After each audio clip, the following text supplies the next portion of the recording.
to, not yet. Let me get my chair situated. Okay, I'm ready now. Yeah.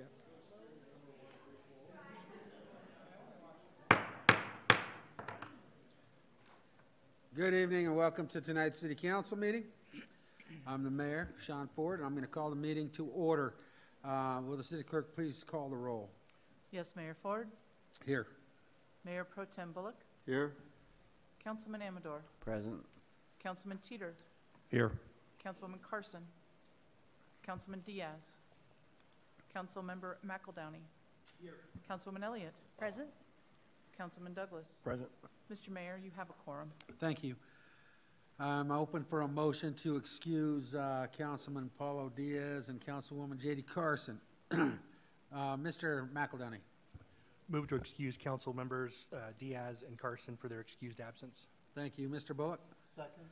I have a motion and a second for that excused absence for both of those members. All those in favor signify by saying aye. Aye. Opposed, say nay.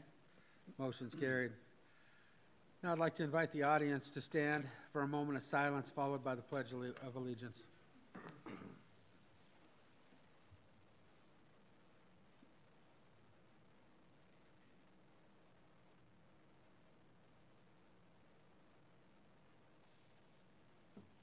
I pledge allegiance to the flag of the United States of America and to the republic for which it stands, one nation, under God, indivisible, with liberty and justice for all.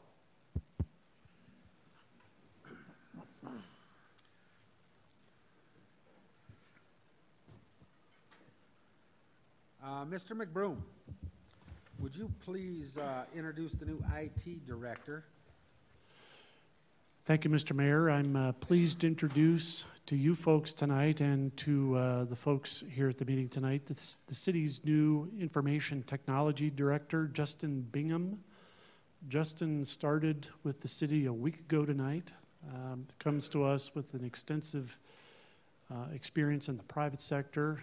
It was a very competitive internal and external recruitment effort, and we're thrilled to have Justin with us. Great. Justin, you want to come on up to the podium, please? While Justin's walking up, I also want to take a moment and thank Doug Heineman. As you know, Doug served in the capacity of interim IT director after John Howard's retirement several months back, and Doug just did a fantastic job not only holding things together but advancing a number of important initiatives within IT.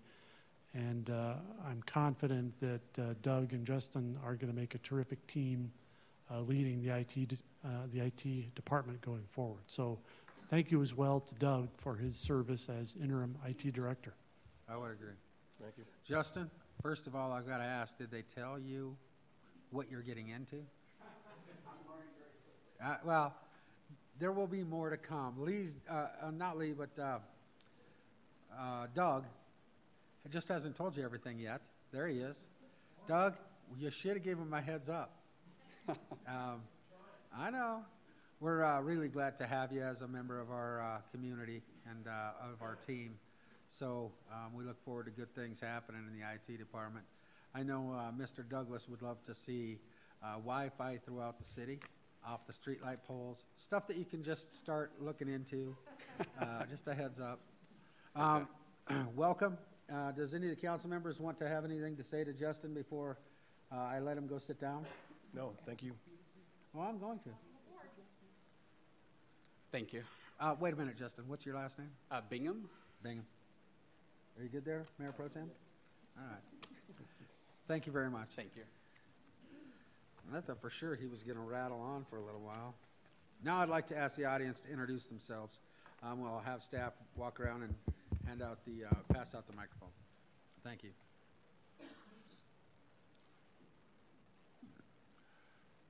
Amanda Overton. I am with the Adams County Sheriff's Office. I'm a part of their community connection team. Sergeant Jim Morgan with the Adams County Sheriff's Office, also part of the community connection team. And I'm Mike McIntosh, the Sheriff of Adams County.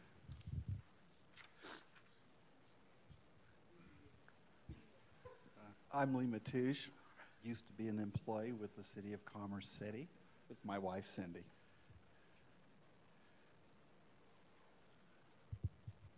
I'm Glenn Murray. Malcolm Casteloff, Finance Department for the City of Commerce City. Angie Ganales. I am in the Finance Department, City of Commerce City. John Griffith, Finance Department, City of Commerce City. I am Keith Stefanik with CDOT. Good evening, Rebecca White with CDOT. Kathy Blakeman, Human Resources. Doug Heinman with IT. Marty Flom, Observer. Roger Tinkenberg, City Manager's Office. Troy Smith, Police Department.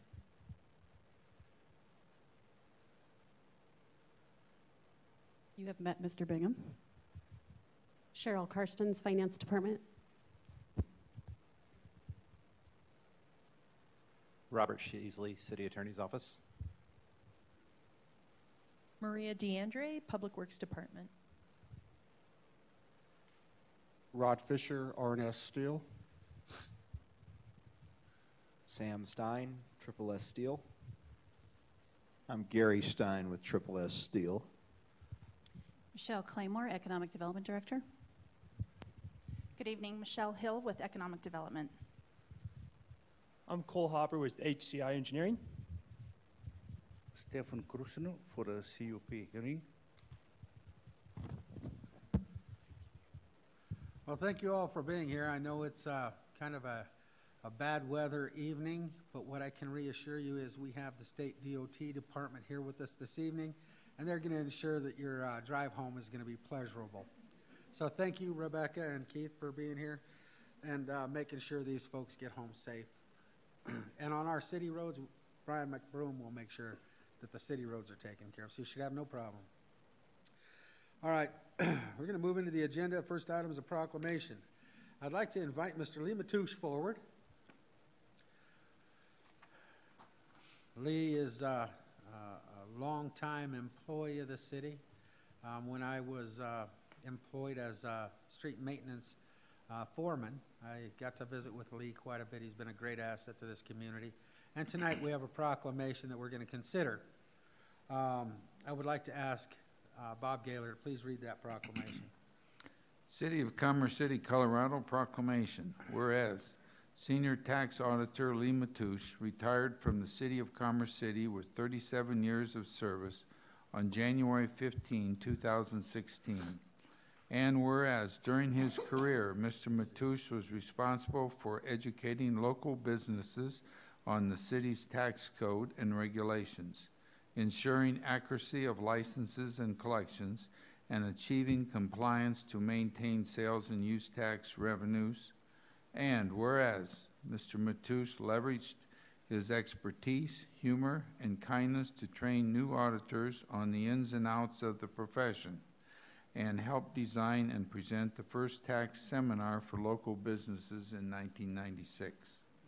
And whereas Mr. Matouche ably represented our city and professional organizations such as the Colorado Association of Municipal Tax Auditors and the Colorado Municipal League Sales Tax Committee.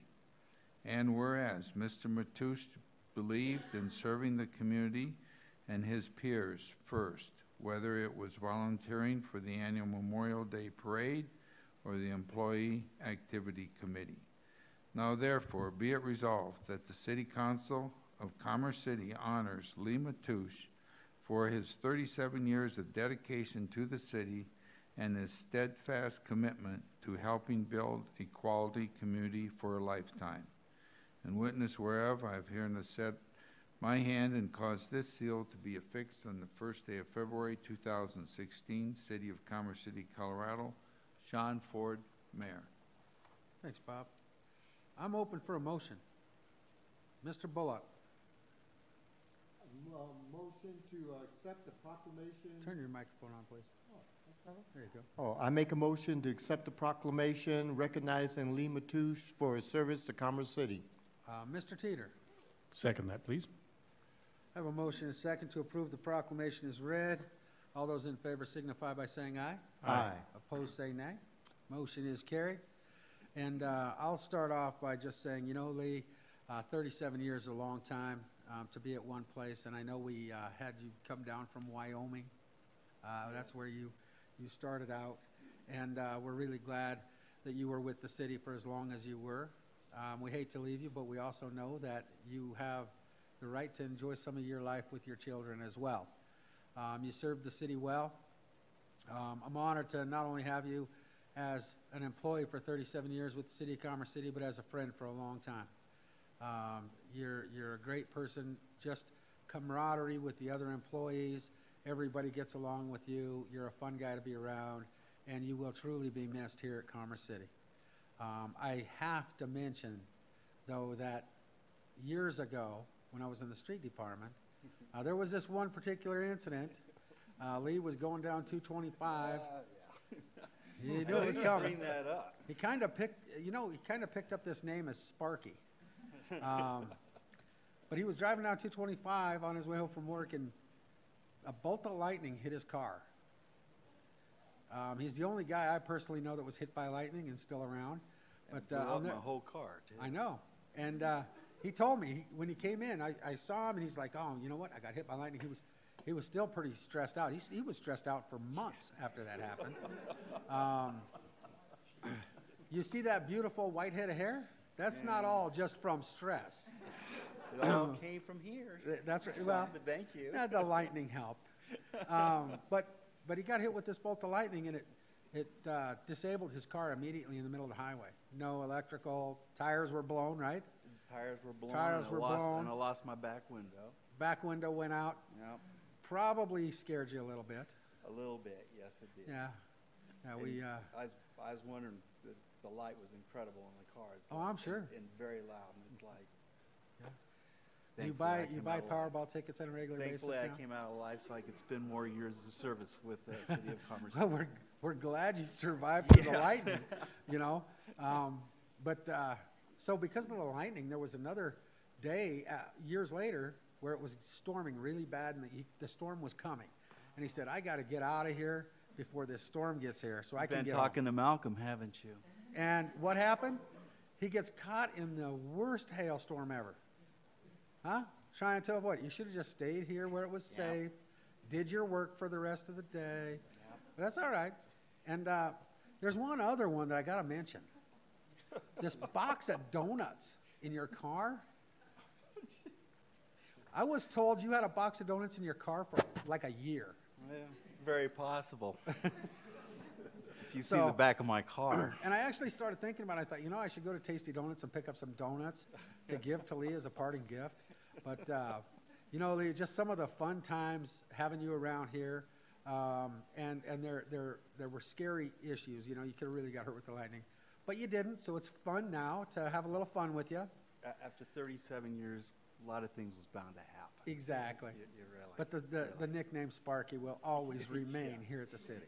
Yes. All right? All right, I think I've had enough fun with Lee. We truly appreciate everything that you committed to this city. Now, is there any other council members that have anything you'd like to say before I ask Lee to? No, we can't follow that. Are you sure? Yeah, I can't follow that. I didn't know. There was a lot of stuff that happened to Lee. I thought maybe there was more that would come out tonight. Lee, I want to turn it over to you, and I would really like to ask your wife to come up here with you and stand at this podium. Of course. You only get to do this once. Come on up. This would be my wife, Cindy. Well, she's good if she stuck with you for all this time. Been a lot of years. Yeah, thanks, Sean. Do I get to tell some stories? Oh, absolutely. Absolutely. No, I'm just kidding. You will get. Well, Lee, now's your chance. Well, I'll keep it brief because I realize you got a long agenda tonight. But first of all, I would like to certainly express how grateful I am to have been given the opportunity to work for the City of Commerce City for 37 years. I wouldn't change anything.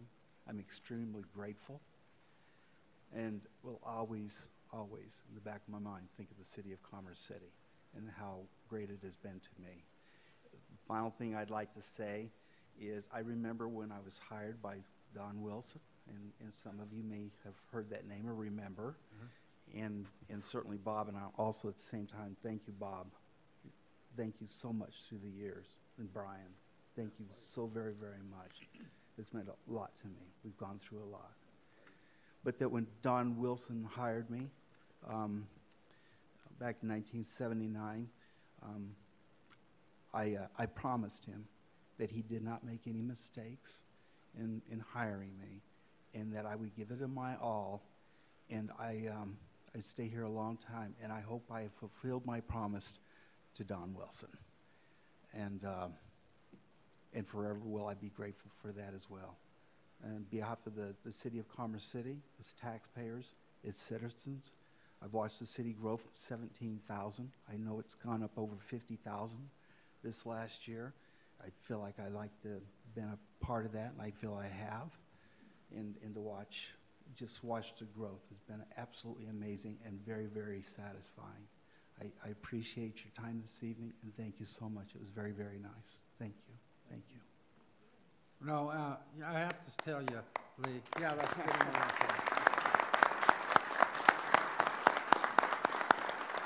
I have to tell you, Lee, one of the toughest departments in the city is the tax department.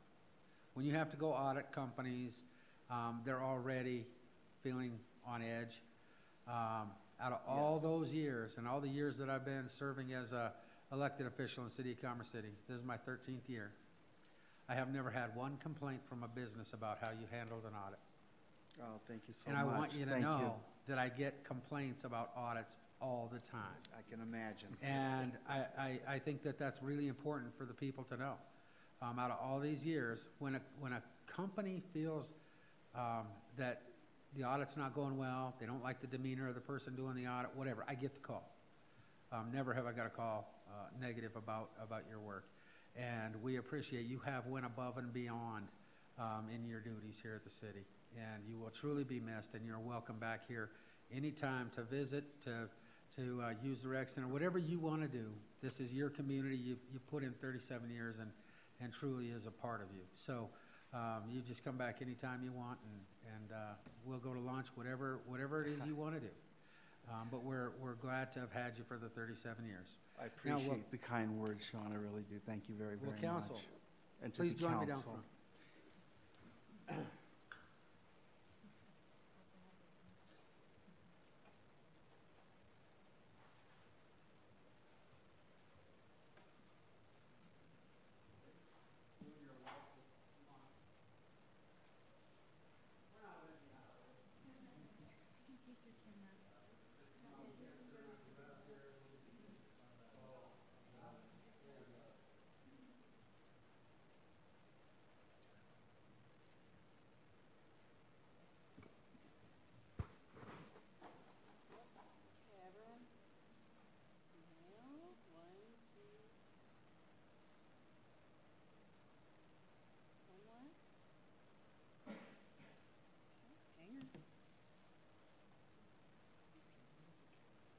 We're good.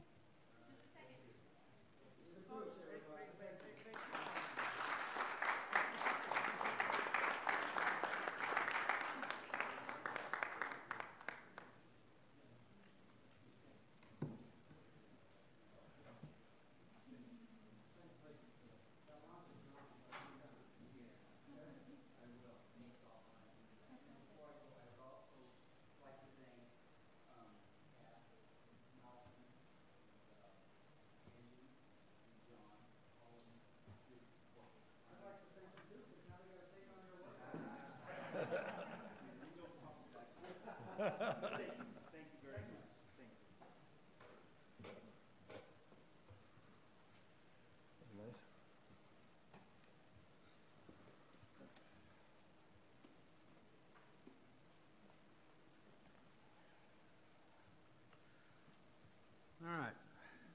Congratulations to Lee. Now we'll move into citizen communication. When I call you up, and we have a few people on the list, when I call you up, please state your name and address for the record, and you'll have 3 minutes to address the council. Mr. Glenn Murray. Come on up. and welcome. Thank you, Mr. Mayor, members of the council. My name is Glenn Murray, 11010 Havana Street, Brighton. I'm here to address you on a little bit of, well, several issues that I've got on the agenda tonight. One of which is a little history about Commerce City. Matter of fact, I've got something here I'd like to pass around if I could get somebody to do that. Yep. Get a copy for everybody on the council. And for the members of the audience, what it is, this was done in 1959. It was called Commerce Town.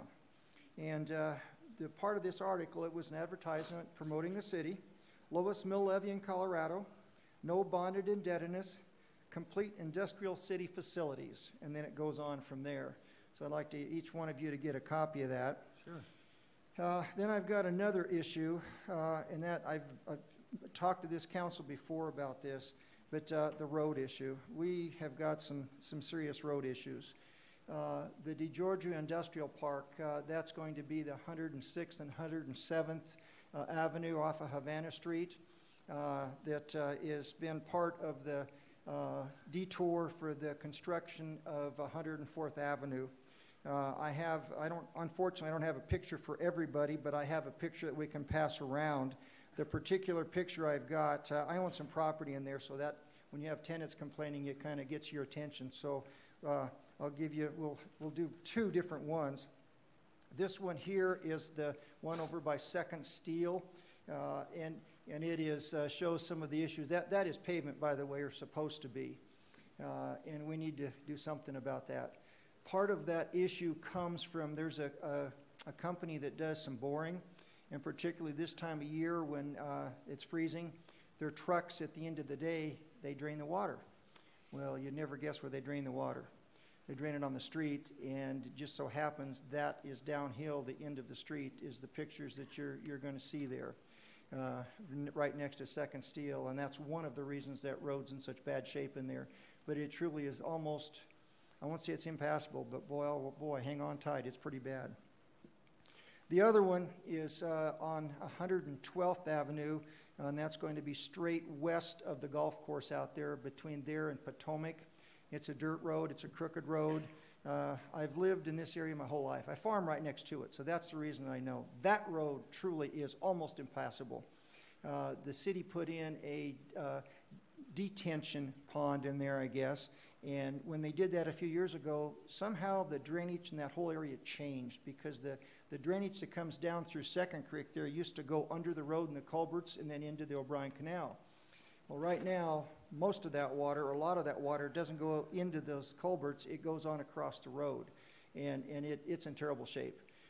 I've talked to you before about the dirt roads, and I'm serious about this. The man that does the maintenance on that needs to go to school. Those roads are supposed to be domed in the center, arched so the water runs off. They're supposed to have drainage on the outside edges. If you look out there, the roads are almost flat. That's part of the issue we're faced with. The last thing is, and you may not like this one, but it's a pretty good little joke. This is what a lot of us have seen. This one, if you'll pass around too, it's kind of tongue-in-cheek, but it really kind of hits home with what the comments I had. That's all, Mr. Mayor. Thank you. All right. Stay there for a minute, Glenn. A couple of things. Yes, every time you talk to me, I contact Public Works to get a grader on Potomac and 112. Just so you know, we're in design right now of the new rec center, Highway 2, Tower Road. Part of that is 112th between Highway 2 and Chambers, and that will totally be all rebuilt and paved. So future improvements are coming. We need to keep it in good enough shape, though, between now and those improvements. Okay? Secondly, on the 104th, I know that access to 104th is still closed. It makes the DeGiorgio Industrial Park really hard to get to. We just did a tour with the FRA, the Federal Railroad Administration. We took them to all the crossings. They actually pulled up to 112th. A train stopped while we were in the school bus and had to turn the school bus around to get out of there. So they got to see everything that's going on. And so the railroad stuff's getting better, because I know that's been a big concern of yours. I would just ask Maria DeAndrea if she could talk about 104th and when she sees that access through the DeGiorgio industrial park getting opened as part of the construction. You use this microphone over here if you want, Maria. Thank you. Yes, thank you, Mayor. 104th Avenue is still on schedule. The original completion date was, I believe, late March, so we're still shooting for that time frame. When the 4 lanes become open, which should be within the next several weeks, then that detour will go away and you can come back out onto 104th via Havana there. Okay, so we're looking at a couple of weeks, Glenn. We have all been waiting a long time to get 104th done. We know it's had huge impacts on some of the businesses in that area. I would apologize for those inconveniences. However, we are going to have a much better road once we get it all finished. Yeah. Those roads in the park, though, they have to be overlaid. They're pretty much gone now. Well, and what I would ask the staff, primarily Maria, to look into illegal discharge into a city right-of-way, into our storm sewers. You know, I used to do directional boring too. Most of it's mud, but we still don't want those storm sewers to get clogged up, and they shouldn't be illegally discharging into our storm sewers. So if you wouldn't mind taking a look at that, and if you need a report back, we could do that as well. Thank you, Mr. Mayor. Yep, thank you, Mr. Murray. All right, Rebecca and Keith, come on up.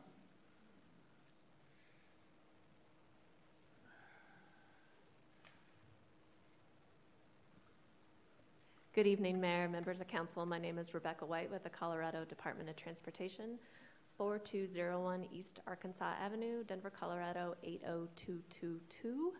I'm joined tonight. He sat down. He's hiding. He's hiding. Get on up here. Keith Stefanik with CDOT, same address. Keith and I both work on the I-70 East reconstruction project. And Commerce City has been such a long partner in what up till now has been a very lengthy study effort. And so we've made it a practice to come back to council when we sort of hit key milestones on this project. And we've hit one this month. We have released the final environmental impact statement. That was released on January 15th. It's out for a 30-day or 45-day public review period. And this week we're having public hearings. Right now we're out in Aurora. Tomorrow night we'll be in Commerce City at Adams City High School, and then on Wednesday night we'll have our final meeting in Denver. Huge milestone for this project that, like I said, has been in the study phase for about 13 years, and this is the second to last step. Our next progress point is the record of decision, which finally completes the study. And we are working with 4 interested teams who would like to build this project. We'll select a developer next spring and hopefully go to construction by the end of 2017. So Keith and I are here tonight just to give you a progress update to encourage attendance at tomorrow's hearing, but also, of course, to answer any questions about the project and its status and the next steps. Great. I am planning to come over to the hearing tomorrow night. And I would tell you that from Commerce City's perspective, one of our biggest issues, and I bring it up every time because I want you guys to keep it at the forefront. When construction takes place, it's several years for the I-70 project after talking to Tony DeVito. We know that our community is going to get a lot of transient traffic because of I-70 improvements. I know that the intention is to keep the lanes open and still get traffic through there. But because of the construction, we know 270 is going to be drastically impacted. And we know interior streets like 56th Avenue, people just naturally trying to avoid the construction. And we know what kind of shape 270 is in, and 270 is not in any shape to take on any more traffic. Matter of fact, it's not in the shape to handle the traffic it's dealing with today. So for the residents of Commerce City, I really want to make sure that the state's constantly looking at the condition of 270 before we end up getting this over impact from I-70 improvements that are going to take place. Because from in the morning and in the evening for several hours of the day, it's a parking lot. And we know when I-70 takes place, more people are going to try to divert. But we want to keep that on your mind.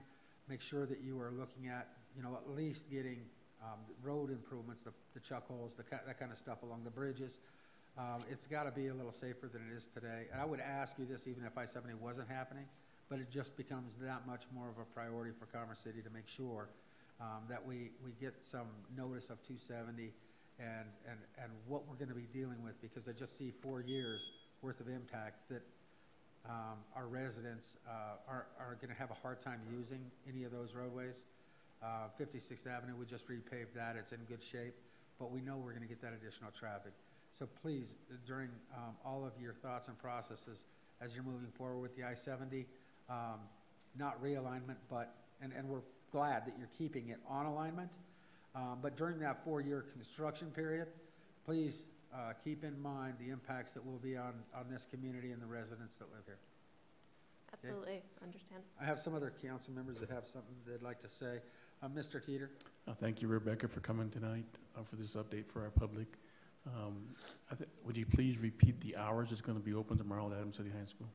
Sure, 5 to 8. However, I think we will certainly stay later if we have a lot of people turn out to give comments. But we start at 5. And the presentation is at 6, and the comment period starts right after that. So the first hour is open house. Thank you. Mr. McEldowney. Thank you both for coming tonight. As you mentioned in your opening comments, it's been a long process. In fact, my first exposure to the project was before I actually lived in Commerce City, when I lived over in the ballpark neighborhood, and I-70 and fast tracks were still sort of being talked about in the same corridor. So it's been an interesting evolution. I've been surprised at the amount of the resurgence of comments again about people upset with the maintaining the alignment and the impact to the community. So unfortunately, I won't be able to make the meeting tomorrow night. I'll be out of town, but I just wondered if you had any comments on the tenor of those comments. It seems like it's really kind of gained some traction again, and I'm having folks, share links to me on Facebook about videos that people are putting together that show sort of alternative concepts that obviously weren't really part of the final solution. I don't know that folks understand that those things were vetted out of the process along the way, and there's still this sense for folks who haven't been tuned in for the entire time of this that there was an effort all along the way to look at all of those options, and we looked at the big bypass, et cetera, and those things were ruled out for a number of reasons. Does that make sense? Can you able to comment? Yeah, absolutely. As you noted, there is a group of people who's still pushing very hard to relocate the highway. I don't know that they've gained momentum, but they're certainly very active. And the message that CDOT keeps repeating is, if there's one advantage to a 13-year study process, is that we have studied, in fact, just about everything. And we've looked at concepts of relocating the highway at several different junctures on the 13 years, and again found it to be unacceptable and an unreasonable alternative for many reasons, including opposition from the northern communities and really what is left behind in terms of that boulevard that would have to be built in Swansea area. So I appreciate the comment. It's something we're addressing on almost a daily basis. Thank you very much. Thank you.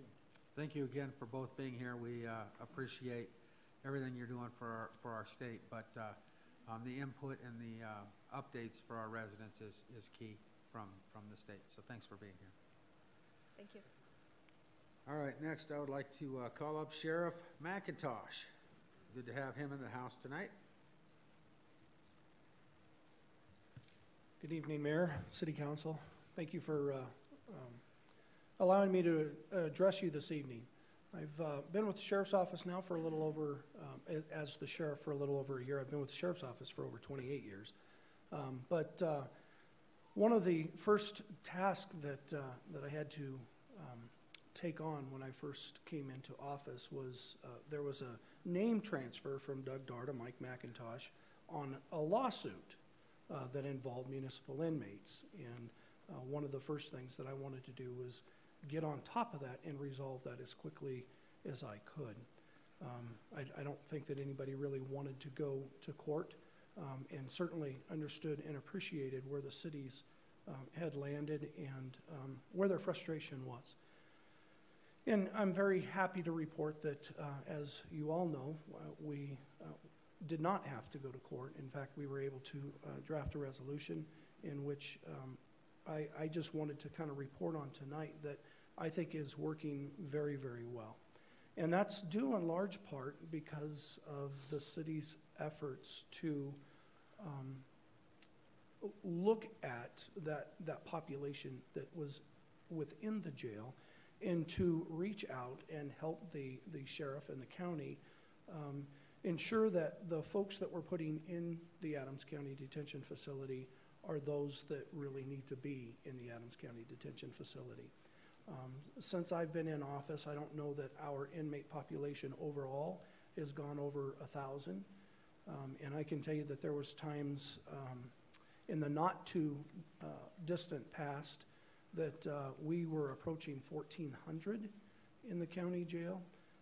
I don't think that it's because there has been this huge reduction in crime. I think a lot of it has to do with our approach as to who is actually residing in the county jail and really looking at alternative sanctions and different pre-sentence programs to allow us an opportunity to select the right people that need to be in there. It was told to me one time that when it gets right down to it, and I think it was one of the district judges that kind of made the comment, if we are afraid of the individual, then they need to be in jail. If we're mad at the individual, then we probably should find other alternatives other than putting them into a facility. That becomes very, very important, as we all know, because of the cost and the labor that is involved in running the detention facility. And I just wanted to thank you this evening. Truly, I've been going to the different cities and just letting them know that I really appreciate the partnership and the diligence in which came together to work all of this out. Your staff that came together and worked together to make sure that we found common ground was a huge benefit for us getting this accomplished. As many of you know, we went from 60 municipal inmates to 80 municipal inmates, and again, we've not even approached that yet within the facility. So the things that were put in place are working, and that really is due in large part to the city's efforts to come together and make sure that we're doing what we need to be doing in regards to that.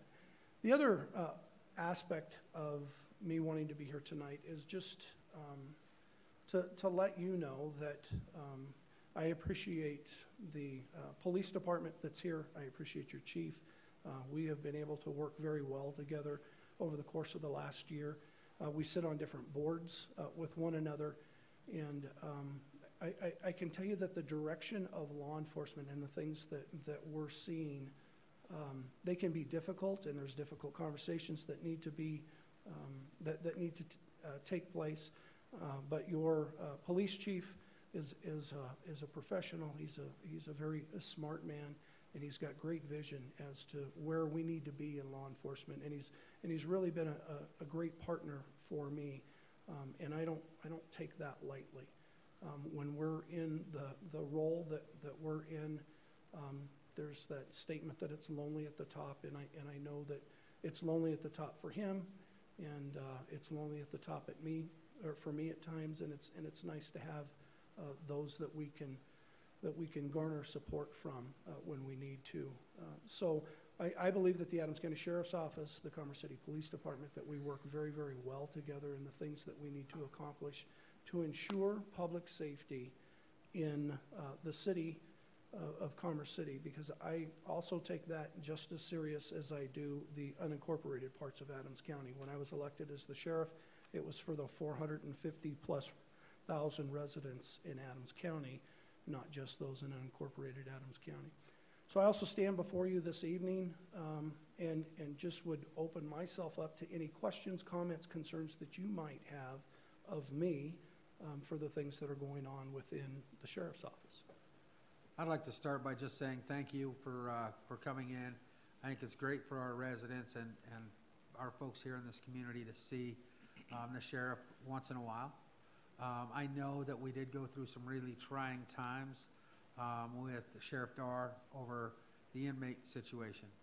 I know our judge was very frustrated, as we were, because the last thing we wanted was to see people that our judge thought needed to be in jail going back out on the streets.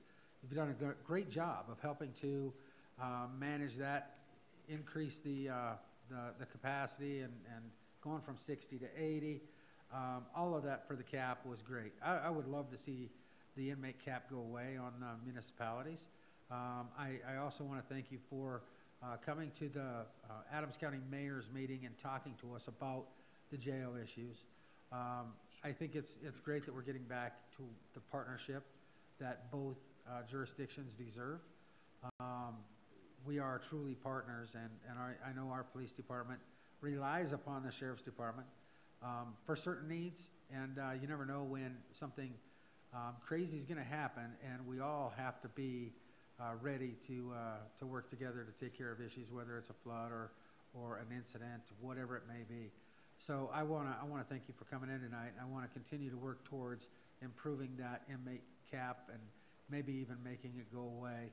I know that it has made things better here for us, knowing that some of that rift over whether it was budget and inmate and all the stuff that took place. Right. I know we're putting that behind us, and we're able to start moving forward and rebuild that partnership is a great thing. So thanks for being here, Sheriff. Does any of the council have anything they'd like to say? Mr. McEldowney? First, thanks for coming tonight. I appreciate, as the mayor said, you taking time to visit with us this evening. I wanted to echo a couple of the comments the mayor made. I think you hit on an important theme, which was partnership and communication. And I think one of the things that was most frustrating to us in an elected capacity prior to you joining or taking on your role was the conflict, the contention that existed.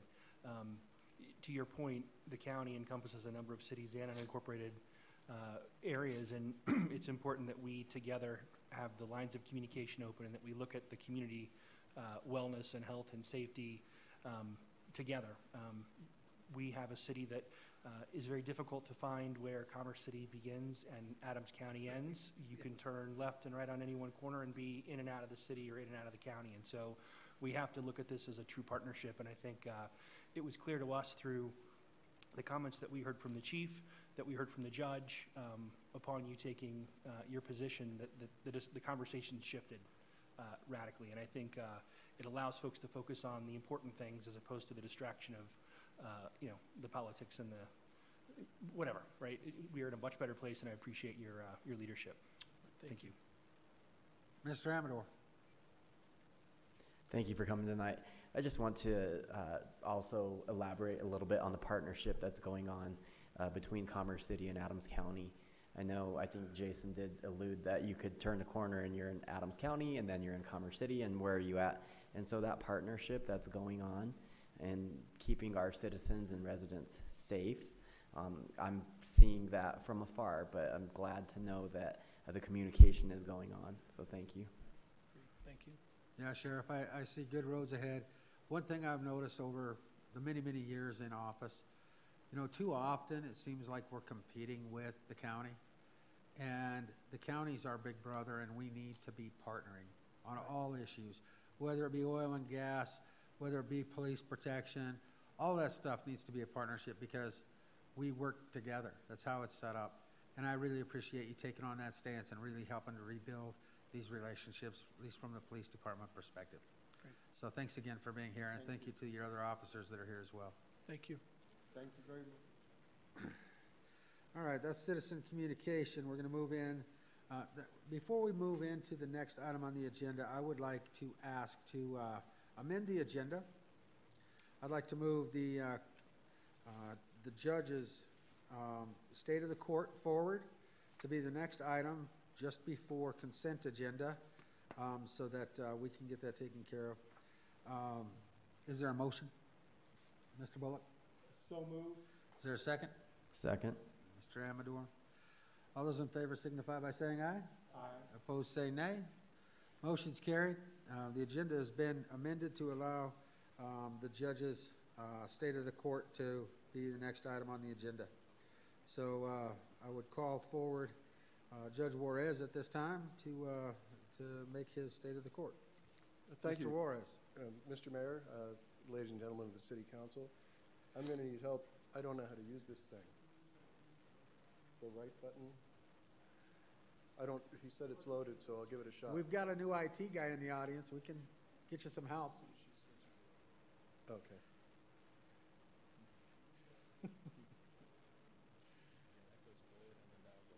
Okay, I think we're good now. Yeah, I didn't bring it in, so I'll just go off the board. The first item that you have is the annual report. You can see that, again, we've broken up into 6 months blocks. The first page being the through June and then through December report. I can tell you that we're back to about where we were in 2009. As you look through your packets, you'll see that our numbers are starting to climb again. They're significantly higher than last year. Revenues are up. Caseload is up. I think part of that has to do with the police department increasing the personnel in their department. They're getting up to full speed. They're completing their training. They're on the street, and actually everybody's doing their jobs. I think that the most important thing to look at when you look at these isn't the annual revenue at the bottom. It's the traffic tickets issued, the number of criminal citations issued, juvenile cases issued, and court enforcement cases issued. Again, now that we have the hearing system in place with regard to code enforcement, fewer cases are actually working themselves into court, and I know by the time the code enforcement cases get to me in court that other alternatives have been exhausted. And so it makes it real easier for me to come down hard on those people, and I think I've probably ordered more abatements in 2015 than I did the prior 3 years combined, where I just simply ordered the city personnel to go in and abate. Gave people a tremendous amount of opportunity and just finally gave them a deadline and enforced the deadline. And I think that policy is going to continue from now on since the alternative hearing process is in place. But you can see that numbers are slightly up from 2015, and I think that they're going to continue, or from 2014, they're going to continue to go up each year again. Let me see if I can. This is the court schedule for 2016. Again, for ease of use, it's color-coded. The orange dates are the days that we have interpreters here. And I can tell you that we obviously have the Spanish language interpreters present on each of those dates, but that's also the date we set other language interpreters. And to be candid with you, we learn something new pretty much every month. We have Ethiopian dialects that we are using on a fairly regular basis, a number of Southeast Asian dialects, and it's fascinating. Denver obviously has a very diverse population, the Denver community, including Commerce City, and so we're seeing everything. I'm constantly amazed at the fact that we have some people who can get by in society who speak nothing but a unique dialect. They can't even get by in their own home country in a lot of places with the unique dialect. And we've been very fortunate to be able to accommodate pretty much everything that we've been asked. So it's a fascinating study. The green days are the traffic days. You know, we generally are scheduling about 70 people in the morning, 50 in the afternoon, and trials on those dates, and we're able to accomplish the docket. I know people get tired of waiting for their case to get called, but we're getting the morning people out by noon and the afternoon people out by 4:30 if we can. And it's just a busy day now. We've had less busy days for the last 4 years, but we're back to having, I call it, busy full-time court, not just full-time court. What I call the pink days are still our ordinance violation days. And again, I invite any member from the City Council, if you're going to come and watch a day of court, so that you're not seeing the same thing over and over and over again like you would on a traffic day, come on the Thursdays that are the pink days. That is probably the day where we have the most variety on our docket. It's just a tremendous amount of variety. Everything from somebody having an alcohol beverage in public, possession of marijuana in violation of the city ordinances, to bar fights, to assaults, to all. I can't even begin to tell you some of the things that we've read and heard. And then obviously the shopliftings from the King Soopers and the Walmart. Those are the kinds of cases we have on those dates. And those are the days when, literally, if I'm going to send anybody to jail, it's going to be on one of those days. We continue to do the video advisements every Wednesday at 1 o'clock through the Adams County Jail. That has been a tremendous benefit to both the police department for not having to transport them and for the jail personnel not having to check people in and check them out on a daily basis. It just really works well for us and works well for them, I think. In your packet is the intergovernmental agreement that the sheriff was alluding to. It's now been signed by everybody. So what you have now is a copy of the fully executed document. I believe we included a copy of what's called the Daily Jail Population Report, ADP. That, Sheriff McIntosh is willing to provide that to us, and that has been a huge benefit to give us an idea of what the total population is of all of the prisoners in the jail. And, you know, again, I think I just put one in there so you can see what I look at every single day. You see our daily jail population report. Again, that's a sample of what I look at every single day. Every single day I determine if the new arrestees are people that need to wait until our next video date the following Wednesday, or if they need to be released earlier. The average daily jail population was one of the things that led to conflict with the prior sheriff. He was telling us he was overcrowded. I knew for a fact he wasn't. Now we can actually see the numbers, and the sheriff's right.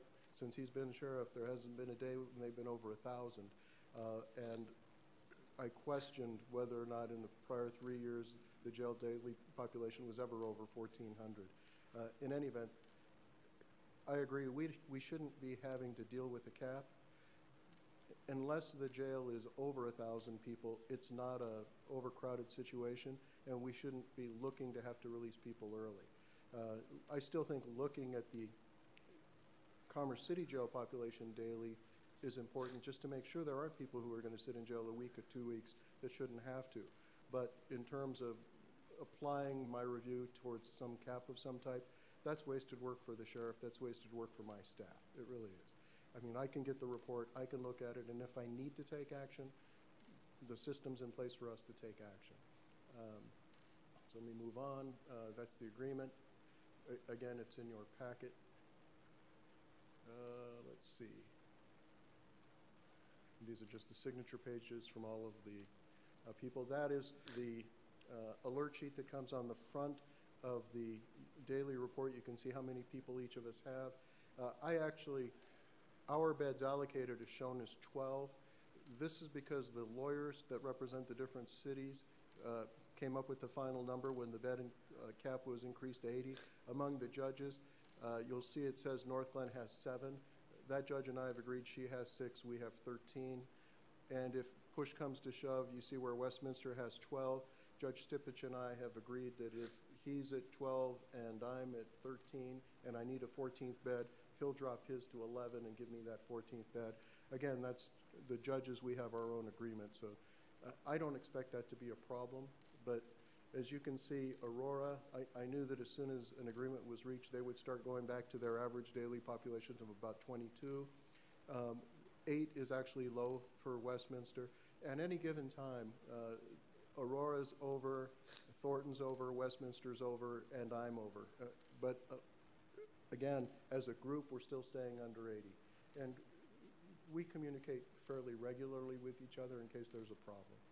So I think it's working. And the sheriff has been very cooperative. This is actually the report that I look at. The yellow means that the person in custody has cases that are from someplace other than Commerce City. Multiple cases are there. There's reports that tell me if they're sentenced or if they're new arrestees, what their bond amounts are. Literally, I look at that every single day. Let's see. The next issue I just wanted to touch base on is juvenile diversion. Interestingly enough, the media is reporting that now that marijuana has been legalized, there's been this huge increase in marijuana consumption with juveniles. Pointing to this statistic shows you that, at least in Commerce City, it's not that much different. I'm not saying that it's a good thing. I'm just saying that there hasn't been a marked increase. I think the amount of use is still too high, but there isn't a remarkable increase as a result of the legalization of marijuana use. It's bad here, but it's just as bad now as it was before. And the diversion program is run through a company called ISAE. The people in the community get together. They're reviewing that contract to evaluate the program because there's other contracting entities that are interested in taking over the diversion program.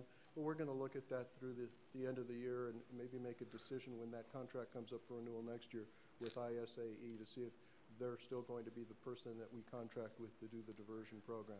I think it's a very good program, just the way it is. So somebody's going to have to convince me that the other potential contractors are going to offer something more or something better in order to get me to recommend a change. We have been getting audited, and I say audited in the sense that they appear in court on my Thursday afternoon juvenile dockets, and they come in and ask to review other juvenile matters from an outfit called the Colorado Juvenile Defenders Center. I just want to make you aware of it, that there are a lot of groups out there that are scrutinizing how municipal courts operate now. This one has been fairly diligent, and I'll be candid with you that they've been very complimentary about our juvenile arraignment docket at 3 o'clock. She literally sits over here, takes notes, and lets me know that she's pretty pleased with the way that we're handling our juvenile defendants. I haven't heard any negative feedback from them yet, but they are auditing courts, municipal courts all around the Front Range. Let's see. We've received Open Records Act requests from the law school.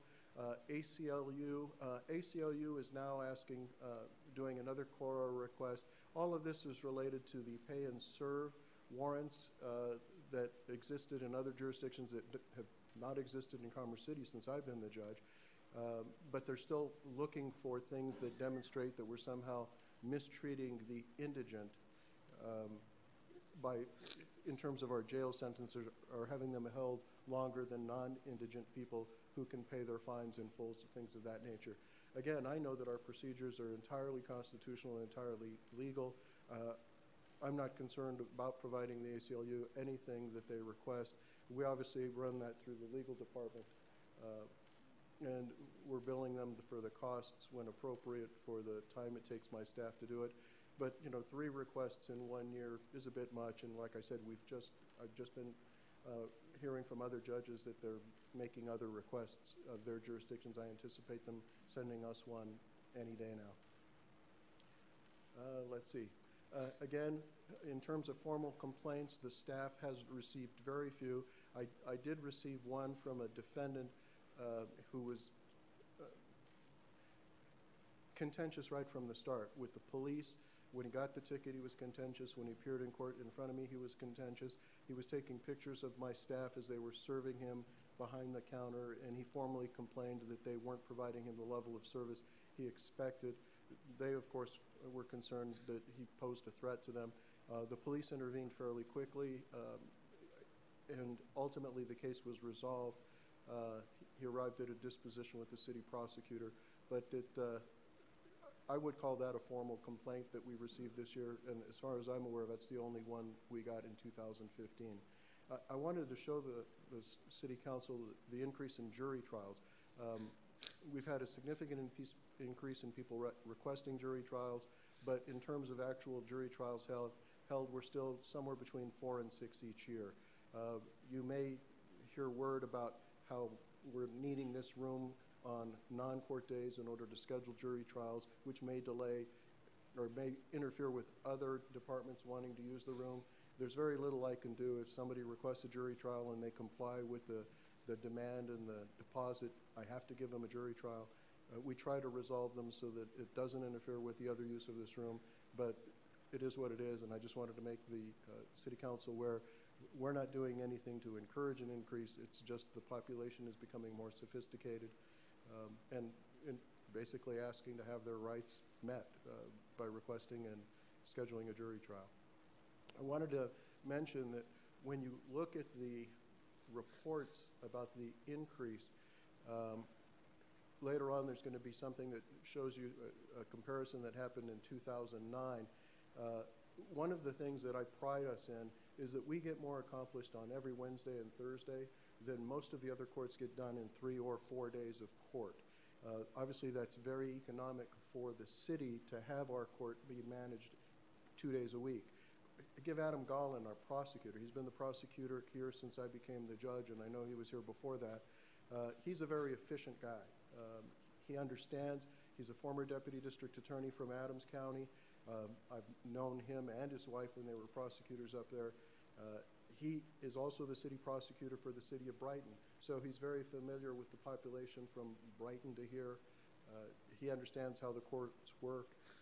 I just want to compliment Adam in the sense that he makes it possible for me to do my job in the time frame that we're doing it. He works really well with the staff.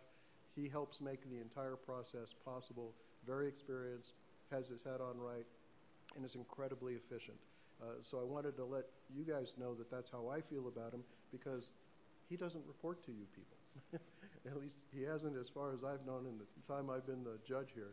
And some of you may not know him, but he's 6'3", and he does represent the city in all of our criminal cases. I also wanted to let you know that there was I tasked my staff a couple of years ago with trying to find a way to be more efficient. And one of the things they talked about was each one having their own window at the front. So I put in the request for the remodel of the court so that that you all could understand what we're looking at. If each one has their own access into the lobby, their window, then right now we have one computer at the window. If one customer is being helped and a second customer comes up, the second clerk has to go to the window, find out what they have, go back to her workstation, look it up, come back to the window, talk to the person, go back to her desk, enter whatever it is, and then obviously there's a single cash register that is basically shared. Again, I'm thinking that we're going to probably put in the request for remodel. All that will do is make my staff more efficient in the face-to-face dealings with customers. If you go back to the report, we're seeing about 10,000 people a year at the windows. All that will do is make them better able to handle the customer needs at the window. Let's see. Oh, I can't read that. Oh, that's just this last page is the remodel request that tells you basically 10 basic reasons why we're asking for that remodeling. The reason I picked 2009 is that's when I met Brian. We were in a committee meeting doing the strategic plan for the court in 2009. At that time, we thought by now, end of January, early February of 2016, the city council would be having to make the tough decision between keeping me on as a part-time, 2-day-a-week judge or going to a full-time court. Because once you get to about 3 days a week or a little bit more, that's when the economics tell you that you may want to consider doing a full-time court.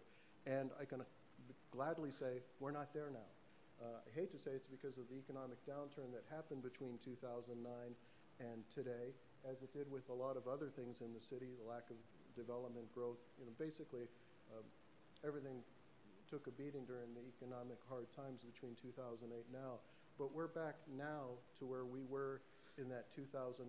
We're approaching 12,000 tickets. I'm sure we're going to get close to that in 2016. As you can see, 87.5 in 2015. I'm sure we're going to get to 10,000 in 2016. So again, now we're looking at maybe 3 or 4 years down the road. The city council will then be faced with the decision on whether or not to go to a full-time court. We're not there yet. So that's my state of the court. I think everything is working fine. We're fairly efficient. The information you have in your packets, I think, pretty much addresses what happened to us in 2015. Great, thanks, Judge. A lot of great information. We always want to keep up on what's happening in the courts, and I know you've been extremely fair about how you handle the court system. We're glad to have you, and we did approve your keeping you on for another year. Two, that's right. So you had a great review with the city council. Right. You've been doing a good job, and all I could say is just keep it up, and we'll watch for that remodel request to come through. Sure. I just think, again, the more people we see, the more important it is to be able to make it easy for the people that come to the window. Okay. Mr. Bullock, did you have something? Yes. I just wanted to say thank you also. That was a great report, and it keeps us up to date on the state of the court and everything that's going on. So, again, I just want to say thank you, and anytime I've had any contact with you or needed to know something, You've gotten right back to me, so thank you again. Mr. McEldowney.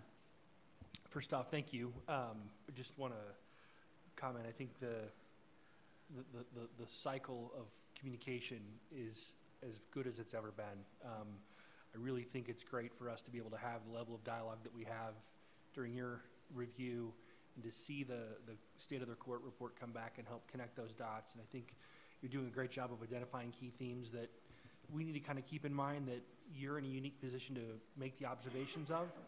So I appreciate that, and I appreciate you distilling it into this package for us to be able to take away. If we can go back to pages 3 and 4 in your report here. I was just curious, you had talked, you had pointed out about not so much the dollars and cents, and I too was kind of zeroing in on just the numbers of infractions, right? And the one that kind of jumped out at me were the juveniles charged. On slide 3 and slide 4.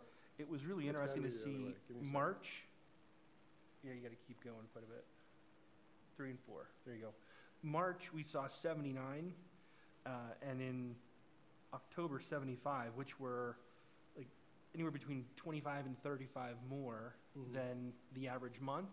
And I was trying to, my wife's a teacher, and I'm like, what is it about March and October that might have explained that? Do you have any idea what those? The only thing I can tell you about March is the weather starts to get good, and the kids don't like to be sitting in the classroom during the lunch hours.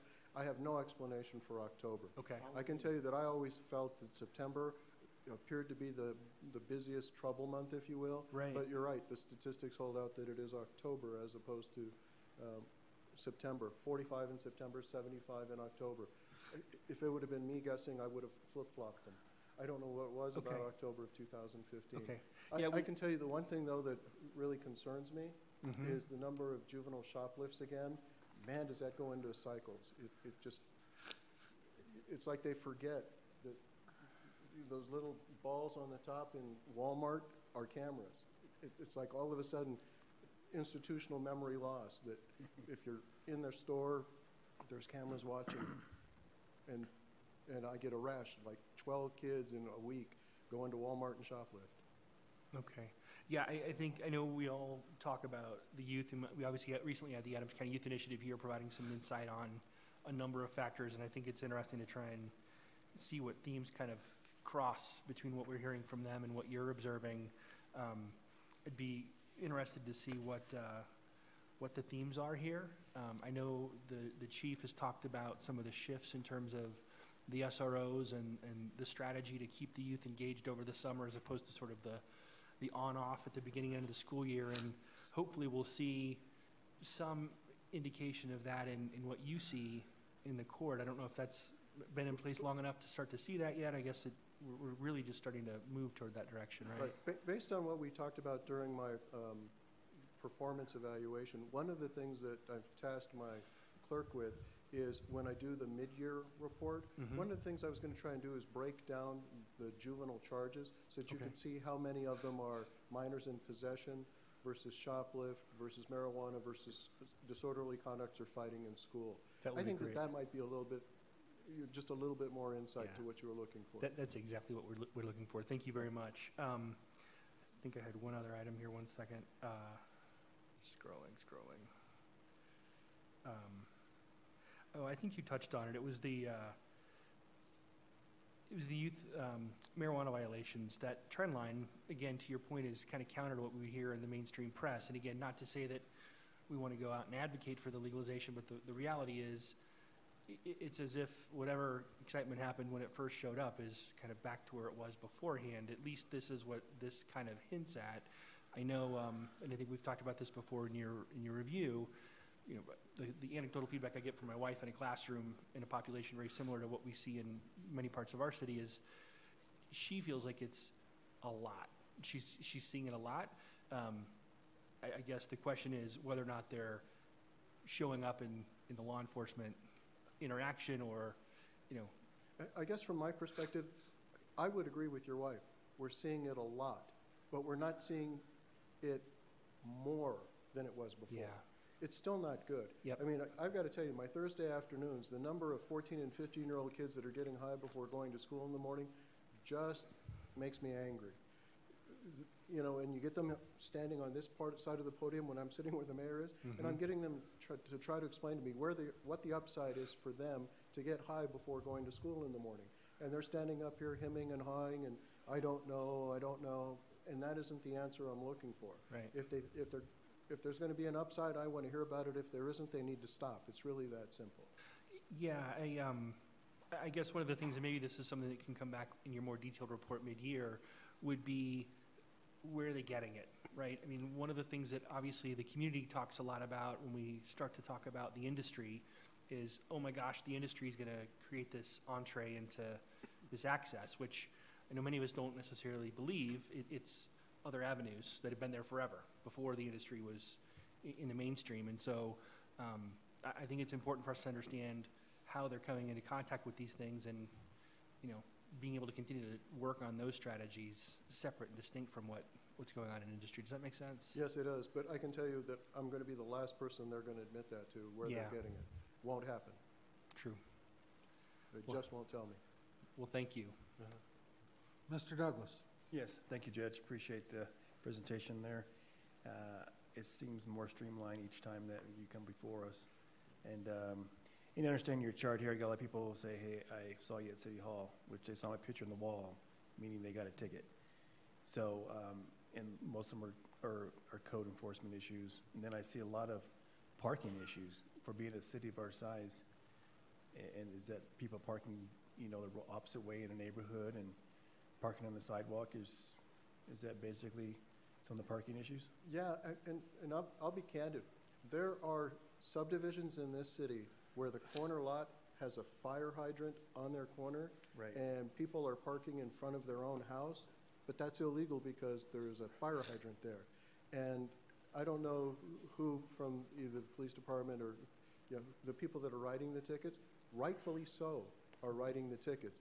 But then the person comes in here and says, I'm parked directly in front of my own house. And I'm like, yeah, but you can't. Park around the corner, park in your driveway, park in your garage. You cannot park in front of your house, and if you keep doing it, you're going to get more tickets and it's going to get more expensive. I don't know what to tell you. That's probably the one where the people show up the most and complain.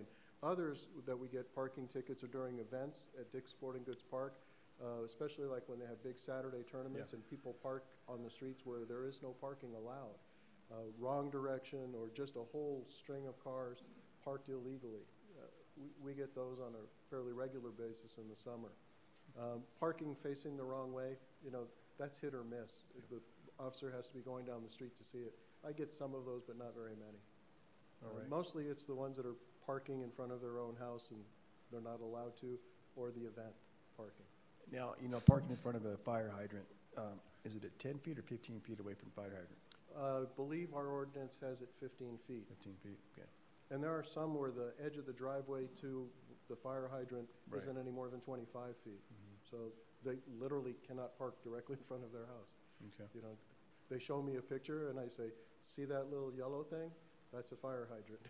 You can't park there. You know, just, I apologize. It's just a cold hard reality. If you park there again, you're going to get another ticket. There's not too much I can do about it. All right, appreciate that. Mr. Amador. Thank you, Judge. There's a lot of data presented here tonight, and we can sit here all night and talk about what the data means and whatnot, but you are the figurehead, and I just want to make sure that your staff is recognized for pulling the data together, because there's different methods to get that out, and what does that mean? Secondly, changing the meaning of what I'm saying is that I'm glad to see that we have the spirit of collaboration going on with the other municipal judges. That's huge. And when I got on council, we were always talking about the jail cap of inmates that are there. And so that has drastically shifted to where we're at now. So I'm glad to see the collaboration is happening. So good job. Thank you. I can tell you, Mr. Amador, that the judges, we were all in agreement the whole time. The sheriff was the only one that didn't agree with all of the judges. This sheriff's at least working with us, and I know he's cooperating with our police department, and I'm really pleased that like you, that the tenor is not confrontational anymore, it's cooperative. that's important to the job that we all do. Great. I did want to let you know, I did meet with some of the state folks the other day at a NADA meeting. I did tell Mr. DeVito some of the concerns that you brought forward with the traffic accidents that were increasing at 56th Avenue, at Highway 85, to keep that on his radar. And as you heard me this evening with I-70, when they get that underway, 4 years worth of additional traffic coming through, particularly that area, it's not going to make it any better. So just stay aware of that and give us an update when you see something spiking like accident in certain areas, so we can get the state involved on our end and make sure that they're over there writing tickets or whatever needs to happen. And I can tell you the police have been actively patrolling there, and I tell my traffic audience, if you will, for the speeding tickets near 56th and Highway 85, that the reason that there's increased patrol there is because of the increase in traffic accidents, and people do have to slow down. I agree with you. People are going to start coming across 56, taking Highway 85 south to reconnect further west. Yep. And I don't see that there's going to be anything that we're going to be able to do, you know, with that traffic flow other than have the police do directed patrols there. I think that's just going to be a necessity. Yeah, well, we're going to have to stay on it from a council, from a policing, and your input from what you're seeing in court always helps. So thank you. Thanks for the update tonight. All right. Thank you. Yes, sir. I'd like to suggest another amendment to the agenda. If we can push the consent agenda and the approval of minutes to the end and move into public hearing and resolutions to allow the folks that are here. Yeah, because it is such a terrible night out. I don't have a problem with that. We're just running a little behind now. Yeah, I would put that into the form of a motion. Okay, Mr. Bullock? Second. I have a motion and a second to go ahead and fast forward through our agenda to the public hearing portion of our agenda, and we will come back to deal with approval of the minutes and the consent agenda at the end of the meeting. So with that said, we're going to start with conditional use permit 109-16. I'm going to ask the staff to come forward and present the case.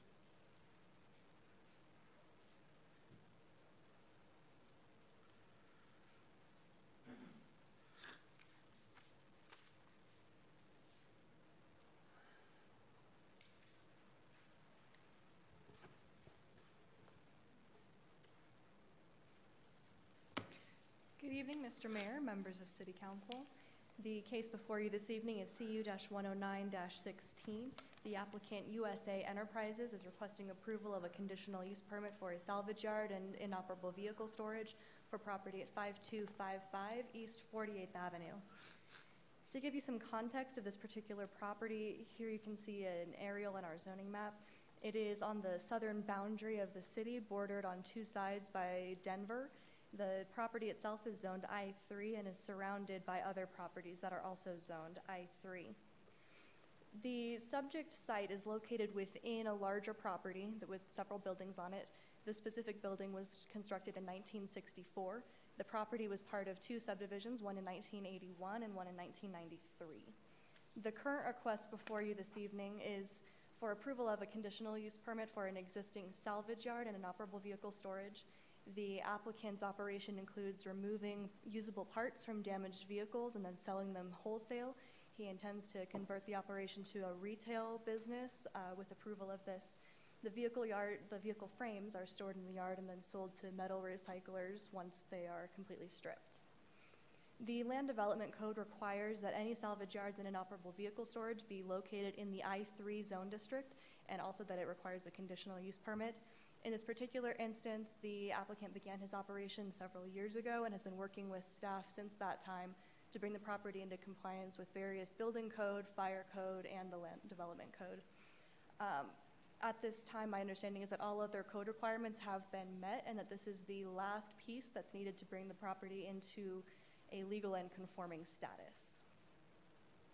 The analysis began by looking at the comprehensive plan, which identifies this general area for general industrial purposes. This is the highest intensity land use classification that we have. You can also see that it's surrounded by various industrial types of development.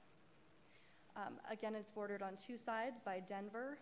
It's rather remote from any other development in Commerce City with a large vacant property to the north and east. The types of uses that are in this general vicinity include distribution uses as well as some manufacturing. So I want to take you on a quick tour of this site. I have several pictures from around there. This is just a current aerial. And looking at the main entrance, you can see that it already does have paved parking, and it's fairly clean at the main entrance location.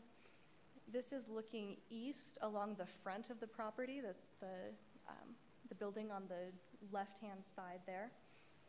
This is looking to the north in the west part of the storage yard. And this is looking along the north side of the building towards the west, which includes a fire access road. This is a view looking towards the southwest. This is the east side of the building looking into that yard. There will be a future detention pond in this area. And this is a view from approximately the second story of the office building that's located next door, just to kind of show what their approximate view would be. Inside the warehouse building, the usable parts are stored on racks, and any fluids are drained and then appropriately stored and disposed of until it's collected by the appropriate agencies. So the applicant has made significant efforts to clean up the property in preparation for paving and the drainage improvements that will be required. So I want to show you what the site plan is proposed to be. This does include, again, significant paving improvements as well as drainage upgrades to ensure it's not running off onto any adjacent properties. There will also be a screen-style fence around the perimeter of the site. And the most notable visual impact will be the significant landscaping, which I've highlighted in green here, along the public rights-of-way. And that will bring the property into compliance with our landscaping requirements for industrial properties. There were several comments received from referral agencies. Our Public Works Department had comments regarding the drainage and future road improvements. Those have been adequately addressed through the review process. Our Economic Development Division had some concerns about the highest and best use of the I-3 land, but neither opposed or supported the request. And the Police Department had no comments.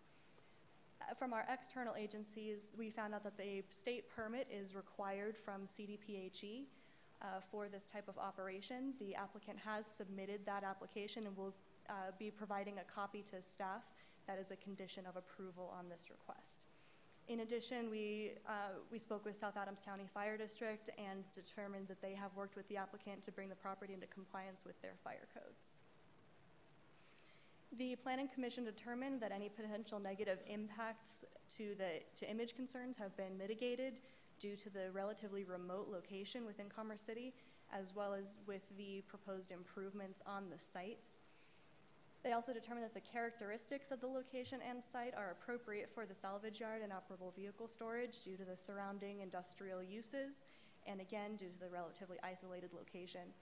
No undue burden is expected to be imposed on adjacent properties, public improvements, or city services, and staff and the applicant did work with one of the neighbors to ensure in particular that they were not going to be burdened. Planning Commission finally determined that the overall site layout is appropriate for this type of use. It has adequate improvements to be able to be safely operated, and that the proposed use is in compliance with the Land Development Code and the Comprehensive Plan. There are several recommended conditions of approval. These include a limitation on the stacking and crushing of vehicles, timing for the proposed upgrades to the site, a requirement that any expansion of the use would require an amendment to this conditional use permit. There's also a condition requesting notification of a permit approval from Colorado Department of Health and Environment and from the applicant if this use is ever discontinued. Finally, in line with other similar types of uses, there's an expiration date in 3 years.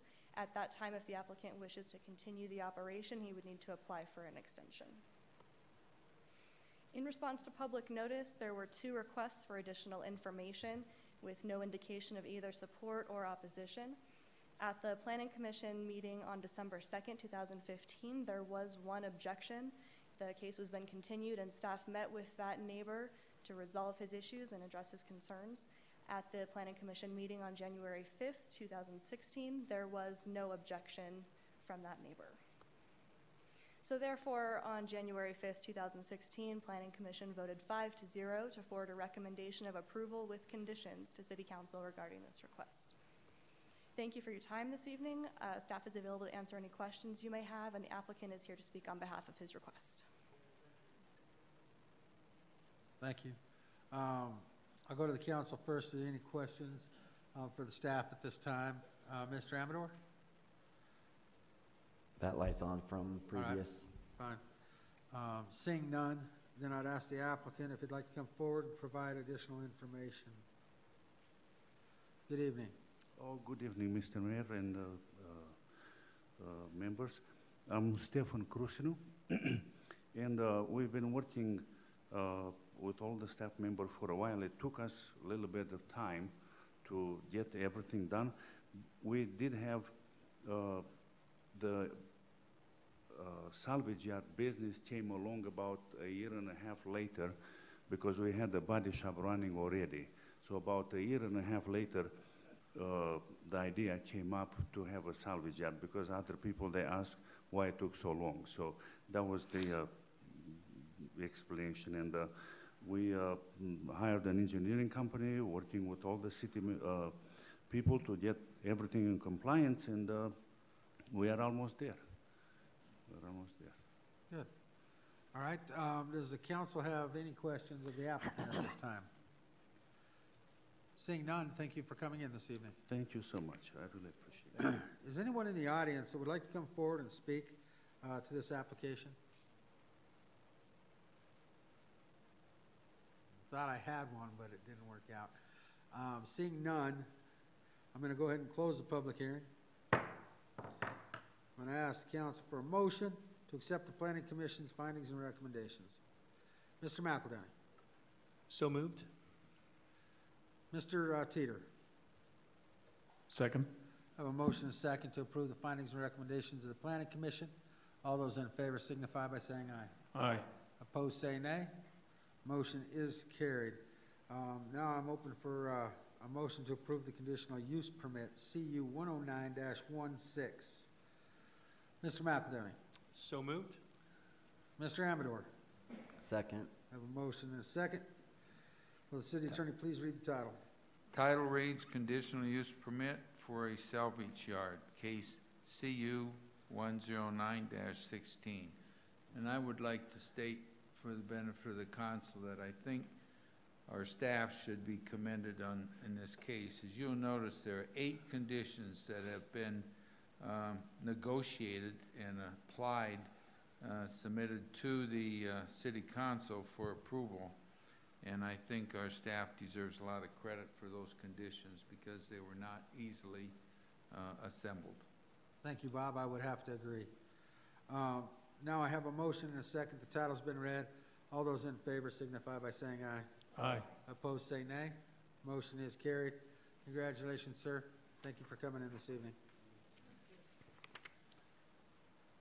Next, we have a zoning case Z931-16. I'd ask staff to come forward to present the case.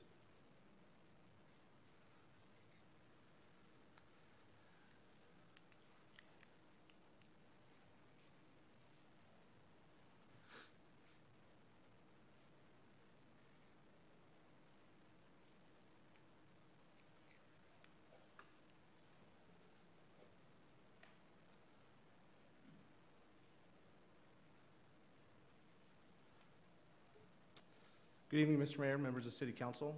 As previously referenced, the next public hearing this evening is case Z-931-16. The applicant is Midwest Truck Parts, and their request this evening is to rezone their subject property from an agricultural designation to a planned unit development or PUD zone designation. Subject property is located in the Irondale neighborhood, just south of 88th Avenue, with the drive-in theater to the west and then Rosemary Street just west of that. It's currently zoned agricultural and surrounded by a variety of other industrial uses. This is the city's future land use plan for the subject property. The northern half of the property is designated for light to medium industrial uses, and the southern half of the property is identified for medium to heavy intensity industrial uses, which lays the foundation for the PUD zoning request discussed here in just a moment. This is a subject property looking south from East 88th Avenue. It's currently undeveloped. Has not been used since the late 1980s, I believe. Midwest Truck Parts themselves, they've been in operation since the 60s. They have 2 locations, one here and one in Denver. The subject property would accommodate office space for their employees, a complete parts department, and then service for a variety of truck sizes. The development of the subject property will not significantly change or impact levels of service in the area. And they're moving here because they've outgrown their facility in Denver and they need more room. And this site works for them. In terms of the technicality of the PUD, it's a 3-page PUD. The first sheet is a legal description, signature block, that sort of stuff. The second sheet is a graphic representation of the property and how the different areas are divided. And then the third sheet is the development standards, bulk standards, all that kind of good stuff. This is a typical layout for a PUD for a property this size. In terms of detail, East 88th Avenue would be on the top of the image here. Area 1 located just adjacent to 88th Avenue. Area 1 would become zoned for I-1 type uses, and this is where their office space and their part sales would be accommodated. And then the rear of the property, or Area 2, would be zoned I-2, where their truck service area and their truck service bays would be located. This type of zoning approach is consistent with other properties and zonings in the area, as well as other industrial corridors in proximity to other residential and commercial type uses. This is a draft site plan. The applicant is currently going through the process for the review of their development plan and plat. This is what they're looking at this time. The red line in the center indicates the delineation between Area 1 and Area 2, with 88th Avenue on the left hand or the north side of the screen again. Trucks would enter off of 88th Avenue, circulate into the back of the site where they would be serviced, parts building in the center, and office building on the north side. These are some draft building elevations that the applicant's created. Again, these are draft, and the applicant's currently working on refining these. Won't go through each one of these individually, but the Planning Commission did take testimony last month and determined that the application meets the requirements for zoning to a PUD zone document designation. As of today, staff has not received any public comment regarding this case. And with that, the Planning Commission did vote January 5th unanimously to recommend approval for the requested PUD zone document. That would complete staff's presentation. However, we certainly are available for any questions council may have. Thank you for the presentation. Is there any questions for the staff at this time? Mr. McEldowney? No. Okay. I'd like to ask if the applicant's present, if he'd like to come forward and add any additional information. Mr. Mayor, this is Mr. Siegel from Midwest Truck Parts. Great. Good evening. Good evening. Welcome. We really don't have anything to add to it, except that we are bringing 37 jobs to Commerce City, good-paying jobs. The company has been around for a long time, and we hope to build a beautiful new building here. Great. Thank you. Is there any questions of the applicant from the council at this time? Thank you. Seeing none. Thank you, sir. Thank you. Is there anyone in the audience who'd like to come forward and speak to this application? Seeing no one, I'm going to go ahead and close the public hearing. I'm going to ask for a motion to accept the Planning Commission's findings and recommendations. Mr. McEldowney. So moved. Mr. Amador. Second. I have a motion and a second to accept the Planning Commission's findings and recommendations. All those in favor signify by saying aye. Aye. Opposed, say nay. That motion is carried. Now I'm open for a motion to introduce ordinance Z931-16. Mr. Teeter. So moved. Mr. Bullock. Second. City Attorney, will you please read the title? Title of ordinance Z 931-16 reads, an ordinance amending the zoning map of the city of Commerce City, Colorado for rezoning the PUD zone district and approving a PUD zone document for the property described in Exhibit A attached hereto made a part hereof located at 7790 East 88th Avenue, Commerce City, Colorado. Thank you. I have a motion and a second. Title's been read. I'll ask for a roll call vote.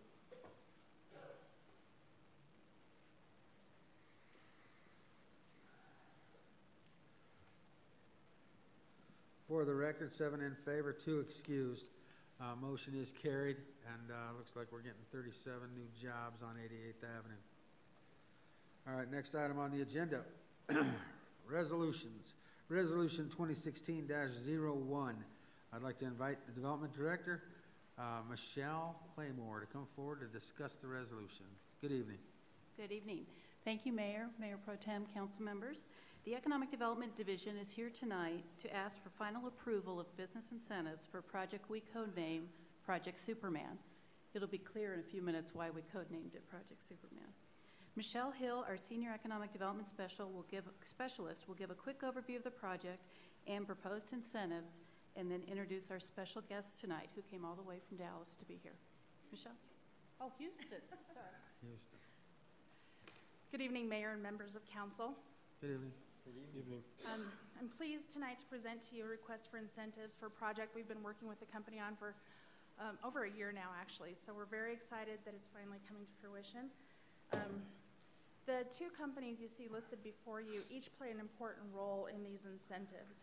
Insull Steel West is an existing Commerce City company that will operate at the facility, and Midrail Real Estate LLC is the company that acquired the property and will develop it. And excuse me, I'm sorry, I forgot to grab it.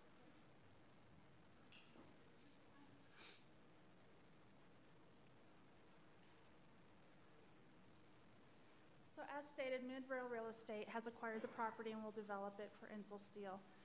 The property they acquired is the formerly owned school district property in the Irondale area.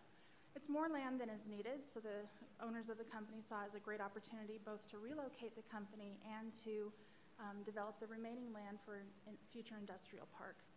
For this project specifically, they're looking at an estimated more than 200,000 square feet industrial warehouse facility, plus probably about an additional 200,000 square feet outdoor yard for operations. They do expect to complete the construction by the end of the year. So again, we mentioned that there are two companies that we're requesting one set of incentives for because they each play a critical role in getting this project up and going. First of all, again, Insull Steel West is already located in Commerce City. They will be acquiring new equipment for their operations once they move into the building. That equipment's going to include saws, cranes, things like that. It's estimated about $1.5 million. This is the component that both is retaining the jobs and creating the jobs. The total jobs over time are estimated about 105. We're retaining about 13 jobs here in Commerce City, bringing in more than 60 from adjacent community, and then building more over time. Again, Midrail Real Estate is the company that will develop the property and own the building. Total construction costs are estimated at around $13 million, in addition to the land acquisition cost. So incentives on this project are expected to total about $282,000,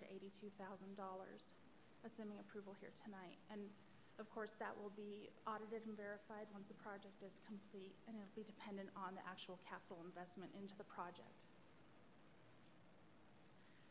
So again, tonight we are before you to ask for approval for incentives on this great project that will activate an area in Irondale with development, bringing in new capital investment and jobs. And before I address any questions you might have about this project, I'd like to introduce Gary Stein, who is one of the owners of the company, and he'd like to make a brief comment about the project. Sure. Good evening and welcome. Howdy, Mayor Ford and council members. Thank you for having me up today. Really, I'm here to give you about 3 seconds on our company and who we are. Insull Steel West and Midrail Real Estate are one and the same. They're both owned by my family and have been for a long time. We were founded in 1960, but our roots in the steel business go back to the late 1920s in Houston. And in fact, today is sort of a monumental day in the history of our company. As the 4th generation of our family, my son, Sam, today is his first day at work. But really, I'm here just to tell you a little bit about the project and to answer any questions you might have. We're going to build about a 250,000 square foot industrial steel warehouse and processing facility. By processing, it really is mostly cutting and bending and shearing and sawing and things like that. We don't melt any steel. We don't make any fumes. We're we're a good neighbor of a steel company. And then our plan is to find complementary industrial users who are interested in locating in Commerce City and being next to us. We're working with the BNSF Railroad to bring railroad service up to the property, because that's a key element of what we intend to do there. When you're out here in the Rocky Mountains, you need rail service to bring in your steel. So with that said, I'm just here to answer your questions. Great. Does council have any questions for the applicant or for staff at this time? I'd like to start off by just saying thank you, Mr. Stein, for choosing Commerce City to move to. 105 jobs above the county median. That's great for our community. You just saw we approved another one for 37 new jobs. That area is starting to get some attention, and we're hopeful that you're able to get your rail-served access to your site. But thank you for choosing Commerce City. Thank you, and I would like to thank you. We've got business in lots of cities, and it's been a real pleasure here in Commerce City with the two Michelles in economic development and Paul Workman in city planning. Tomorrow night's our first public hearing on the rezoning request. It's been a real treat working with a small city that's focused on developing business. So thank you to all of y'all. Sure. Thank you. Mr. McEldowney. Well, first say thank you for those comments. It's always great to hear. It's great to hear that kind of feedback about staff. We think highly of them, but it's great to have you, the customer, validate that that's the case. You can't imagine how bad some cities can be, and you guys are great. We have to keep these comments in our back pocket and make sure that our community is aware of that. So thank you. I want to echo the mayor's comments. I recall when we first heard about this project from the two Michelles, and it was an exciting project, and I'm glad to see that it's come back to this point. To the mayor's comments, that's an area that needs this kind of an activator, if you will, and I think the fact that you're able and looking at pursuing that spur really can create a special spot for, as you said, complementary users to yourself, and really help add some energy and some activity to that area. And obviously, you have another neighbor who was in the room tonight. So it's great to see some activity happening in that area. And thanks. And we had great weather for you to come up from Houston. Anyone else? It was 75 when I left today. Well, you'll have something to look forward to going home to. Right. All right. Seeing no one else, thank you, Mr. Stein. Thank you to the economic development folks, and we'll continue the public hearing. Is anyone in the audience that'd like to address the City Council on this resolution? Seeing no one, I'm open for a motion to approve the resolution. Mr. McEldowney. Move to approve Resolution 2016-01. Mr. Teeter. Second. We have a motion and a second to approve the resolution 2016-01. Will the city attorney please read the title? Title of Resolution 2016-01, Resolution approving economic development incentives for Instel Steel West LLC and Mid-Rail Real Estate LLC. Thank you. All those in favor signify by saying aye. Aye. Opposed, say nay. Motion's carried.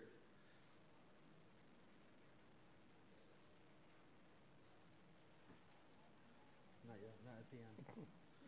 All right, next is Resolution 2016-23.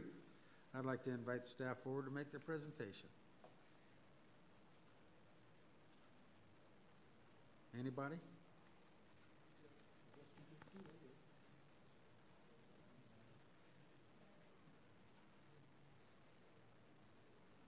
We'll give it a second. Here comes Mr. Workman. Mr. Mayor, Mr. Members of Council, this resolution is preliminary to actually having the hearing on the annexation. So this resolution is simply for the purpose of setting the hearing date, and you'll notice that hearing date is set for March 31, I believe it is. I don't have it right in front of me, but it's only for setting the hearing date, and it's just it's a perfunctory resolution that's necessary to start the annexation process. Oh, it's March 21st is the hearing date when we'll actually have the annexation hearing. You have anything to add there, Chris? No?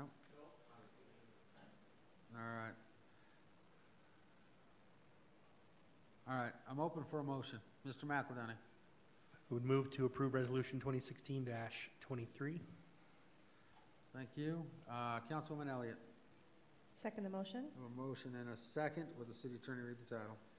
Resolution 2016-23 reads, Resolution finding substantial compliance of an annexation petition and setting a public hearing to determine if the proposed annexation complies with statutory requirements for such annexation, AN 236-16. Thank you. I have a motion and a second. All those in favor signify by saying aye. Aye. Opposed, say nay. Motion is carried.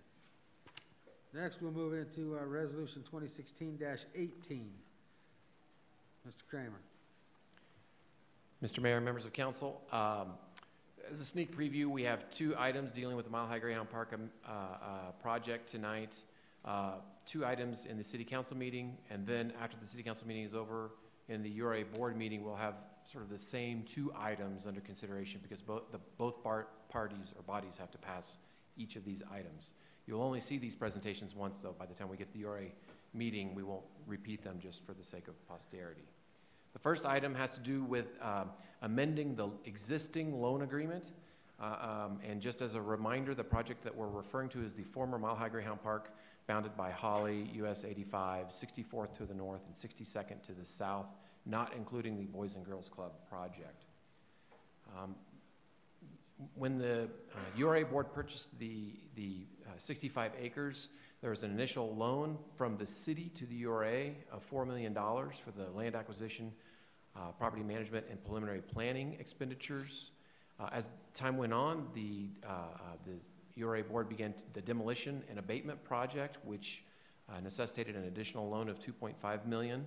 Then in October 2013, there was an additional loan of $250,000 to the URA for final demolition and remediation and operating expenses, things like weed maintenance, consultant services, et cetera. That leaves the total loan amount of $6.75 million. It's been that amount for over 2 years now. The current balance on that is $28,982, and while that is in the black, it's still not sufficient to cover future expenses of the site, such as the weed maintenance and consultant services. And given the House Bill 1348 procedures that are going to be in place, we do expect for there to be consultant services moving forward. Staff is recommending an additional $100,000 be loaned to the URA.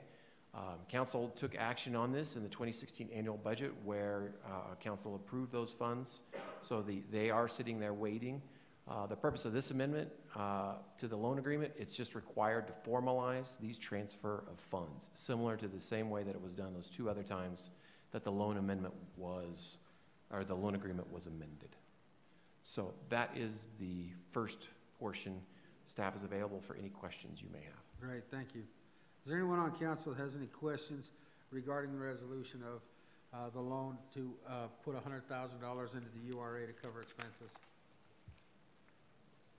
No. Seeing none, is there anyone in the audience who would like to address the council on this resolution? Seeing no one, I'm open for a motion. Mr. Bullock. Move to approve Resolution 2016-18. Thank you. Mr. Douglas. Second. I have a motion and a second. Will the city attorney please read the title? Title of Resolution 2016-18 reads as follows. Resolution approving Second Amendment to 2012 Intergovernmental Agreement between the City of Commerce City and the Urban Renewal Authority of the City of Commerce City. Thank you. All those in favor signify by saying aye. Aye. Opposed, say nay. Motion is carried. Moves us into Resolution 2016-19. Chris, you going to handle this one too? Mr. Mayor, yes, I'll be presenting this case as well. This presentation is going to be regarding the adoption of the Master Developer Agreement that's been in discussion for a while. It is a three-party agreement, so it will require the approval and signature of both the City Council and the Urban Renewal Board. That's why we'll be presenting and have on the agenda for both bodies to consider. Again, we'll just do this presentation once, though. So the way we'll handle this, because this does represent the culmination of a somewhat of a lengthy process, we are going to do a little bit of review of some of the project history, the site history. Some of it may be familiar to council, but it's always a good time to check in on how we got to where we are for the audience, for the residents in the community. We'll also talk a little bit about the MOU, the overview of the master developer agreement itself, including highlights of some of the deal terms, the framework of the deal. Moving forward, what steps we'll need to take should the MDA be approved. And then also an introduction of Rick Wells, the primary representative of Regen LLC, and he will have an opportunity to then speak to you about his perspective on the project. So again, just as a quick reminder of the site we're dealing with, US 85 to the west, 64th to the north, Holly to the east, not including the Boys and Girls Club in the southeast corner, and then East 62nd Avenue to the south. So when I said site history, I really meant site history, but this will be relatively quick. The site itself actually began operations in 1945 as the Mile High Kennel Club. 1949, it's got quite a long history. It lasted through 2008 after a decline in greyhound racing. The site was purchased by the Urban Renewal Authority in August of 2011 for the purposes of promoting and achieving the vision of a quality community. The city decided to take a more active role in the future of the site since it plays such a critical role. Just a little bit of discussion about what's happened on the actual site itself. There was some initial outreach, quite a bit, actually in November 2011, led by the city. Got a lot of great feedback that helped shape the direction that the project has moved. The demolition of the site itself began in 2012 and was completed in 2013. Additionally, the Urban Renewal Authority issued a developer request for proposals in December of 2013, and a result of that was the selection of Regen LLC, where a memorandum of understanding was signed in May of 2014. And that's sort of on the site itself. The actual, the URA board has also been busy in that since the MOU was signed. I'm not going to go through each one of these, but this is really an overview of all the various meetings, updates, direction that the URA board has been working on throughout this process. There is one item that you see there, summer of 2015. The URA board did not actually have those meetings with the Adams County government and Adams County School District 14. That was by staff and Regen, but the rest of this directly involves the URA board itself. I'm going to highlight just a few other milestones that have occurred on the project that don't necessarily directly relate to the MDA negotiations, but they're still valuable insight and provide good context for the project. In December 2011, the city received a $70,000 Economic Development Administration grant with a local match for the purposes of doing a market feasibility study. And then in June of 2013, we got the results of that, which analyzed a variety of land uses and recommended a basic land use framework based on the market feasibility of a variety of conditions. And that, along with the citizen outreach I mentioned earlier, have served as a key reference point and guiding post moving forward. Another interesting milestone, the site was the subject of the Student NIOP Real Estate Challenge in 2012.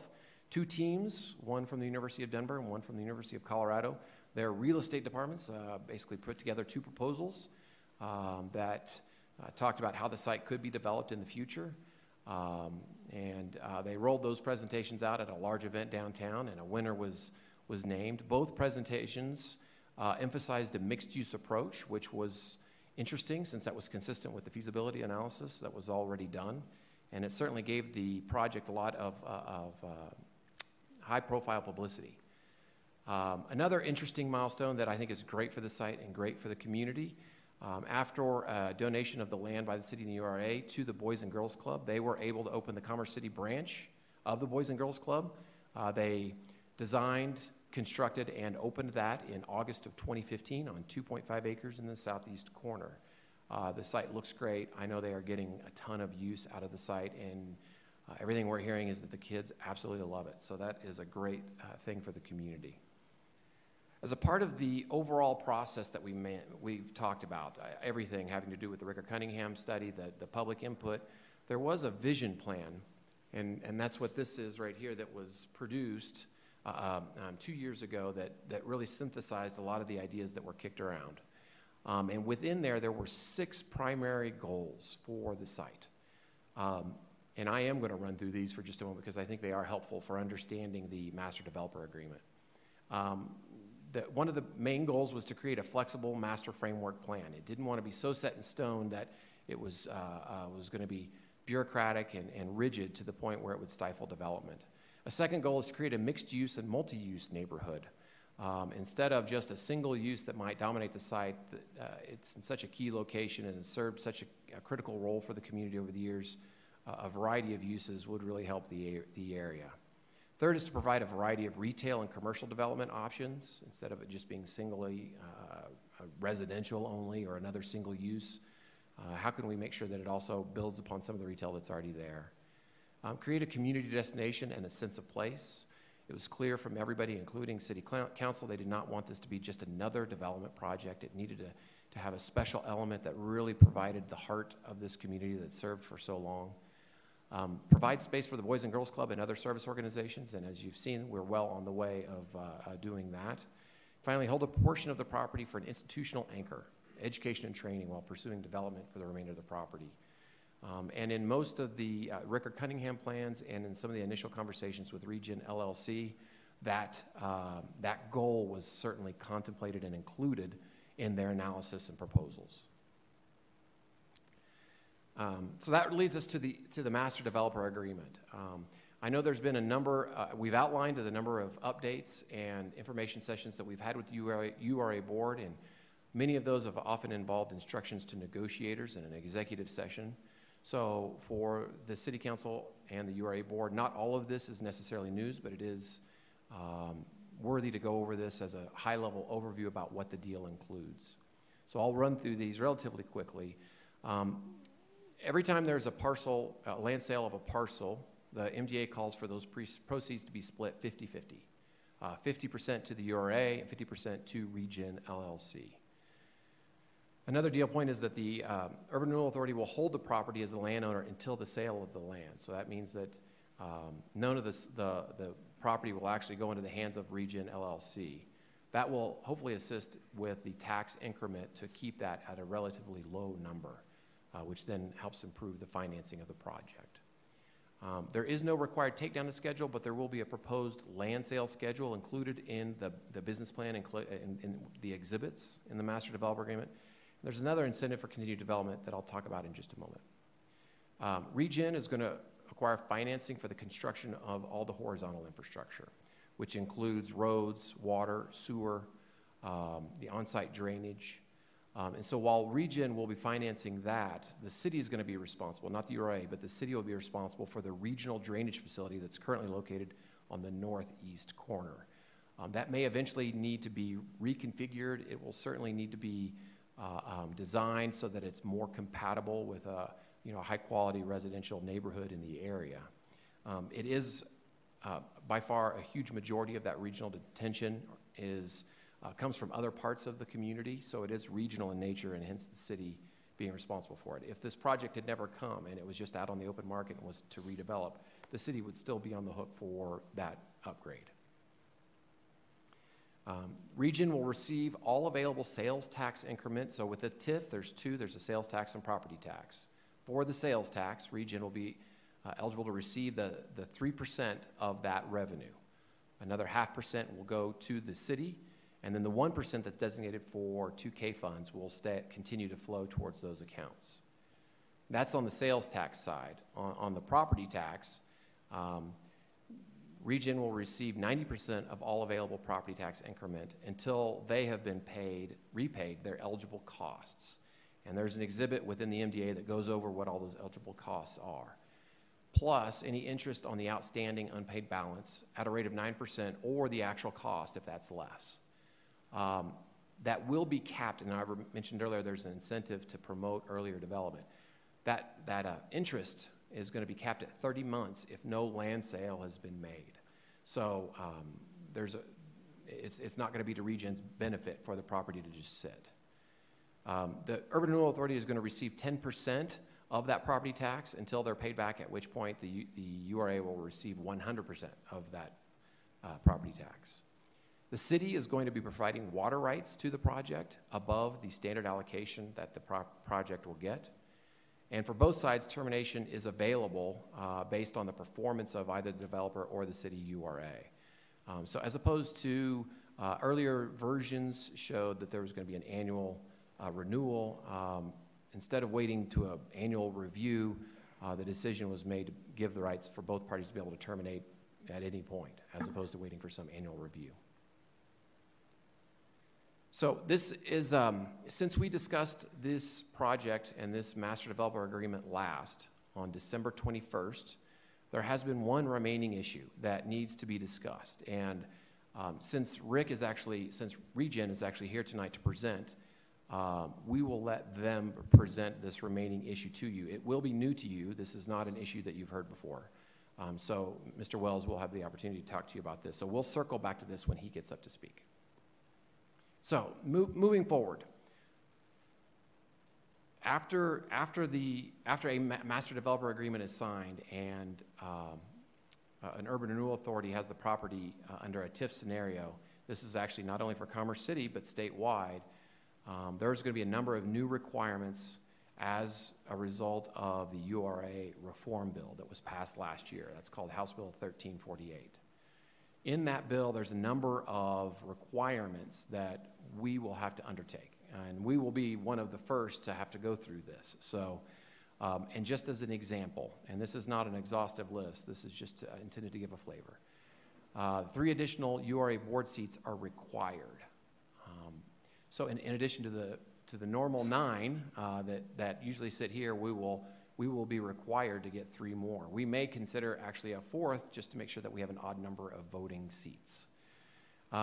The URA reform bill does require some form of agreement, be it an IGA, consent form, a waiver. It's required with the taxing entities so that they are more involved. If no agreement can be reached, then arbitration is required, binding. So this is an example of some of the extra steps. It could, theoretically, it probably will make it a longer process than what we are used to with urban renewal. But the good news is that the project will need to go through certain steps anyway that will probably take just as long or longer, including zoning, construction documents, development plans, building permits, marketing the site for potential users, et cetera. And to show you how those parallel efforts are going to work, this graph, and again, don't worry, I know it's late and snowing, I am not going to go through these one at a time. The purpose of this is really to give you an overview about how the blue projects, the development processes, zoning, marketing the site, getting LOIs, et cetera, that can all be occurring parallel to the green projects, which are the urban renewal processes, many of which are new for the first time. So while the urban renewal processes will certainly take a long time, or at least longer than what we're used to, they will be done at the same time that other work will be going on that has to occur no matter what. So that is really where we sit from a master developer agreement perspective. It is here for your consideration tonight. Staff is recommending approval. But as a part of that, the other signatory on this would obviously be Regen LLC. And Rick Wells, representing Regen, is here tonight. So I will turn it over to him. Thank you, Chris. Thank you, Mr. Mayor and members of the City Council. Appreciate the opportunity to be here today and talk about steps moving forward that we can take to successfully complete this project. I know it's been a long process. It's taken longer than I'm sure you wanted, or I'm sure I wanted, but my experience with these types of projects are that they take time. And just going back a little bit in history, the reason we're here today is because you bought this property, because it's a distressed property. It was offered for sale originally. Market didn't take it up. I looked at it then, decided the economics didn't work, and you decided, I think appropriately, because you had a long-term vision for what you wanted out of this property to move forward with that purchase. Through the RFQ process, which was lightly responded, but got some good respondents, and through the negotiation process, it's been long, it's been arduous. I came in here to start with two partners.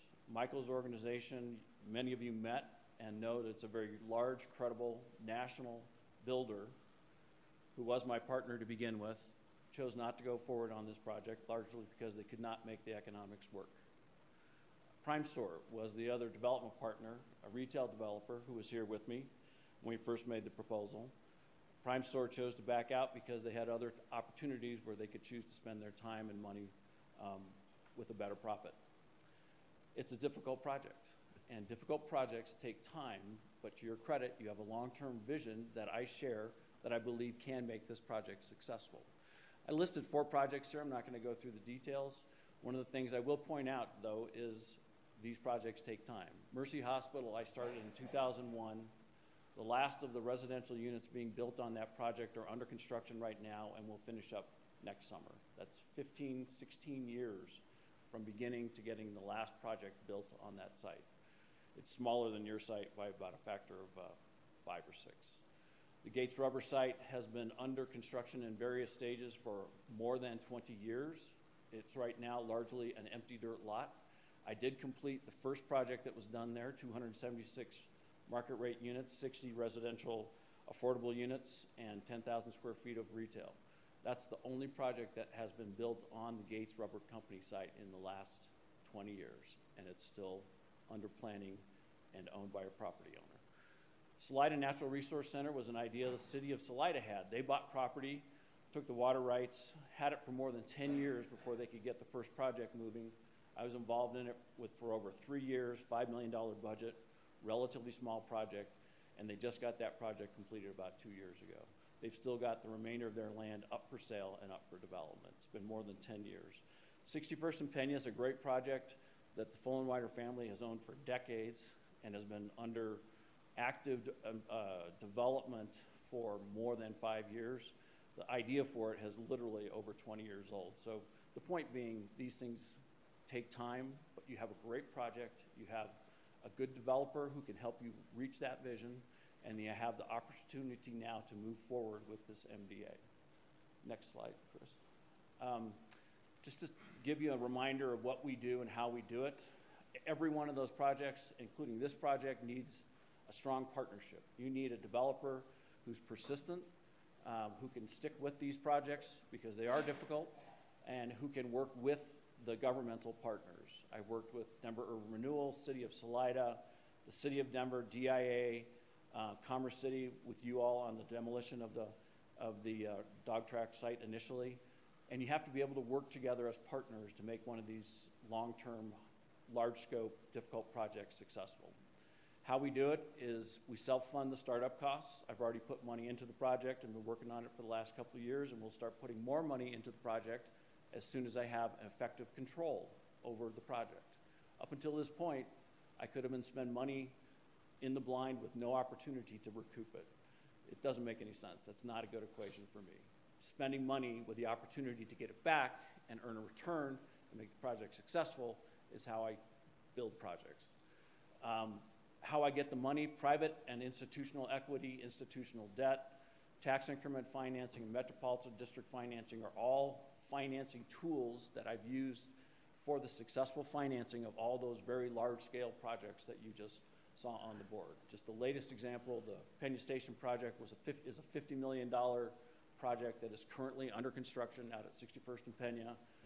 A lot of infrastructure, rail stops, et cetera, and it took 3 years to get that financing put together. That's what we do. We put difficult projects together, we put people together with projects, we put money together with people, and we make projects work. You want the next slide? I think the good news is we really do have a shared vision. You've got a vision for this project about how you want to see it come out: mixed use, residential, commercial, retail. The educational piece that you're planning to retain is going to be a challenge. You're going to need to work together with us. We're going to need to work together to make that successful, because that will be a heavy pull. Mixed residential types, multifamily, family, single family, for rent, for sale. I think we can get an active seniors project. Again, a big slate, a large vision, but all very achievable. Mixed income, I think, is very important to this project. Having the ability to put workforce housing, market rate housing, affordable housing, all mixed together with the same quality of product, indistinguishable one from the other in a community is very important to your vision and to the success of this project. The MDA that we talked about has strong alignment between the parties. I don't get paid until you get paid. I don't get paid until the project is successful. I am a big believer that any new project like this is a new member of an existing community. I'm the new neighbor. When you're a new neighbor, you have to make friends with your existing neighbors. I've started that process with community outreach. I've been successful at every one of the projects we've worked in. I worked in and lived in some of my projects ongoing, and I'm still good friends with the neighbors. And this is what it's about, is starting to be a good neighbor and bringing that good neighbor philosophy. I'll bring a strong team of consultants. RNL, who's done a number of planning studies on this site, original part of my team, is going to continue with the planning and zoning. Kimberly Horn is my engineer. They've already done study work on the site, good, strong national engineering firm, and they're going to be my engineering partner. We've got opportunities with other residential developers, not public forum, I'm not going to name names, but we have ongoing discussions with residential developers.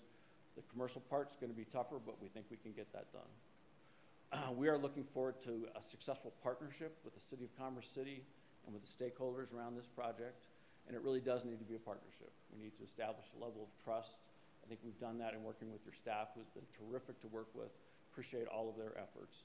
And I look forward to taking the next steps with the city as a partner.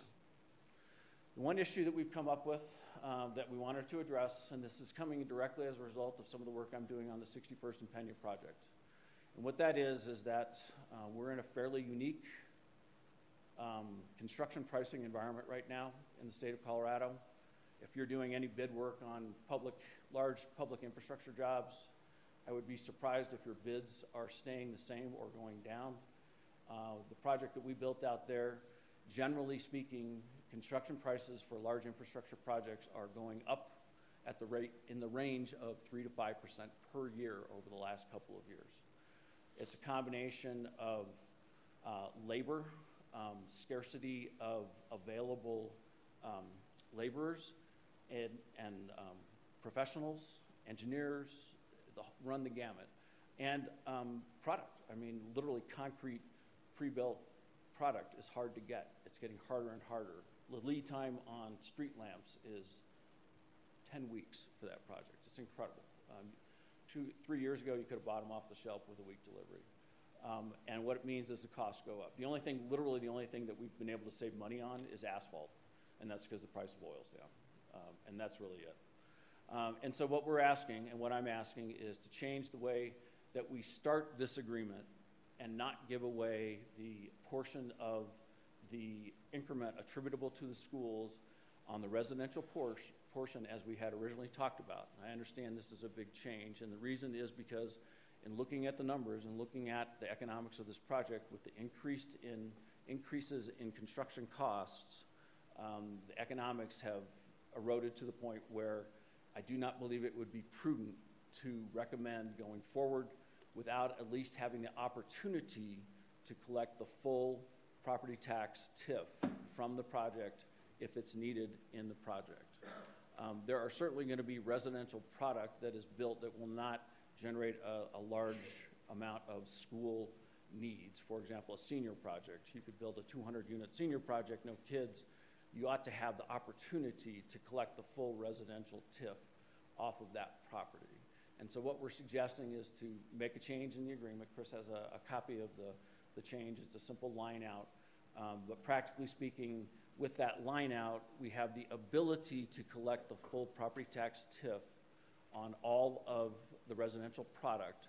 But we would want to sit down with the city, with the schools, and talk through the kind of product we're building, the expectations about what sorts of residents we'll have, kids, number of kids, need for services, and really work through with them, again, as a partner to determine whether we can give some of that residential TIF back to the schools as a part of the plan or whether it needs to be put back into the projects to make the project successful. So that is a late change. It really is a result of quite literally me being a project manager on a construction project that's 2 miles away and under construction right now, and seeing what the impact of those increased costs are for this type of a project. That's what I've got. Chris.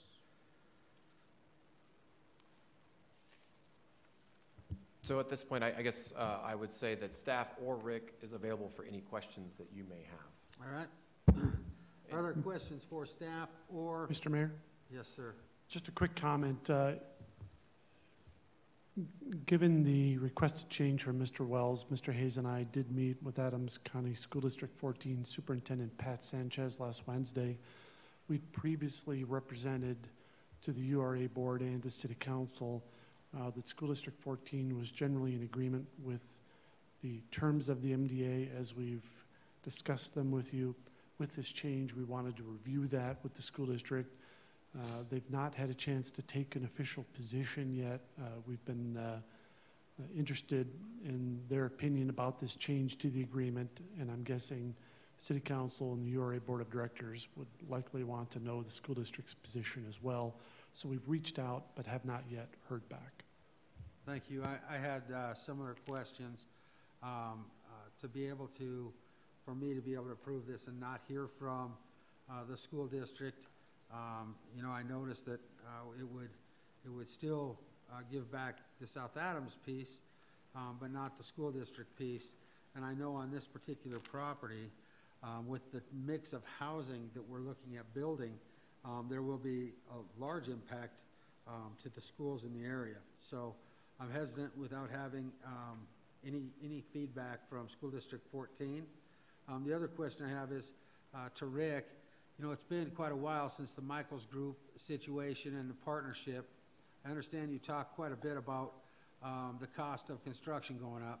The economy's gotten better. Housing needs have gotten really better. There's really a lack of housing in the metropolitan area. Rents throughout the metro area, including Commerce City, continue to skyrocket. I think the average apartment in Commerce City is around $1,600 a month. So the site has gotten better from the perspective of the housing needs within the metro area, and I think it's important for everybody to know that as well. Oh, I agree. Construction costs may be higher, but rents and the market for homes, whether it be condos, whatever, that stuff has all went up drastically, and so I know there's some offset there.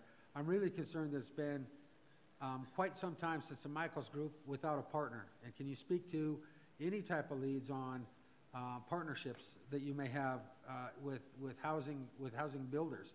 And the reason I ask this is Commerce City invested a lot of money into this particular site here with Kroenke, and we got into an agreement, and now we're still years and years away from have seen any type of vertical development at all on the site.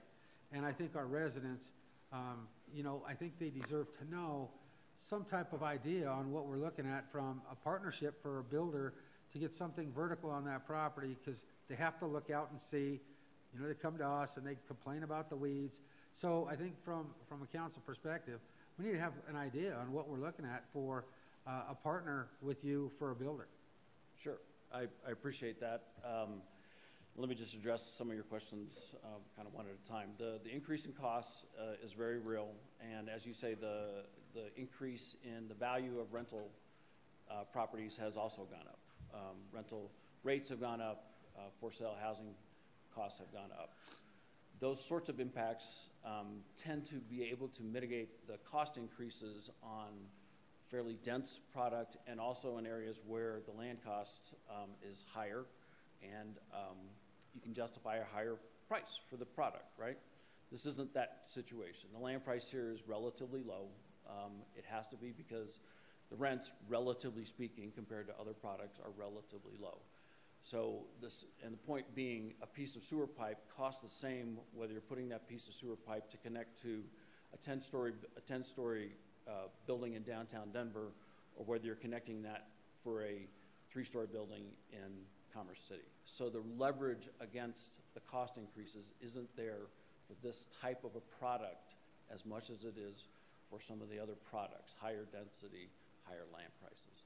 As to the residential developer, yes, I have had discussions with a number of residential developers. I am highly confident that the first product that will be built on this site will be either a market rate or a income restricted multifamily project, somewhere in the range of 150 to 200 residential units, 3-story walk-up, surface parked.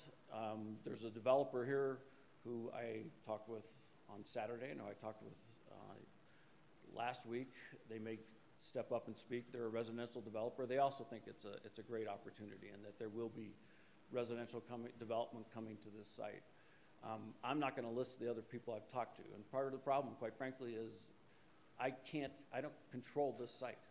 I cannot market something effectively that I cannot tell someone I can control and deliver. And so there is a bit of a chicken and egg.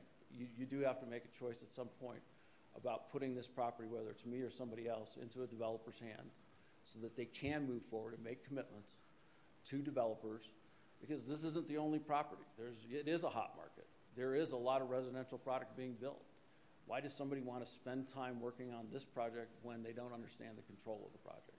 When I can't tell them, I can deliver you this lot within X months because I don't control it.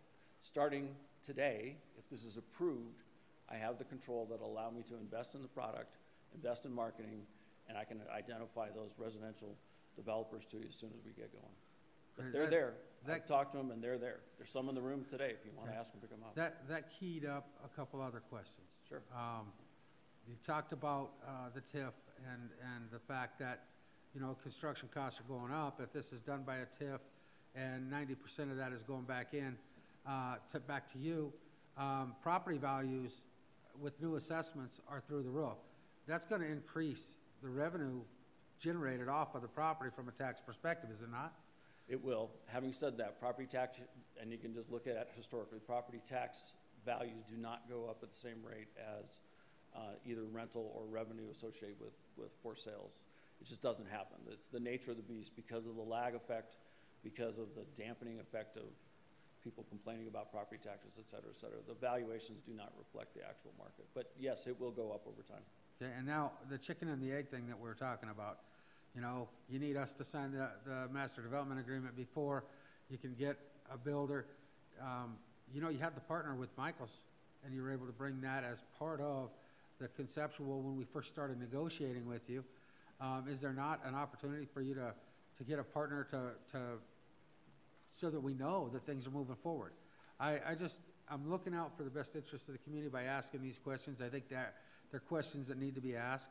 I just don't want it to sit for 10, 12, 20 years like some of these other projects that you had talked about without knowing that we have some intention of getting some vertical development in a near term period of time. Absolutely, and that's why I think it's important to understand the alignment in the agreement. The alignment is I don't get paid until you get paid. I'm going to start putting money out once I have control of this property to do engineering, to do marketing, to do planning, to be in meetings with lawyers, already done that, to get this deal moving. Without the ability to have some control over the property, I'm not going to spend the money. That's the way these things work. It does work if we work together. I can spend that money. I can get the LOIs. If you would like to make that as a condition to signing the MDA, it would be interesting, but I'd take it under consideration. I don't know that it would actually be something I would do. Right, and well, that's just part of my concern because we're taking a big risk as well. We've got $6.5 million of the residents' money tied up into this, and we want to make sure that we're moving in a timely manner, especially with a good market for development. We know 07, 08, 09, when the downturn in the economy, the metro area was overbuilt, and there was a concern about too much product in the market. Now we've kind of done the reverse, and we don't know how long that window of opportunity is going to be open. I know that's a risk to you as well, but we're risking $6.5 million of the residents' money, and I would like to have some assurances that we're going to see some movement, and that's part of my concern. I want to get to some of the other council members so that they have an opportunity to ask some questions. Mr. Amador.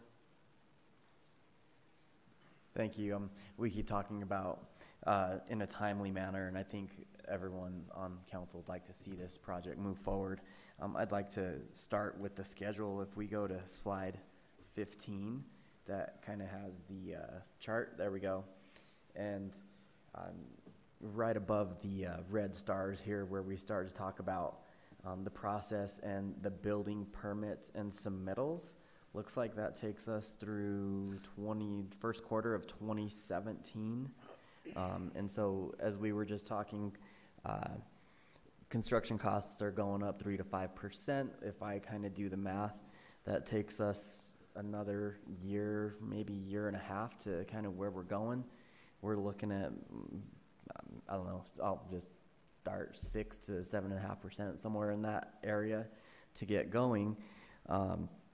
The question is, what is the economic impact to the school district, or the rough order of magnitude that we're talking? So we have ask in front of us right now to strike the school district tax portion of that. Do we have a rough order of magnitude of what that impact is as a school district? I'm going to do math in my head and say it's going to be approximately $200,000 per year at full build-out. And that's an estimate. I'll give you a better figure once I get back and look at my numbers, but that's about what I recall.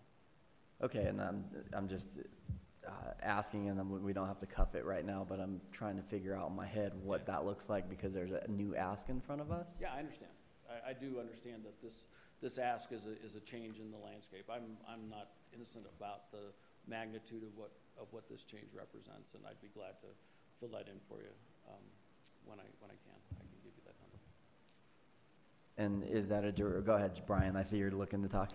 We've done some quick math, again, just estimates. We would say it's at least a couple $100,000 a year initially to the school district in property tax revenue for the residential portion of the project. Our math actually put it a little bit higher than that.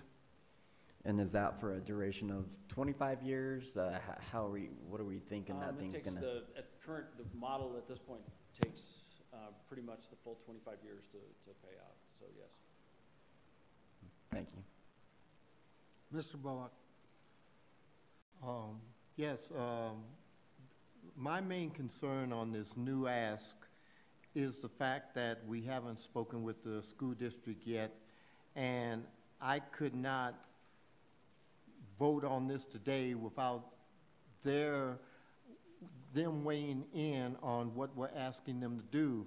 And even because, well, we know down the road within this year or next year, they're going to be bringing forth a bond issue.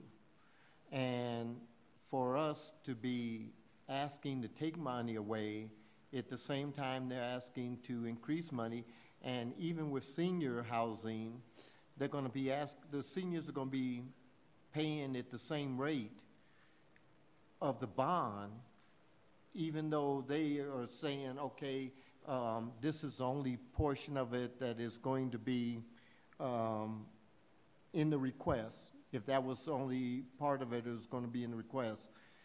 Knowing that a lot of this housing is going to generate more students, I think until we actually talk to the school board and find out how they feel about this,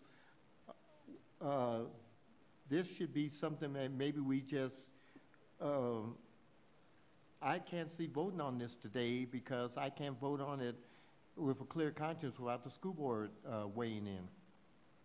I understand your concern. I just would point, and I wouldn't argue with your reasoning at all. I would just point out, I would not characterize it as taking money away from the school district. Right now, they are getting zero out of that property. They're getting no students, they're getting no value, they're getting no property tax. There's nothing coming off that property that benefits the school. It's an eyesore and it's a nuisance for the school that's across the street. So I understand the hesitance not making light of that. It would certainly change the deal as it was originally proposed, and I understand the reasons for your wanting to discuss it with them. Mr. McEldowney. I think I think the rough math that we heard here of $200,000 a year is an important number. There's a saying out there, penny wise and pound foolish, and I have a hard time thinking about further delaying the forward movement on this effort by trying to, pardon the pun, but nickel and dime $200,000 out of a multi-million-dollar effort. So I think the point was just made. We're talking about zero tax revenue today, zero tax revenue unless something happens. Unless we pull the trigger and initiate this MDA, nothing happens. The project, the product, the lot sits as it does today, generating no revenue. So the only way to get action, which our community members want, is to put the controls into his hands so that he can have a formal conversation with the people that can actually move dirt. So I think ideally, yes, we would love to have the complete and certain buy-in from the district. I think we have to separate the bond, a potential bond. There's no tie to this, right? Bond issue that the district may or may not choose to proceed with will get voted on by residents of the entire school district and will be borne by property taxpayers throughout the school district. Whether or not there is a levy being paid on this, it's a separate thing, right? So I guess my concern is I think the chicken and the egg was a great quote, right? What do we want? Do we want development to occur, or do we not? If we force our partner here, and I think that's an important point here, and I know we're all very paranoid about this relationship relative to our experience with Cronky, and rightly so, especially those of us that weren't here when those relationships were struck. We walked in and inherited that situation. So to have some control over how this unfolds is important. I think what this agreement lays out is mutual risk and mutual reward, right? Which is not at all what we saw with the Cronky deal. That deal was in every manner built to benefit one party over another, in my opinion. I think the key here is that we've taken some risks to this point. You don't win unless you continue to take some level of risk. They have to be calculated. I think, what is the option? So if we don't move forward on this tonight, then that means we have to find another time to have this conversation. After having formal conversations with the district, we've heard from several folks about materials costs, labor costs, et cetera. So every week, every 2 weeks, every month that we delay this decision over what's potentially $200,000 costs us how much more on the other side of the equation? How many pieces of sewer pipe? How many people swinging hammers does $200,000 cost, right? I mean, at the end of the day, I have a hard time sacrificing us taking that next big step over that piece. Ultimately, I think we know that given the changes that are coming in terms of urban renewal, we will have a member of the school district more than likely sitting on this URA. And I think we can say to them, this was a tough decision. We would have loved to have a permission slip from you before we made that decision, but you will be at the table for all of these votes going forward, right? They are part of the formula going forward. So I think the other piece, and can we maybe put that slide back on since we don't have that in our packets? I think slide number 13. The piece that I want to make sure we're clear on, not the URA, the requested change. Okay, so requesting that the share back amount to the school district be decided by the board for each individual development phase as it develops. So if we say yes tonight to that condition, we're not agreeing to exclude or include, right, that share back on a go-forward basis. It says every piece of that development, every phase of that development will be decided by this body, which will include a member of the URA, a member of the school district on the URA, correct? So all we're doing tonight is saying, we agree that there needs to be a conversation that's, rather than a blanket statement of how it applies across the entire project, it's going to be decided project by project. So I think the decision, the input from the board or from the school district will come by way of having them sit with us on the URA and make that decision project by project, and gives us the ability to move this thing forward. Does that make sense? Not quite, No. but I'll get there later. You guys, I want to get through the comments. Mr. Douglas. Yes, thank you, Rick. Thanks for the presentation, Chris. You know, the way I see it, well, the way how things have been, and you talk about marketing, well, you have had the opportunity to market because we went out to Chicago to look at their piece and come back, and that didn't work. So you still had the opportunity as far as marketing. And I understand you still want to continue, and I know that nothing's been, you know, as far as any money lost or so won't happen unless the project goes forward and be built. You say $200,000, that's a lot over 25 years, that's $5 million. That's out school district, okay? Let's talk about the big dollars. The big number is $5 million. So, and then that said, that school did have a bond measure on the ballot 2 years ago, and it fell by 1,000. Other school district fell by 120. The other school district just put theirs on the ballot last year, and it passed. They're thinking about that right now this year, but I don't think it's going to make the case this year, maybe 2017. But it has to get buy-in, and you know, we talk about a community that looks at trust, and then seeing the dog track just sitting there empty and weeds and all that, and I understand, but you know, to have this come on the 11th hour about the school portion being taken off or being considered, I think I would like to hear from them. I'd like to see where they're at on this, because if we're going to take, we've waited this long, what's another month or two? And if this something was going to happen, it should happen before year end. Now things got pushed out. I know big concern from our past council member, just recently served his 8 years, was Jim Benson. And, you know, he spoke a lot about this project. So to me, I'd rather hear from the school district instead of going to it, because like I said, we've already have pushed this out this far. And to hear from them, to me, wouldn't matter, because like I said, right now that's being built at all. And it's going to be some time, because we're dealing with the URA now. We're going to have members on there, and they could take up to a year for something approved based on the criteria now that are set by the state for the URA.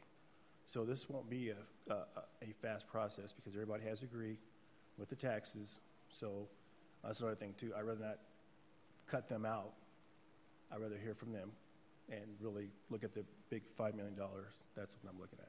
Thanks. Seeing no more questions or comments, thank you, Mr. Wells. Sure. Is there anyone in the audience who would like to address the council on this resolution? Come forward. Need to state your name and address for the record. Craig Fitchett, and I'm at 425 Acoma Street, Denver, Colorado, 80204. Thanks everybody for giving me a couple minutes. I'm the Director of Acquisition and Development for a company called Del West. We're an active horizontal and vertical builder. We specialize in affordable housing. We do a ton of multifamily housing, both affordable as well as market rate. Right now I have 190 new market rate units coming online in Denver and Arapahoe County. I have 298 affordable LIHTC deals working right now. One's about to open in a month, 156 units at 40th in Colorado. Another's we're breaking ground, I think, next week on the project at 64th and Lowell. We have an extensive background, and we're currently very busy building vertically. We buy land, we entitle it, We take it through the PUD, we take it through the whole process. I can't tell you how difficult that is. Rick's in a tough, you know, it's a tough business. It does take a long time to get things done. I get that. But in the last 3 years, you know, we've just got 400 units approved and are in some form in the last year. In the last year. We have 100 new single-family homes that I'm about to break ground on in the last year. Nobody knows about costs going up more than us. Rick's correct. Costs are going up every day. It's the most expensive land's ever been. It's the most expensive labor's ever been. And it's the most expensive cost of goods have ever been to build in Denver. But we're getting it done.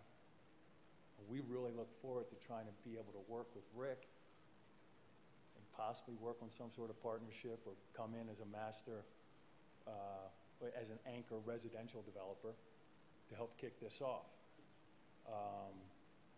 Chris, do you have that slide of the timelines?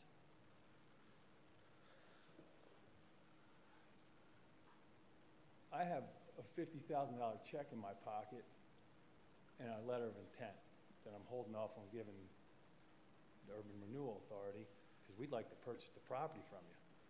But we want to work with Rick in good conscience, and I think he's doing a good job, but I think we might be able to stimulate the process and move forward at a much higher rate. Within 3 weeks of having a contract in place, I'll have a submittal to you guys, to staff.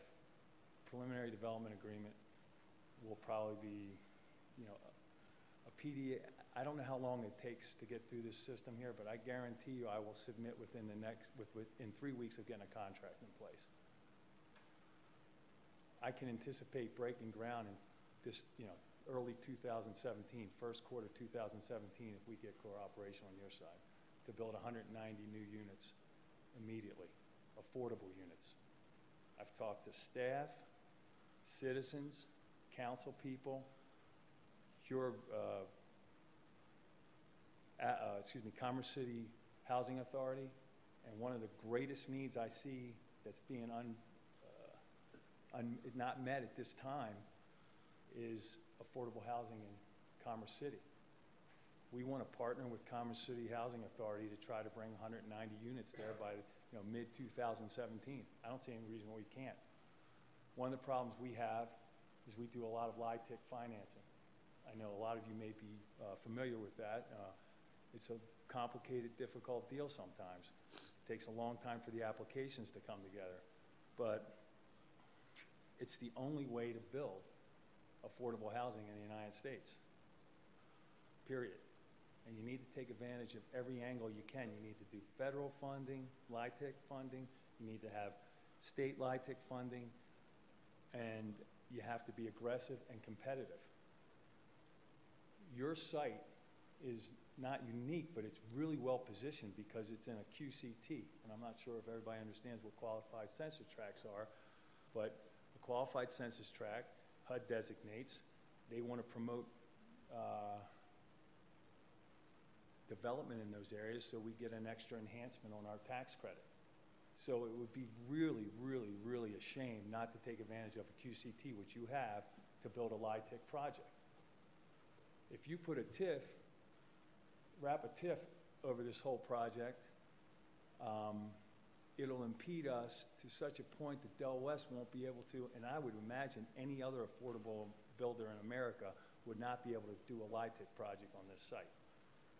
So the TIF, we may be able to develop around or without, and that may help the school. I guarantee you that if we build 400 plus units on the east side of this project, the school will have an impact. There will probably be in excess of 100 students or more. I don't know what the numbers are going to be, but I guarantee you there'll be an impact. And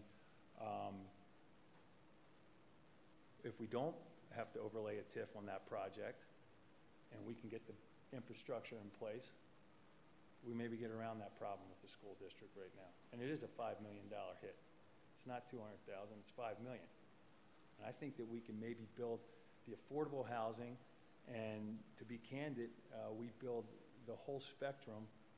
If we can work with Rick, I think we could probably come up with a plan where we could phase through maybe 3 different takedowns of the eastern portion of the property. It's approximately, if you take out the detention pond, 25 developable acres. We're guessing. I have a site plan already in place. I have elevations ready to go. I could submit some sort of preliminary development plan within 2 weeks or less. If we can work with Rick and maybe kind of look at extend this decision 30 days, I think we've come up with a solution that might be really beneficial to the city.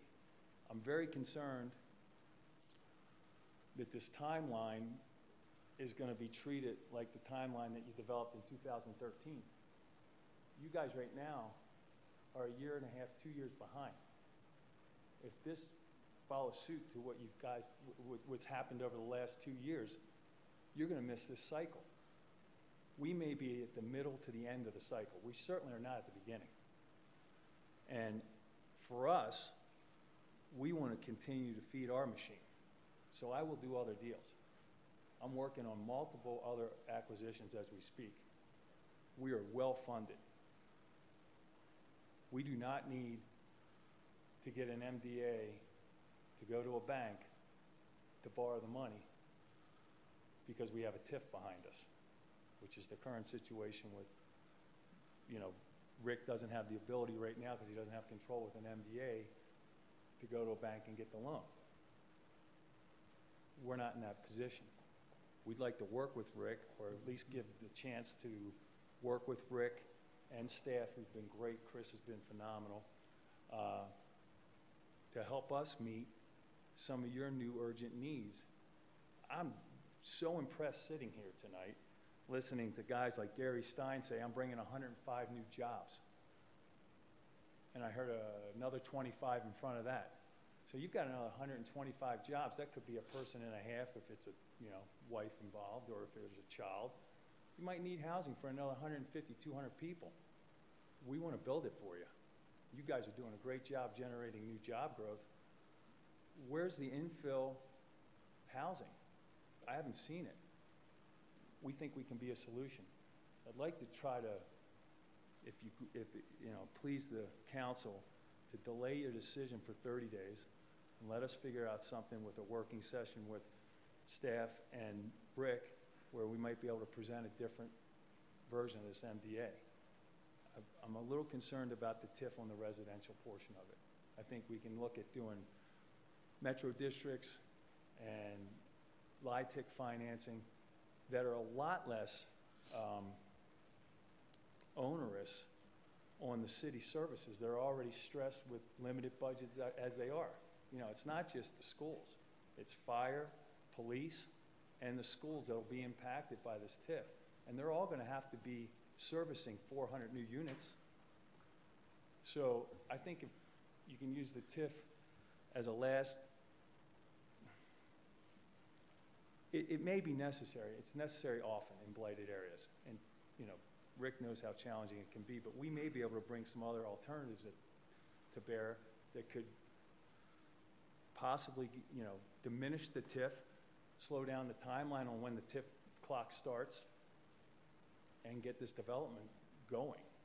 I'm kind of passionate about it because I'm passionate about workforce housing. I have a development at 40th in Colorado where we're closing down our waiting list for affordable housing applications. We have over 1,000 people. Every single day we get 60 plus calls. People walk up to the construction guys and say, who do I talk to?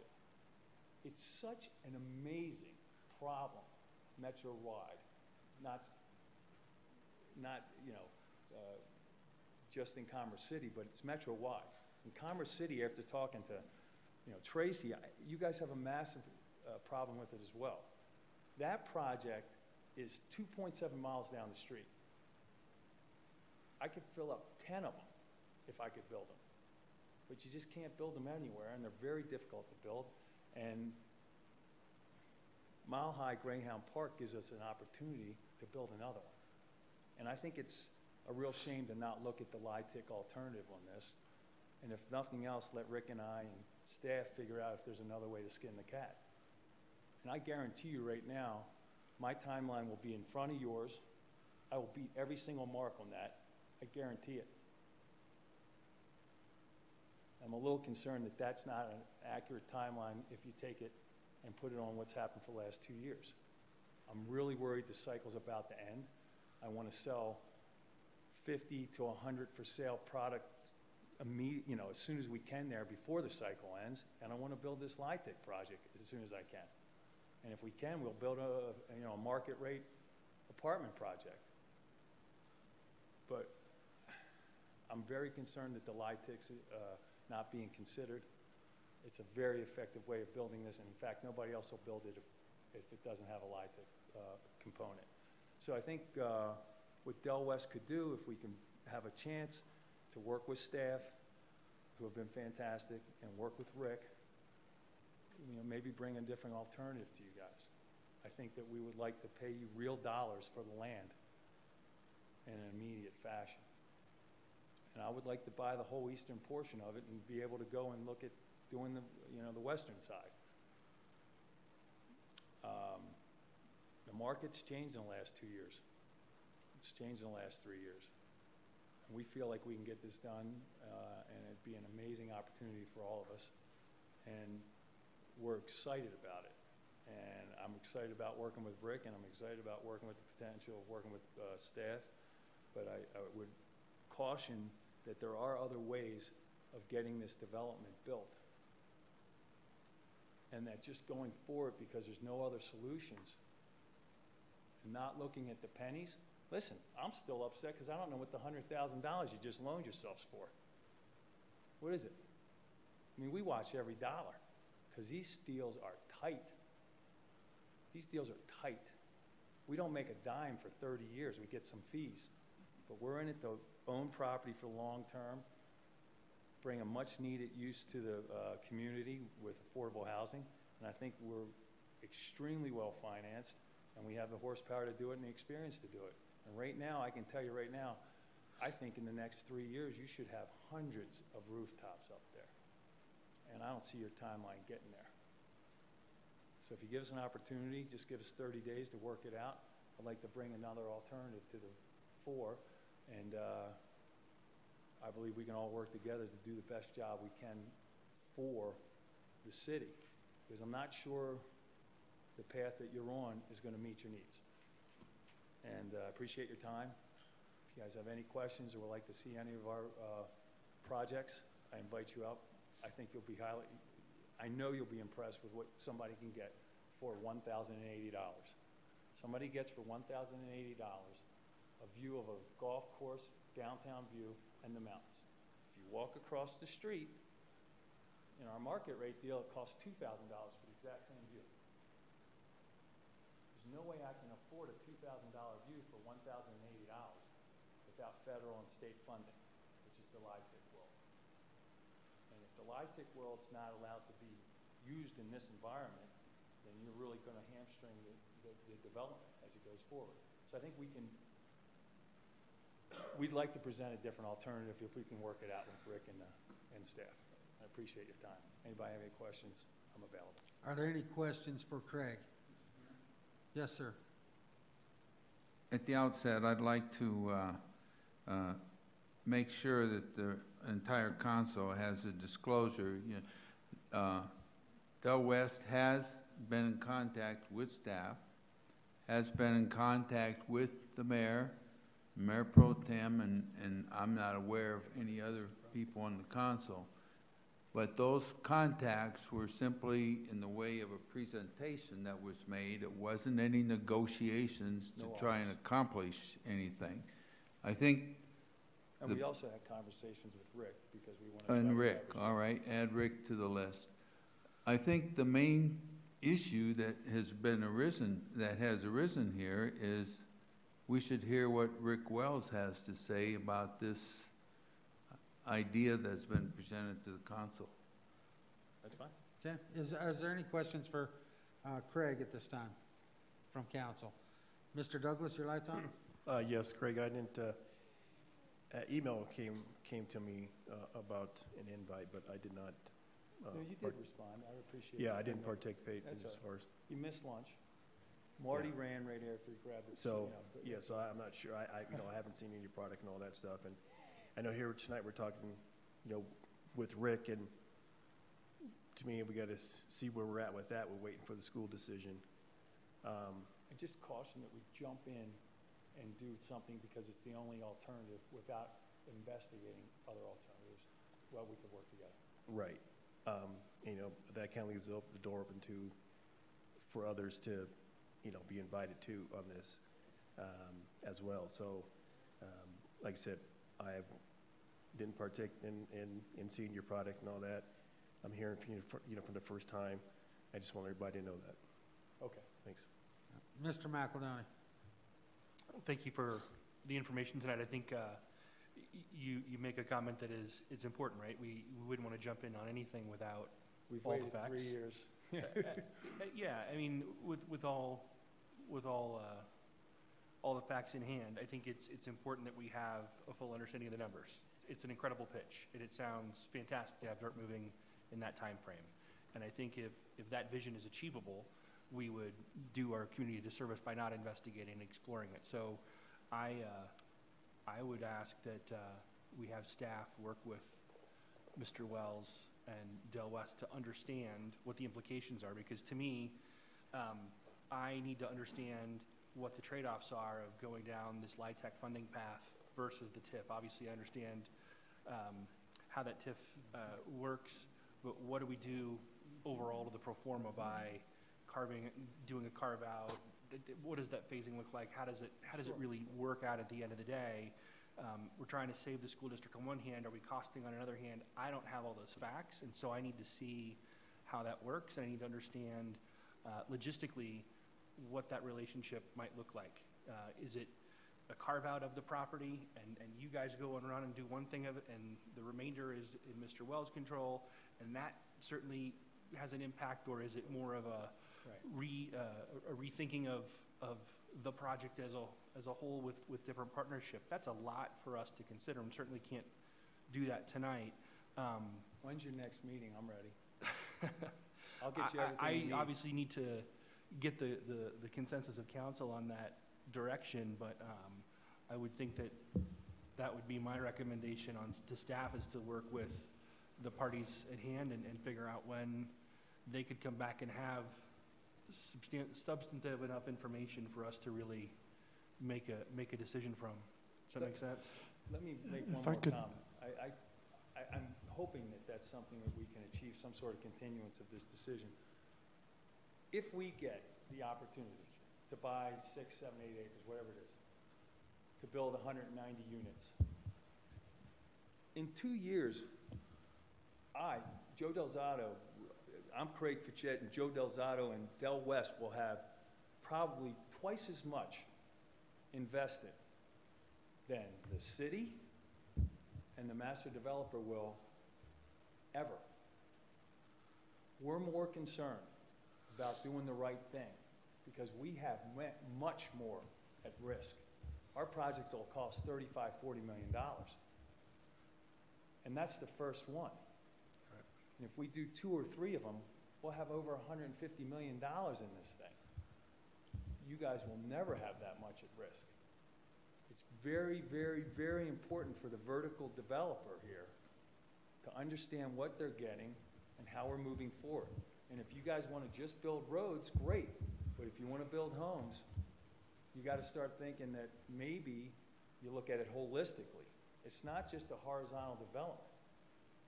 It's a horizontal vertical village. And we want to build a Main Street village kind of environment that is neo-urban, high-tech, state-of-the-art, and something that I don't think Commerce City has ever seen. And we're bullish on it. But we don't want to wait. I promise you that we will do other deals. And we think this is a phenomenal opportunity. If you give us 30 days to work it out, we'd like to have it. I thank you for your time, and I hope, and still have Rick's. Hang on, I got a couple others, Brian. Let me just make a quick comment about process. Sure, this gentleman's offer is sincere on behalf of Del West. The City Council or the URA cannot entertain unsolicited offers to sell the property for two reasons. One, the URA has already entered into an MOU with Mr. Wells. Secondly, if you decided not to proceed with Mr. Wells, I believe now state law requires that we go through a public process to select another developer or a public process to offer the property for sale. So I just want to make that clarification. I think you can ask Mr. Wells to talk to this gentleman. I don't believe you can require Mr. Wells to work with certain development partners, but I think it's fair to ask him to do that. If it was to be a condition of the MDA, I guess I would ask Bob and Robert to weigh on that, if that would be a legitimate condition.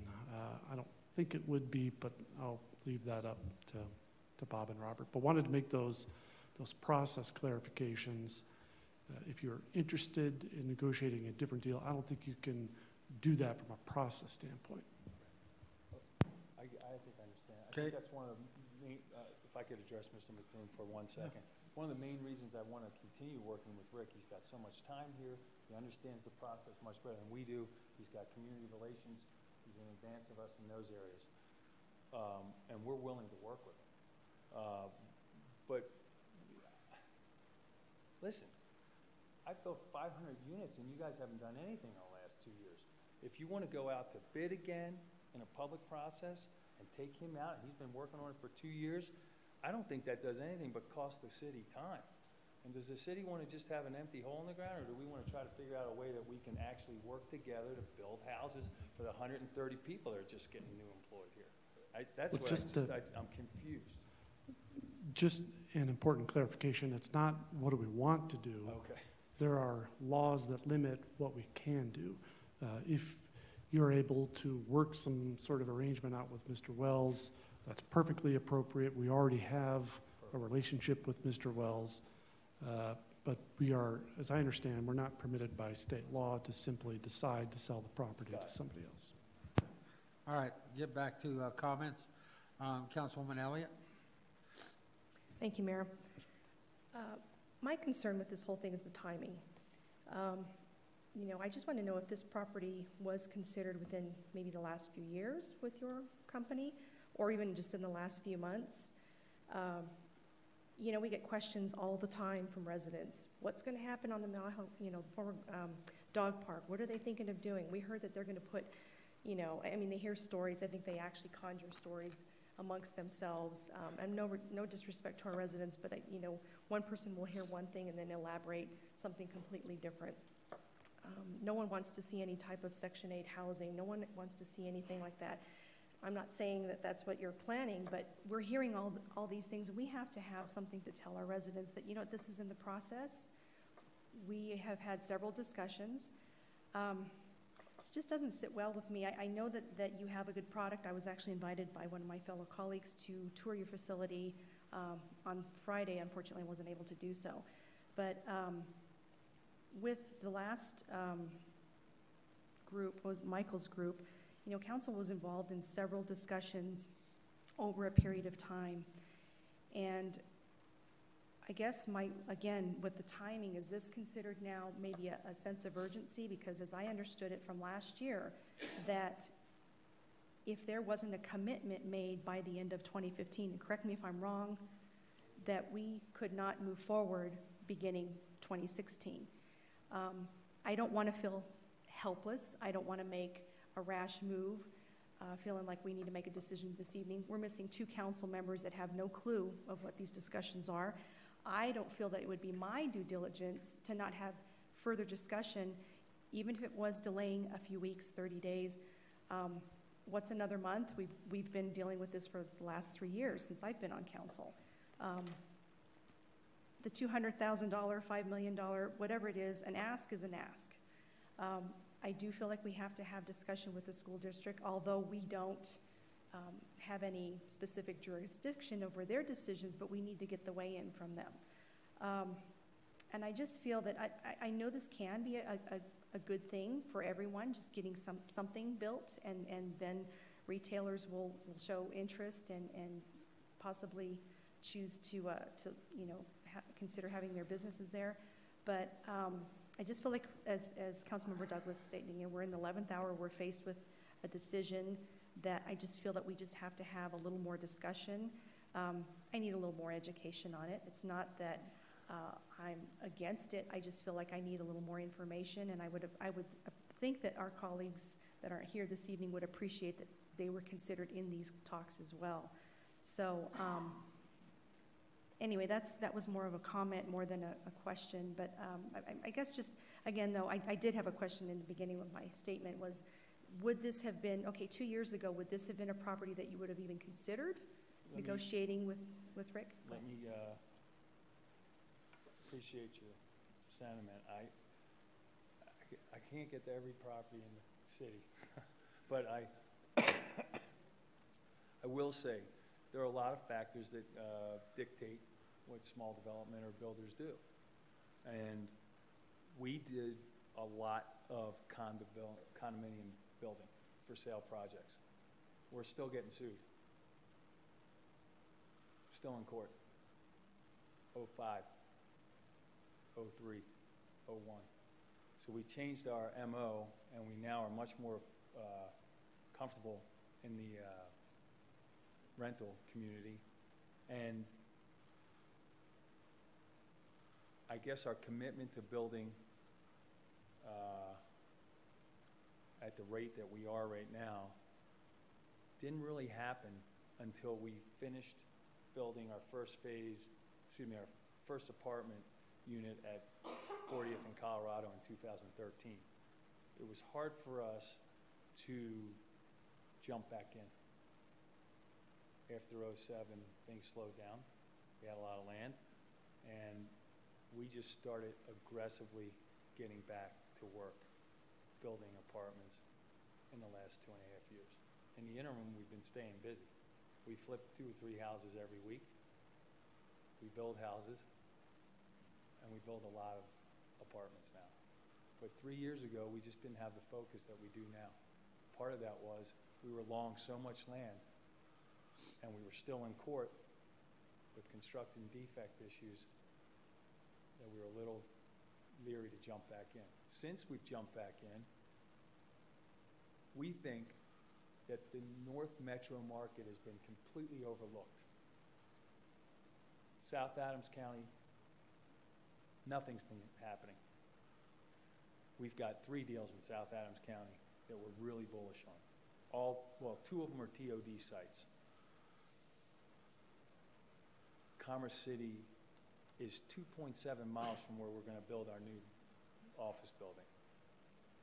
We're intimately aware with the pulse of the for sale market in this area, in this sub-market, the market rate rentals in this sub-market as far as absorption and rates, and also the affordable market in this sub-market.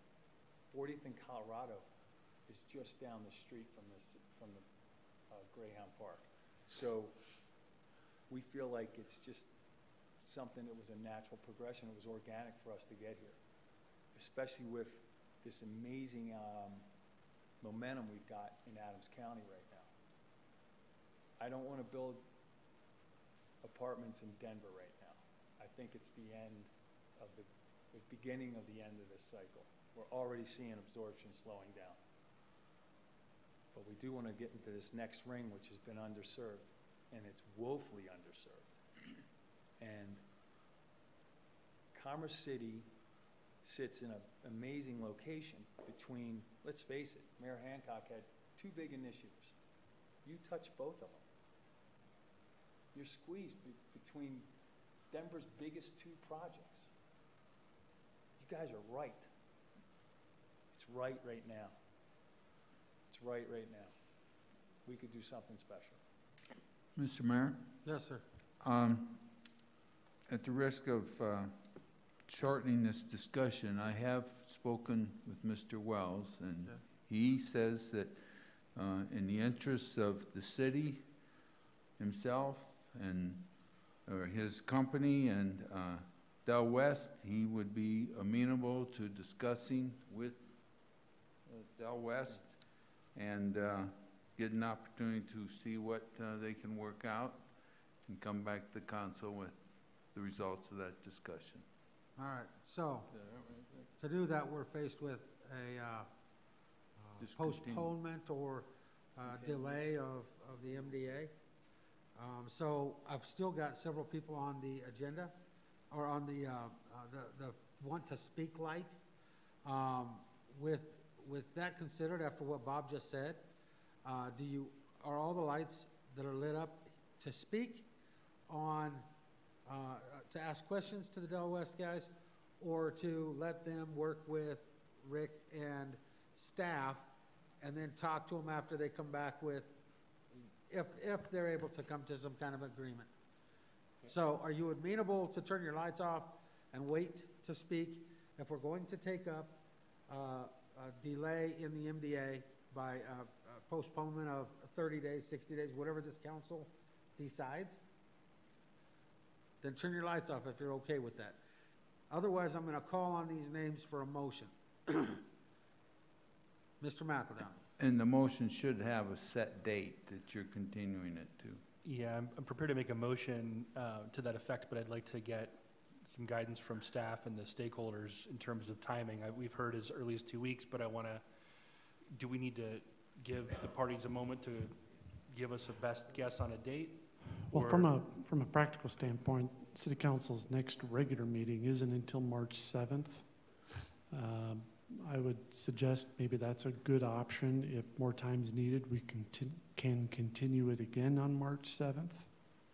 The only way to do it sooner would be to schedule a special meeting. I'm open to March 7th. Do I have head nods from the folks out that's involved? perfect. Okay. Then I would move that we continue the matter of the master development agreement until March 7th, until such time that staff and, I'm sorry?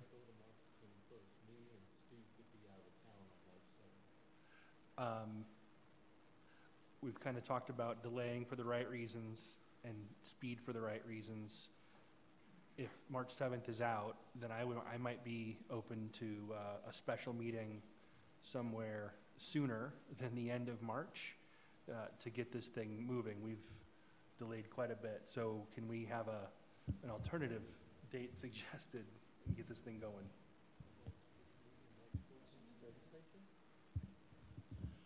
Staff, do you have a The recommendation? next regular meeting after March 7th would be March 21st.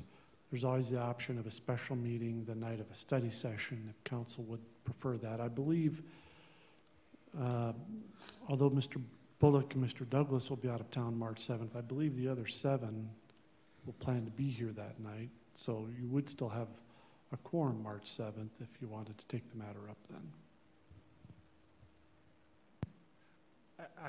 I'm tempted to say we pursue the 7th and ask for staff to have some time with Mr. Douglas and Mr. Bullock offline to be briefed on the matter. Would that make sense to the two of you? Or would you prefer to delay? That you're asking, because of the importance of this, I'd rather be here to weigh in on it and not be briefed on it, on a decision. Because I have a lot, I have something I want to add to it on this motion as far as what I would like to see if they're going to discuss this. Some things they could talk about. So to me, right now, it would be the 14th. Or special, or unless you we can't do it 29th because Renee will be out of town. So to me, I think I would like to see the 14th, the special meeting. Mr. Bullock? I would like to see the 14th too, if we can attach a special meeting to the night of the 14th and bring it back then, because that'll give everybody time to talk to the school board and both of the major participants to have a discussion with staff.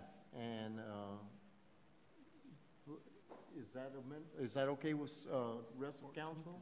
Well, it needs to be okay with the motion maker, and right now, Mr. McElhenney has the floor. We're going to delay tonight's decision for what I believe are the right reasons. I'm a bit concerned that puts us quite a bit out there. Again, head nods from the folks in the audience. Is that date amenable? Yes. Okay. We have a lot of work to do. All right, then let's move for a special meeting on March the 14th to continue the matter of the master development agreement and allow time for Del West and our regen partners to confer. Okay, Mr. Bullock. A second. I have a motion and a second to continue the master development agreement decision until March 14th. All those in favor signify by saying aye. Aye. Opposed, say nay. Motion's carried. Thank you both. Thank you. Thank you. For your time. All right, now we're going to, let's go back. Approve the minutes. We got presentations, but let's go back and do the consent agenda. Approve the minutes first. Yeah, the minutes and the consent agenda, and we'll fill in the rest of this, this agenda that we have before us. So first item on the approval of the minutes is January 4th, 2016. I need a motion to approve the minutes of January 4th. Mr. Bullock. So move. Mr. McElhenney. Second. Have a motion and a second. All those in favor signify by saying aye. Aye. Opposed, say nay. Motion is carried. Now we have the December 21st, 2015 minutes. I need a motion to approve the minutes of December 21st. Mr. McElhenney. So moved. Councilwoman I Elliott? just wanted to say there was a grammatical error on, That's good. I'm glad you caught it. I read them. Public hearings, item number 7. Okay. And it should read conditional use permit, and use is spelled incorrectly. Okay. Will the staff please make a note of that, so we can change that in the minutes? All right, and with that, are you willing to make a second? Second the motion? All right, with the clerical changes. All those in favor signify by saying aye. Aye. Opposed, say nay. Motion is carried. Now, consent agenda. The consent agenda includes items that are routine, procedural, informational, self-explanatory, non-controversial. They are presented to council for a single motion and vote. Any member of council may ask to remove a specific item for further discussion and a separate vote. Tonight, there are 5 items listed under the consent agenda. Does anyone on council wish to remove an item off of the consent agenda for further discussion? If so, please raise your hand. Seeing none, I need a motion to approve the consent agenda as presented. Mr. Bullock? Move to approve the consent agenda as presented. Mr. Douglas? Second. A motion and a second to approve the consent agenda. Will the city attorney please read the titles of the consent agenda items? Title of Resolution 2016-13 reads, a resolution approving an intergovernmental agreement regarding Central Park Boulevard improvements. Title of Resolution 2016-16, resolution approving City 2015 Highway User Tax Fund, HUTF, report. Title of Resolution 2016-17, resolution expressing City Council support for the renewal of the Scientific and Cultural Facilities District.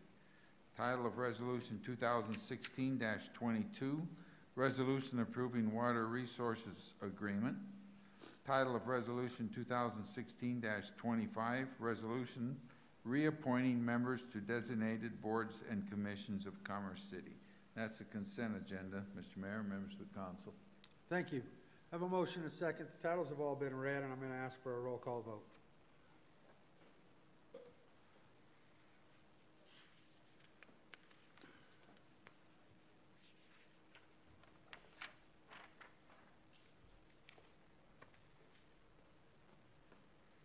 All right, 7 in favor, 2 excused. The motion passes. Next item is executive session. Do we need an executive session? I didn't think we did any longer. So we will, do I need a motion to do away with it or just? No. Okay, so we're removing the executive session. It is no longer needed. and we will have presentations starting with the capital program update. And I'll invite Scott Hergenrader forward to make his presentation.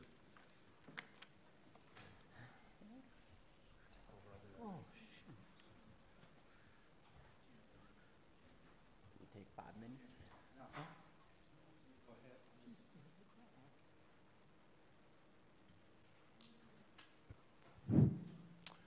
Good evening, Mr. Mayor, members of City Council. I know you've got a long night tonight. You just lost 3 people. Do you want to, Mr.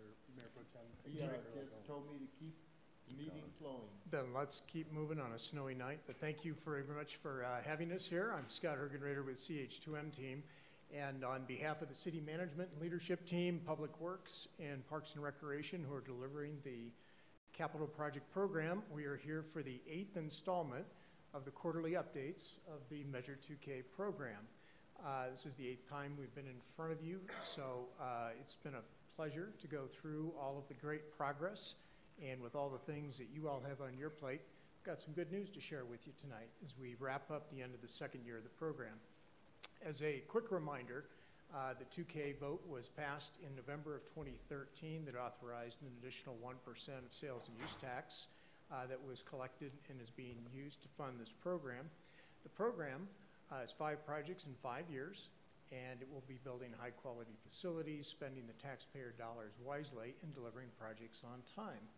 And in that regard, you can see the 5 projects that we have up here are all tracking. 2 of the projects are completed, and we are underway. You all attended a groundbreaking just this last week for Turnberry, another one next week for Villages East.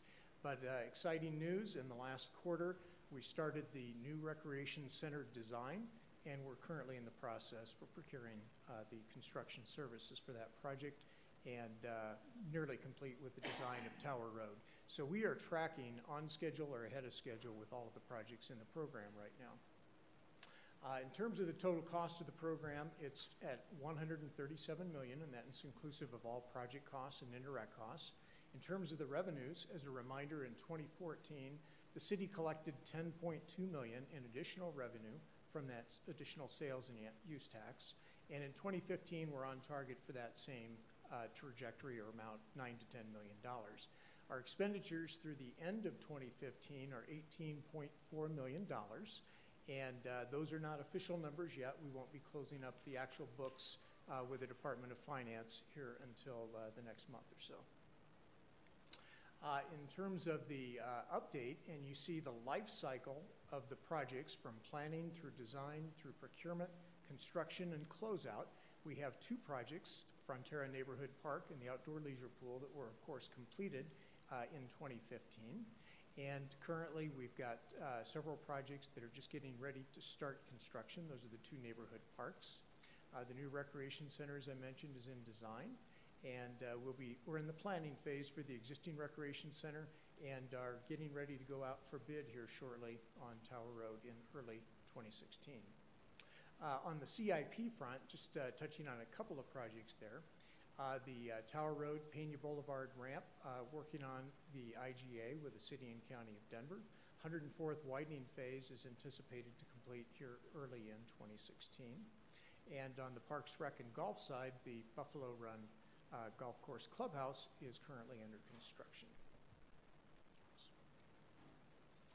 Some of the highlights, as I mentioned, was we solicited the bids and awarded the construction contract, and that construction on both of the 2 neighborhood parks, Turnberry and Villages of Buffalo Run East, will be starting here shortly.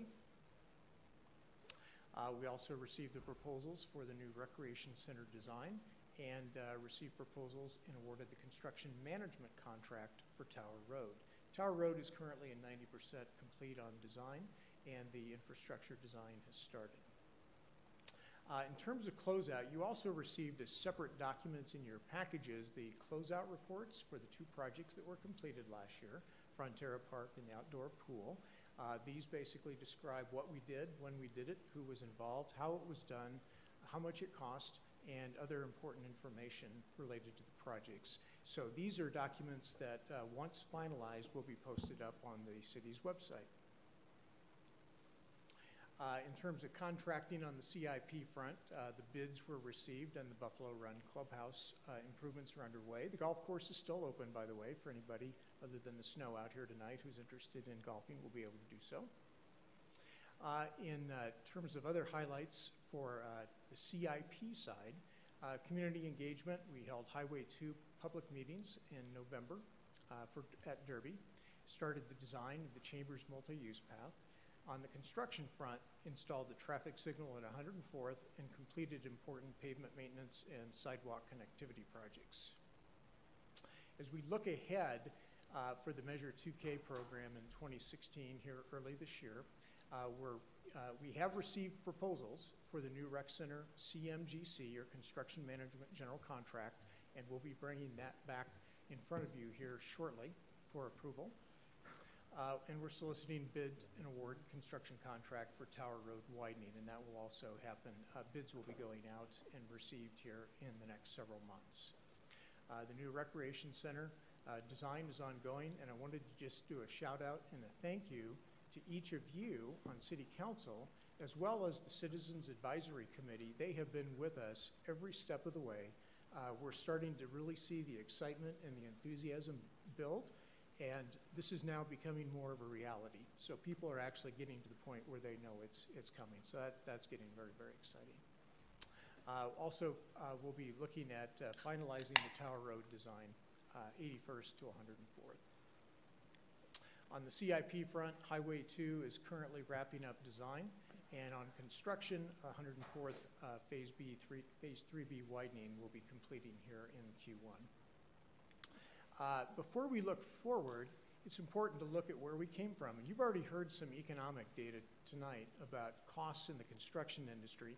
If you go back a few years, you can see that in 2007, and this is a chart of construction employment in Colorado, and you can see that in 2007, there were 167,000 people employed in the construction trade in Colorado. You can see how precipitously that dropped, a 33% drop down to 113,000 people in 2010. Many of those people left the state, they left the industry, and of course at that same time there was an oil boom, and many of those people went to Canada, went to North Dakota, and got out of the trade because they had to be able to have jobs to live. You can see what's happened ever since then, though, and just you can see where the ballot measure was approved by voters in 2013. You can see that employment levels have now reached nearly their pre-recession highs. So the demands on the construction labor here in Colorado are immense, and with only 6.2% unemployment in Colorado, that's putting pressure on the very projects that I've been talking about here tonight and will continue to do so.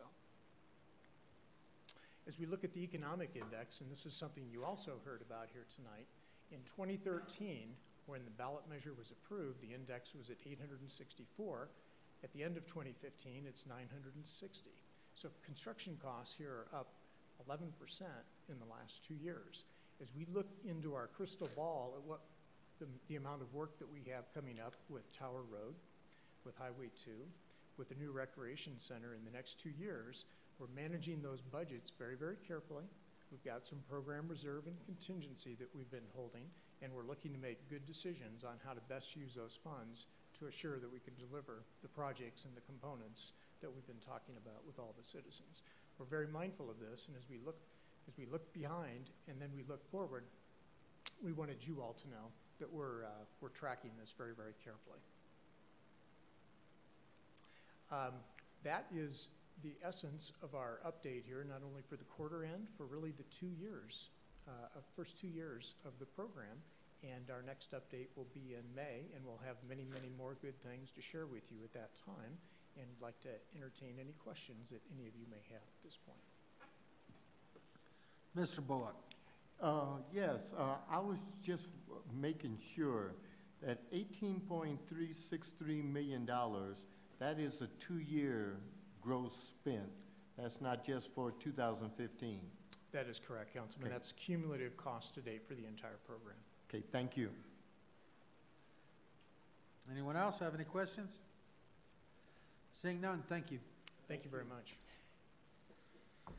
All right, move on to the 2015 fourth quarter work plan update by Deputy City Manager Hayes. Jim? Thank you, Mr. Mayor, members of council. So I have a lot of slides tonight, and it's still snowing. There's a ton of data that I'm going to present, but I'm not going to read all that to you. You can review it in the report, as well as some of the attachments that we put in there this year. It's interesting because we've got starting to get some trend data now, because we've been tracking these operations now for a couple of years, and so I think you'll find some of this information somewhat interesting. Again, the annual work plan continues to be divided into projects and operations. All 5 are tied to the council goals. This year, again, just to remind you, we shifted from department level info to updates focused on alignment with the goals. Again, the capital improvement program under goal 3 is presented separately. And since some of the data is tracked annually, as I said, we have a lot of data in this report as opposed to some of the quarterly things that we've been able to do in previous quarters. Just a few highlights on this slide. I've got several on economic development. I think you heard some of our efforts are coming to fruition tonight with some of these new projects and jobs that are being created here. Just want to point out a couple of things. As you see on here, we finalized the legal review of the MDA for the Greyhound Park in the fourth quarter. We had a great meeting with Aspen Hills developer regarding new retail and restaurant projects on 104th Avenue, including one that you've approved an incentive for, where hopefully we can have some of those announced here in the next several weeks. With respect to CDBG, it's another important, I would say, economic development effort is that we complete our formal withdrawal from Adams County, and we've got a draft RFP for consultant services that we completed in the fourth quarter, but it actually went out just last week. Some of the data on the right side, we responded to 21 prospect inquiries in the fourth quarter, which totaled 89 for the year. So it's very similar to last year where we had 95. We had 42 business retention visits in 2015, and our goal was 30. So Michelle got her team ramped up relatively quickly to accomplish that. And we also far exceeded our annual goal of business licenses of 300 by coming up with 427, and we had well over that number last year, so I think we'll be looking at resetting that goal for 16. This report, I'm not going to go through all these numbers. You've got the full report attached to your packet. Michelle and her team has this put together by Development Research Partners, which is Patty Silverstein. Some of you have seen her speak before. This is basically trend analysis, but I wanted to highlight a few things. Over 1,500 jobs were created last year, was up over 5.5%.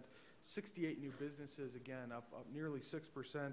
Unemployment is down in Commerce City.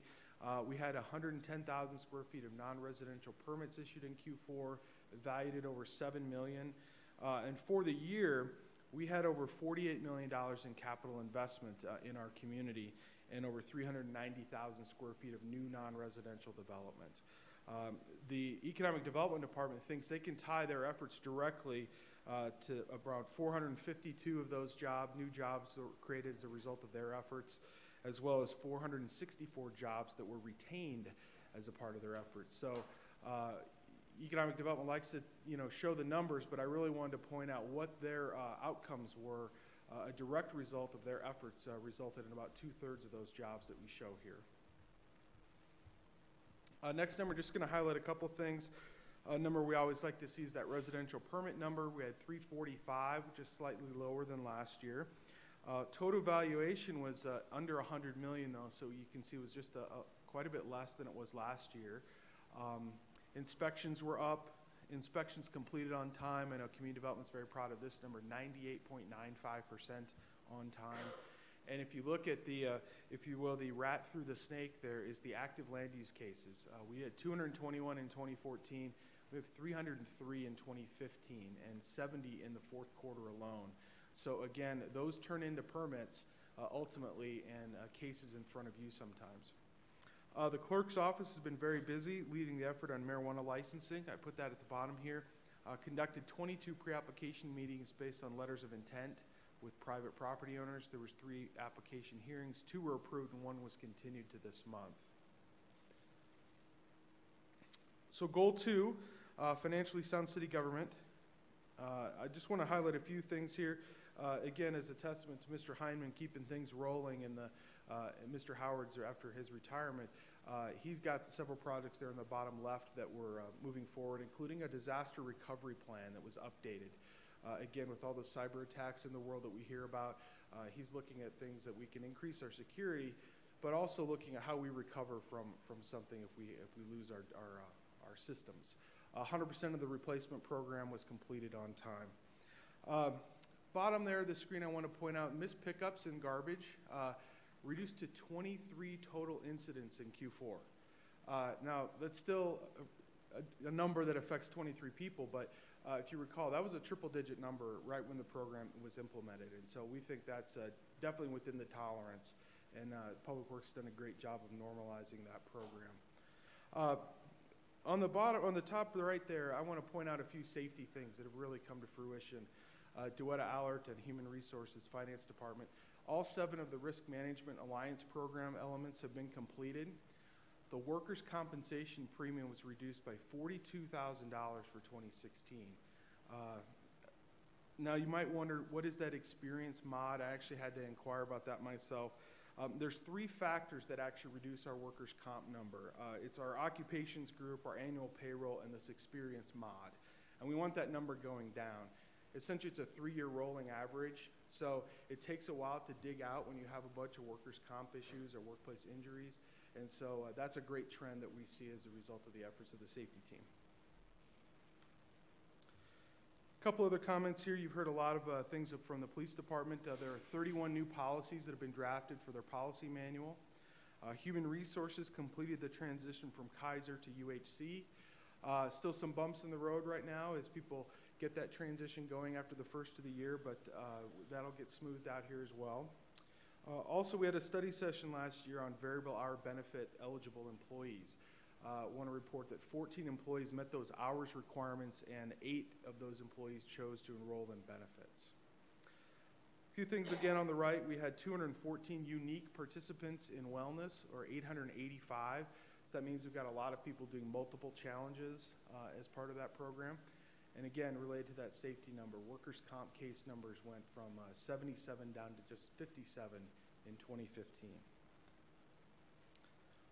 Goal 3, in the essence of time, I'm not going to run through all of this here, but we've got a lot of things going on, not just on the capital program side and capital improvements, but we've got this maintenance program that we conduct every year. We've got public works projects that were completed successfully, as well as several parks, recreation, and golf projects. These are some new slides I've been able to pull together because we've got annual data, and I want to point out how we're tracking this. We've got reactive goal tracking where we make some projections, and we try to identify how those numbers are impacting our operations, and then we have the proactive goal tracking and operations numbers where we're actually looking at setting a goal and how we can influence that outcome. So this is a reactive set of numbers from Public Works. Again, they had a lot of savings in fuel, about 10,000 gallons less than last year. Again, that's a very good effort to normalize our systems and try to be more efficient with what we do. 6,000 more potholes were filled last year or this year than last year. And traffic calming requests, I thought that was an interesting number. The projections that we thought we'd have less than 33 of these, and we had 51 of them, and they were all resolved within 3 months. So real good, interesting data from Public Works. On the proactive side, again, these are things that we're trying to influence. We've got a lot of objectives there on the right about pedestrian ramps, the miles of road grading, et cetera, that we completed in the year. Just a couple things I think that are interesting here. We had a lot more aggressive program on open space mowing, 571 acres versus 400. And that number, again, about recycling diversion rate. Maria and her team had set a goal of 12%, and we achieved 13.65% diversion rate recycling. And again, we just rolled out that program at the start of the year, so really good news to report there. A few things about health and safety. Again, we heard about the strategic policing program from the chief, doing some problem solving in the Adams Heights neighborhood, resulting in numerous arrests, recovering several stolen vehicles. Also in the clerk's office, the passports, they had a State Department audit their facilities operating at a, quote, outstanding level, while increasing by 266 or 45% more passports than they did last year. Some proactive goal tracking with Parks, Rec, and Golf. Again, I'll just point out a couple of things on here. Outdoor leisure pool participants, we projected 27,000, and we had over 32,000 participants at that new outdoor leisure pool. Also, I wanted to add here, on the right there, we've got 42 properties that are being maintained, and over half of those met the prescribed level of service. So I've been talking with Carolyn, she's been talking with her team. They're reviewing their levels of service as part of the 2016 plan to determine if it was the appropriate level to be measured against. We believe that the parks were actually maintained at a pretty good level. We didn't have a lot of complaints. So we're going to be taking a look at that to see if that's actually the right level. Maybe we should change that, and we'll be discussing that with you in the future. A couple other stats on health and safety. These are code enforcement. More to come on this at a second quarter study session. Pat Buckley is going to be coming and talking about the C3s project, which showed we had a lot more properties inspected than we had in years past, resulting in more violations, more courtesy notices, but we've got a very good compliance rate with that program. Finally, the fifth goal, communication and engagement. Some updates on Channel 8. Finalized the detailed hardware setup with Comcast. We've identified some conceptual terms of a new operating agreement with the school district and starting to identify some short and long-term staffing solutions. You also heard a couple of presentations in the fourth quarter, one from the senior group with their accomplishments, as well as the Youth Commission, their accomplishments and their 2016 plan. You can see we continue to get social media increases, Facebook fans, Twitter followers, increases of 135, 125 respectively from Q3. And collateral produced, probably about a 50% increase over last year. Also, we had an election last year. I want to point out that we had 24,000 registered voters with about 20,000 active. Voter turnout was 33%. Total cost of that election, a little over $11,000. And the last slide on the budget, I just want to talk about this briefly. And the Finance Department always wants me to remind you that last bullet. These are unaudited. The anticipated close is 2015. Will be probably February of 2016. The audit will closely follow behind in April, May. You'll get that report in June. But the general fund revenues were about $16 million in the fourth quarter. So we came in a little bit below the budgeted amount, at least so far, about 97%. But expenditures were at 89%. So we had $57 million in expenditures. Revenues did outpace expenditures by over $2 million through 2015, and 2K revenues outpaced expenditures by over $3 million. Nearly $37 million of the revenue came through sales and use tax, non-2K. Franchise tax is the second highest source of revenue. And again, you saw from Scott's presentation, the dedicated 1% sales tax revenue collections through November was $8.96 million. So we're pretty confident we can get close to that $10 million number again. And we had nearly $1 million in grant funding that was received. So that concludes my remarks. I'm open for any questions. Council, have any questions for Jim at this time? Good report. Yeah, I would just say, you know what, it was a great report.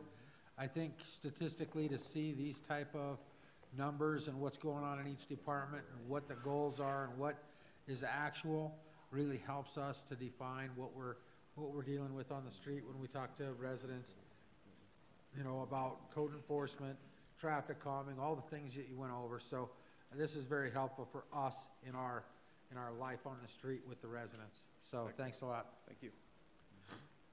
All right. Next, we come to Administrative Council business. Mr. McBroom. Thank you, Mr. Mayor. We do have one item. Scott Hergenrader mentioned as part of the new rec center project that we're going through a process to select a contractor to be our construction manager and general contractor for the project. I'm very appreciative to Councilman Amador. He's been very generous with his time, being kind of an additional expert for us. And we're trying to accelerate the process of selecting that firm. It had been narrowed down to 2. We're going to get a staff recommendation from the consultant on Wednesday. We'd like to fast track that and bring that to you next Monday for action and get them on board just as quick as possible. But to do so, City Council would need to set a special meeting for Monday. So if you're willing, we think that'll help us out with our overall timeline. Monday we are, the new rec center is on the study session agenda already, but a special meeting would allow you to take action and select the CMGC contractor. Okay. You want to make a motion? Go ahead. Make a motion to have a special meeting next Monday attached to the study session. All right, Mr. Douglas. I have a motion and a second to have a special meeting at next week's study session. All those in favor signify by saying aye. Aye. Opposed, say nay. Motion's carried. Anything else, Brian? Does council have any administrative council business this evening? Mr. Bullock? No, you're on that first. That was for my motion. Oh, okay, Mr. Douglas? Thank you. I know with this last storm we had, the ice stayed around the city for quite some time, especially homes that faced west or northwest. Not a lot of sun. And so when it comes to storm drains, is it the city's responsibility, or is it the water department or metro districts within those communities to make sure that those drains are open and the water or the ice that's in the gutter area has a chance to flow? Or is that the residents' responsibility? You know, residents' responsibility, of course, is to clear snow off the sidewalk, but when it comes to the gutters, who's responsible for make sure that that water continues to flow? And if there's ice dam, who breaks them up? That's a very good question. In the 8 years that I've lived here, I've not seen conditions like that. I believe that it is the city's responsibility since we maintain those storm drains. You make a good point. Some of those storm drains are under the jurisdiction of the metro districts. Give us an opportunity to check into that. Are there particular locations? If you have particular locations where you saw it, maybe you could send those to me. Okay, sure, I can do that. And we can check on those. And I will just confirm, that is the city's responsibility. It's something that we've always done. Sometimes it even takes taking the motor grader out and cutting some of the ice away from those gutter pans, but it's something that we've always done. If I can just piggyback the comments from Councilman Douglas. My little pitchfork got good use trying to clear the ice blocks, and I had a flashback of Sean reminding us that in times past, folks had come through trying to, Public Works had done sort of sweep ups to come back through and cut those through. I noticed something, like you mentioned, Mr. McBroom. I don't remember seeing it sit around that long. Even with the big blizzard we had a handful of years ago, it didn't stay around to that extent. One of the things that I've noticed, and maybe this is something that the plow route planning can take into consideration, and I'll just use South Lawn Parkway as an example. The plow routes plowed to the outside edge, and that road has a central median. What happened is that all that snow got pushed against the sidewalk. The Metro District plow didn't do a great job of clearing that road, and we have ice that has been in place on the north end of those blocks that reach South Lawn Parkway since that snow. What's happened is that ice dam prevents any moisture from flowing downstream, and I'll use my block as a specific example between Telluride and what's behind me, Sedalia, whatever, yes, street behind me. We don't have a storm drain for a full block, and what happens is it continues to ice dam and literally moves out midway into South Lawn Parkway. I actually did a go request on several potholes that were forming in areas where that ice was continuing to sort of ebb and flow. And in a couple cases, they came back and they put some interim patch in, but it was amazing to see how quickly that freeze-thaw went to work on those potholes. And what I saw was Reunion Parkway coming into the neighborhood towards South Lawn Park, at several points along South Lawn Parkway, in places where they had done crack seal in the past, where it was in those shaded areas and not fully thawing, it was going to work quite quickly on both blacktop and concrete. So my thought on the plowing is that, especially on a road like South Lawn Parkway, plow it to the center so that as it gets a chance to drain, it can drain back across into the gutter and down, but as opposed to being completely packed up. Because literally, had I not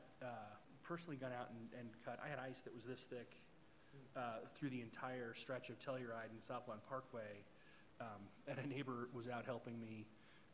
Periodically, we'd go chip away at it. It was my little lunch break to go out and get some exercise. But I noticed in walking the dog that that was consistent on most of those north end blocks. And so knowing where the city manager lives, just to the east of you, up the street from me essentially, what is that, 101st up the way there, that was another example. I know I saw similar examples of it on the north side of Reunion. I've seen, in fact, I talked to some parents at Second Creek who commented about the snow along the school perimeter that wasn't melting, and that even brought up questions of who controls clearing snow around the school perimeter. Is it on the school? Is it the school's responsibility? Is it the city's responsibility? The neighborhood's responsibility? So, if this storm actually does something more than tease, it's going to be a question that we have to sort out. So, and Jason, I will tell you just a past practices when I was in the Public Works Department, and I know a lot of the people that I've worked with back then are no longer there, and I don't know. I can't say Maria would even be aware of some of the things that 20 years ago that we were doing in this community when we would have storms like that, which isn't often, but we have years where we end up with a lot of cold. That storm left remnants for over a month. Literally, my sidewalk the gutter was that high with solid ice for over a month. Our neighbors all went out with bars and chipped away to open up the drainage. But we literally have areas in Commerce City, and I dealt with one a few years ago as the mayor, where it's along Old Quebec Street. There's a spot where it doesn't drain right, and literally vehicles were getting froze to the ground in the ice, and people couldn't leave in the morning to go to work because their car was stuck. On those particular areas, the Public Works supervisor would send out a crew and say, okay, you're going to take a 1 ton today. It's too cold to clean drains. It's too much moisture to crack seal. Whatever. Take a 1 ton. Take some of our salt material that we use in the trucks to spread on the roads, and you would go over there and use the plow on a 1 ton and try to scrape some of that ice away, and then put some of our ice melt on it. And it wasn't to do the whole residential neighborhoods, don't get me wrong. It was to do troubled spots in the community that weren't melting right because of the shade side of the houses, or because it was a shady area that was causing an ice dam and causing the rest of the stuff would melt great through the day, but then it would freeze at night and just kept creating more of a problem. In River Run, I noticed we have the swales. They're dips where the drainage, when you go on a certain direction on roads, there's these dips. And those areas would get so built up with ice, the car's front, when it was thawed enough, they'd fall through and cause these tremendous ruts. And I really think, when you have days where the roads are all cleaned up, there's not a lot of snow and ice maintenance to be done. You're limited on crack sealing and doing the other type of chores. That it'd be great if we had, on those kind of days when there's a crew that frees up, put a couple one-tons out to go through neighborhoods and just check for ice problems. I don't want to take them away from their regular duties, but it's just that extra thing when the supervisor has a crew that finishes the job early in the day, you got a couple hours left, and that's how we always managed it. Was if you came in, you finished what your task was for the day, take a one-ton and drive around the neighborhoods for a couple hours and utilize that time to try to hit some of the icy spots. The stuff around the schools is ours if it's in the public right-of-way. If it's in the parking lot, it's the schools. So we do have all public rights-of-way should be ours to maintain from a snow and ice perspective and a drainage perspective. The sidewalks are the schools, okay? So, but that's the way it was when I was in the Public Works Department, and I think in a storm like we had this last one where the ice stuck around, I think it's imperative that, you know, we try to utilize any extra time that the street department may have to try to look at and identify ice problems that, you know, and that's not going to be every year. It's special because we had enough cold weather that it kept that storm around for a long, long time. Matter of fact, our gutters everything finally melted on my cul-de-sac about a day ago. You know, it hasn't been gone long. Jason? Just in thinking about how do we deal with this going forward, because, for example, the stretch there on Southland Parkway is still there. And so if we get decent snow, it's not going to melt. There are two things that come to mind. One, for the immediate term, and to Sean's point, if that's a work plan strategy that Public Works considers, then I think it's a good thing for us to, it's a great public visibility of Public Works. But second, just reminding folks how to call it to attention, because if you have limited time and limited resources to go out and just find these spots, you're probably not going to find them, but to, you know, encourage folks to either call in or use the app to, you know, report one of these locations so that staff could go out and hit it. I should have thought about that myself and said, hey, come chip the ice because I don't have the time or energy. But I think that's a great thing for us to do. And ideally, if we can amass some of these locations, they can be sort of on a to-do list when you have these events. There's another thing that I think relates to an earlier comment about the location of the fire hydrants and parking that comes to mind with this. And this is for Mr. Kramer in the back of the room. When we're planning neighborhoods, I think there are a heck of a lot of lessons that we can apply to new developments with the things that have been done wrong in our new developments. Some of those are these very narrow lot frontages, and not unlike the mayor's cul-de-sac where he can't park in front of his home, or where you have a stop sign and literally if you park in front of your home, you're blocking the stop sign. It looks like you're parked at the stop sign. Or I'll use my example again at Telluride and South Lawn.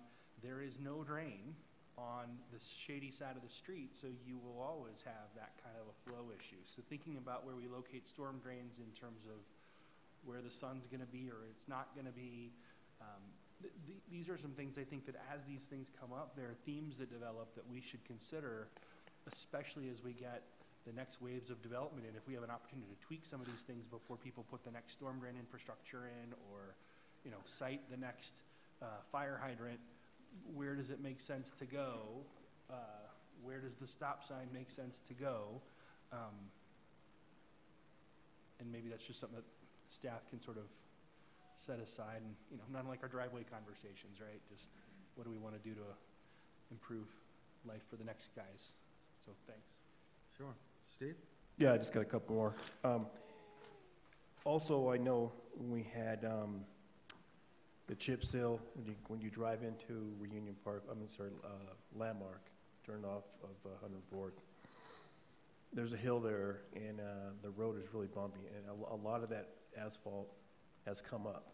And there's a lot of, they have filled holes, but they come up so, you know, often because of the freeze and thaw, that they may have to come back and do a little mill overlay or so this spring or sometime, because it is really beaten up. It's terrible.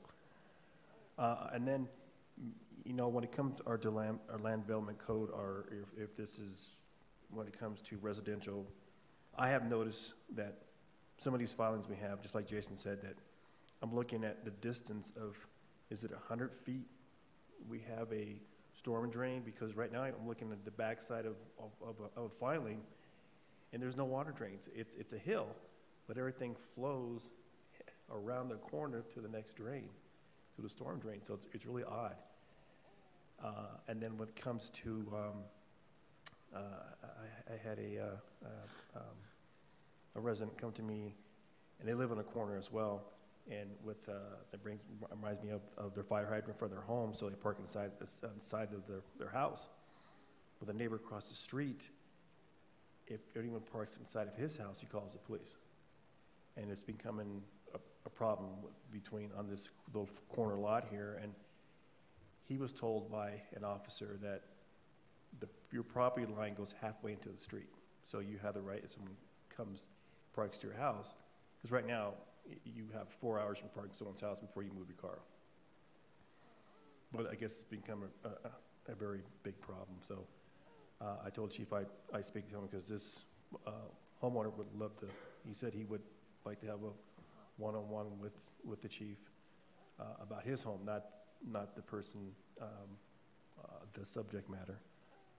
And I was at a DALF meeting last week, Denver Area Labor Federation meeting, and a lot of labor organizations were there, and a lady from ASME came up to me and told me she's going to be coming before Maria with some issues, and I didn't ask what they were, because I didn't want to be part of that. And so she said she was going to come to the city, and if that didn't work, she's going to come before you, Brian, and then possibly if something would work out there, come before the city. So to let you know, I did not engage in a conversation as far as what the legalities were. So I'll put myself in that position. But that's all I have. Thanks. All right. Thanks, Steve. You know, when you're talking about that parking, a couple key things I wanted to bring up. I have the same problem in front of my house. I mean, you don't even want to, I don't even want to talk about parking in front of my house tonight. But when you talk about storm drains and where they're located, you have to be careful, because most of the time where you think they need to be located is on that area where you end up with those icy spots. You have to remember that's going to be an area that doesn't get any sun or enough sun to help melt things. And one of the things about street maintenance that I recognize is anytime a drain's placed in one of those areas where you think it needs to be placed because there's always buildup, that drain, that box that carries that water will freeze up, and that drain will become an ice plug. And it makes it just as bad or worse, like there wasn't even a drain there. Right. So you try to keep your drains in that sunny area where they can still stay warm and keep a flow. Because if you put your drains on the north side of the street or up against the house there, right, it doesn't see any daylight. And so, like in front of my house, if there was a drain, it would have just been as frozen as the rest of the road was. So I know we have a planning process on how to put those drains. It wouldn't hurt if those who want to know how we decide that talk to Chris a little bit. But it's easy to say, you know, an obvious place for drains where this buildup is, that drain would be absolutely useless because it ices over. Okay. So just keep some of that in mind. Is there any other council administrative business this evening? There is something I wanted to bring up, and I think this is an appropriate time. Brian had mentioned to me earlier today that given the staff that we have in our HR department and the complexity of hiring a city attorney, that he was, is that okay to bring this up now, Brian?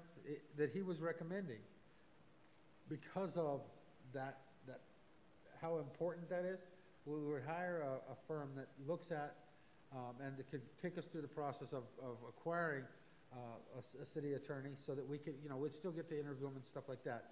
But it would be an outside source that has more of the particular input on that particular type of job. And he needed a council consensus to be able to move forward with having a firm go through that hiring process rather than our HR department. You want to elaborate on that? Yes, thank you for remembering. I had forgotten about that, quite honestly, so I'm glad you didn't. We do think that's the most prudent approach. It'll enable us to get the process going quickly. It will require us to do an RFP to select a consultant. City Council won't need to select the consultant. The contract won't need to come before City Council, but I didn't want to proceed without some consensus from Council that would meet your expectations for managing the process. So does someone want to make a motion on giving some council direction to staff on how to move forward? Mr. McEldowney. I would move that council authorize staff to secure a search and recruitment firm for replacing Mr. Gaylor. Or, I can't say replace, for someone to come in and attempt to fill the position being vacated by Mr. Gaylor. Okay. Is there a second? Mr. Teeter? Second. I have a motion, a second, for staff direction. All those in favor signify by saying aye. Aye. Opposed, say nay. Motion is carried. We'll move on into reports. City Manager.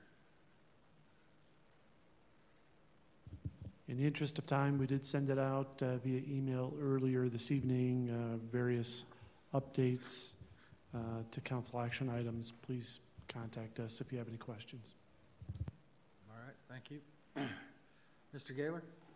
I have nothing further for this evening. Thank you. All right, I have a few things because we had quite a stretch in between council meetings. First, I'll bring up the Jim and Nick's Community Barbecue. Low and slow. It's the leadership, Commerce City, tomorrow from 5 to 7:30. You can go and enjoy great fellowship with the community leaders of Commerce City.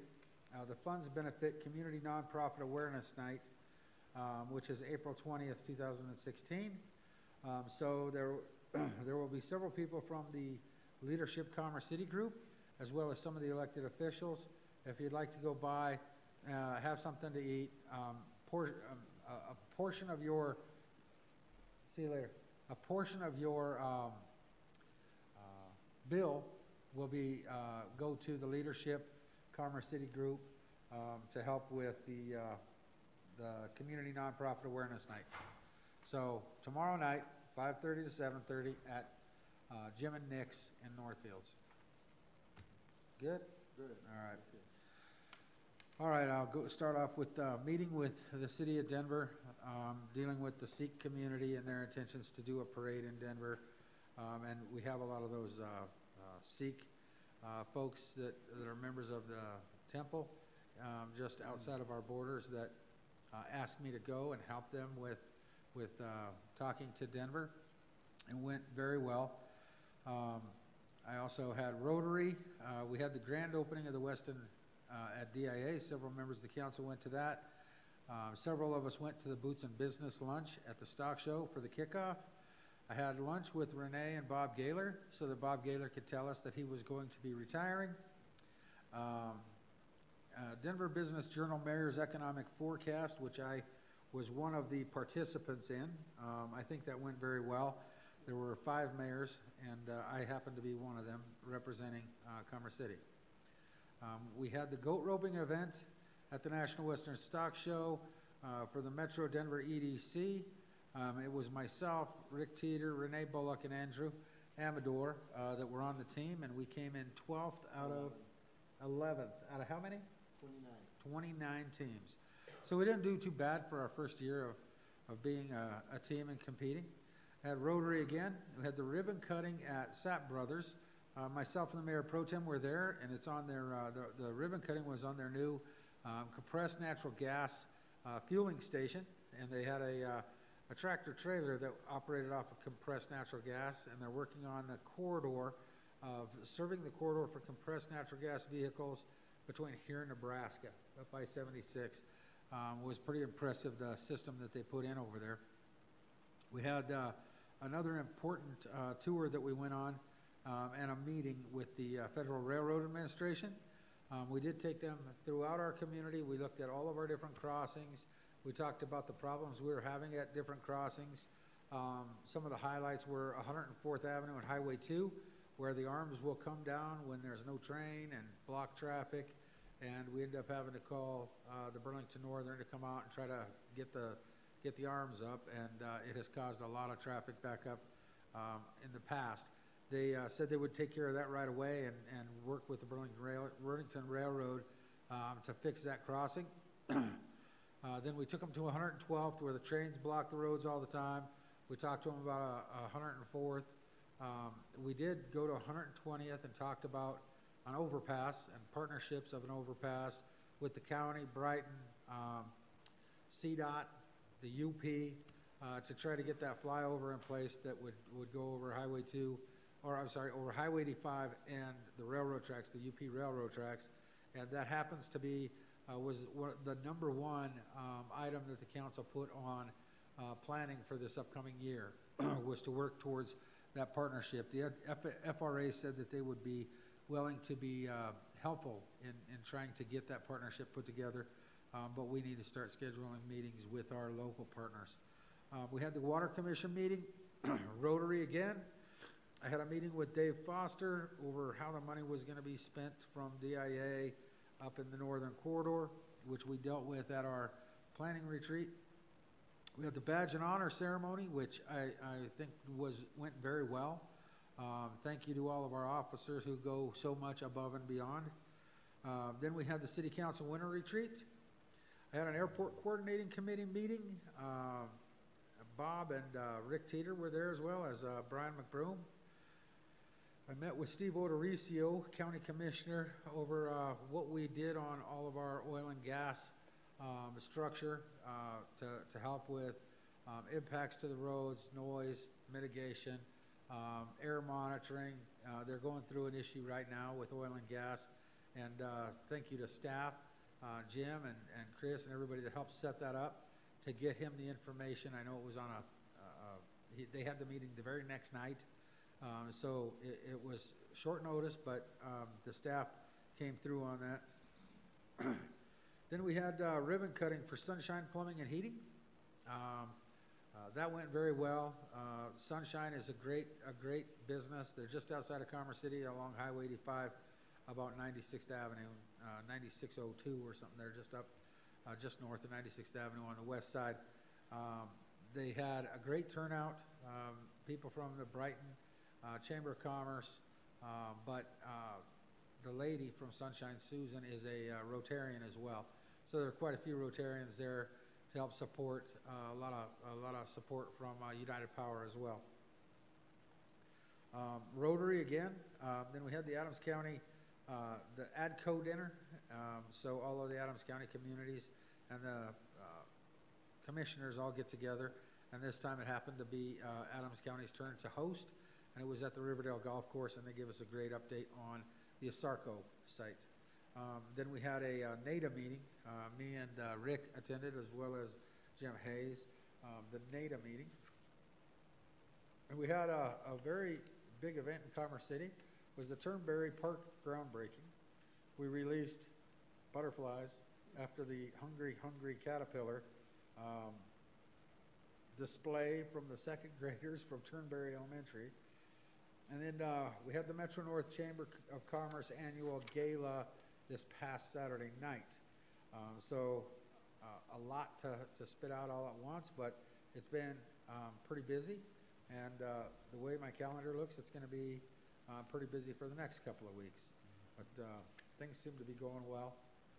And anybody that would like to add to my report is more than welcome to.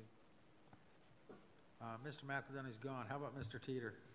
Yes, let me do a couple updates here. I did attend the area board's meeting for the month. Renee Bullock was there with us, as well as Brian McBroom, and I'll run over real quick the things that it passed along. Fish and Wildlife, they did, remember they released the 32 ferrets this year, and they had a nighttime roundup to see how many they could still find. They did find 16 out of the 32. There still could be more of them out there.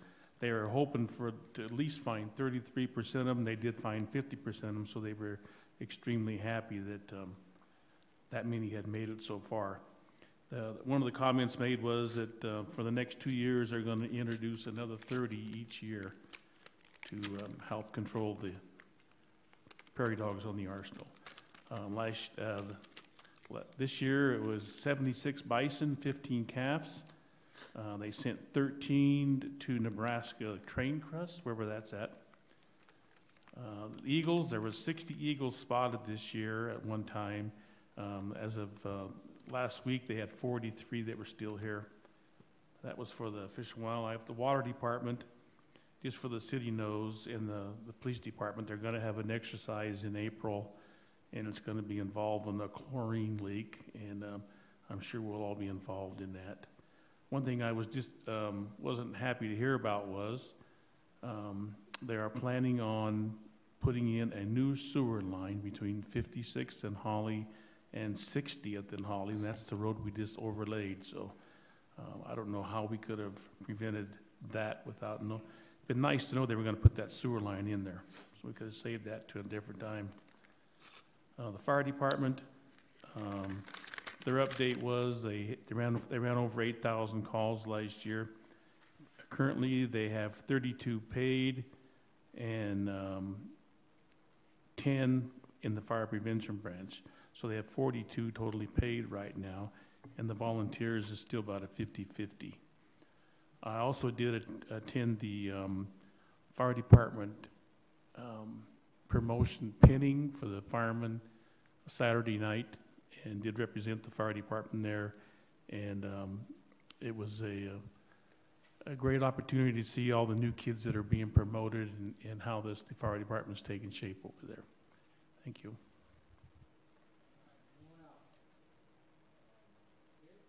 Yes, I just wanted to say Karen Leaf from Leaf Consulting. Back on January 14th, they had the Clean Power Plant discussion here, and she was a facilitator. She thought this was a great venue. Number of people attend. Was a great space. We had everything that they needed to present their plans for the Clean Power Plant. So just wanted to say that. And on the E470, they are going to start widening E470 south because so much traffic has come on that road. And you would think not very many people take that, but it's they're every month they're breaking records from the previous year. So unbelievable. I did have one other thing that I wanted to bring up, and I think it's important. We are building a rec center, and we're building that rec center at 112th and Potomac. That area happens to still be in Brighton zip code, and where that becomes a problem is that people still are having trouble identifying where they live. Today I had breakfast with my father up north, and we were sitting there having breakfast. There were some guys, 4 guys that came in and sat down at a table next to me. Happened to have my jacket on that says Mayor of Commerce City. They brought up a conversation with me. Hey, how are you? You're the mayor. We were talking. Do any of you live in Commerce City? No, we don't. We all live in Brighton. And I said, oh, great.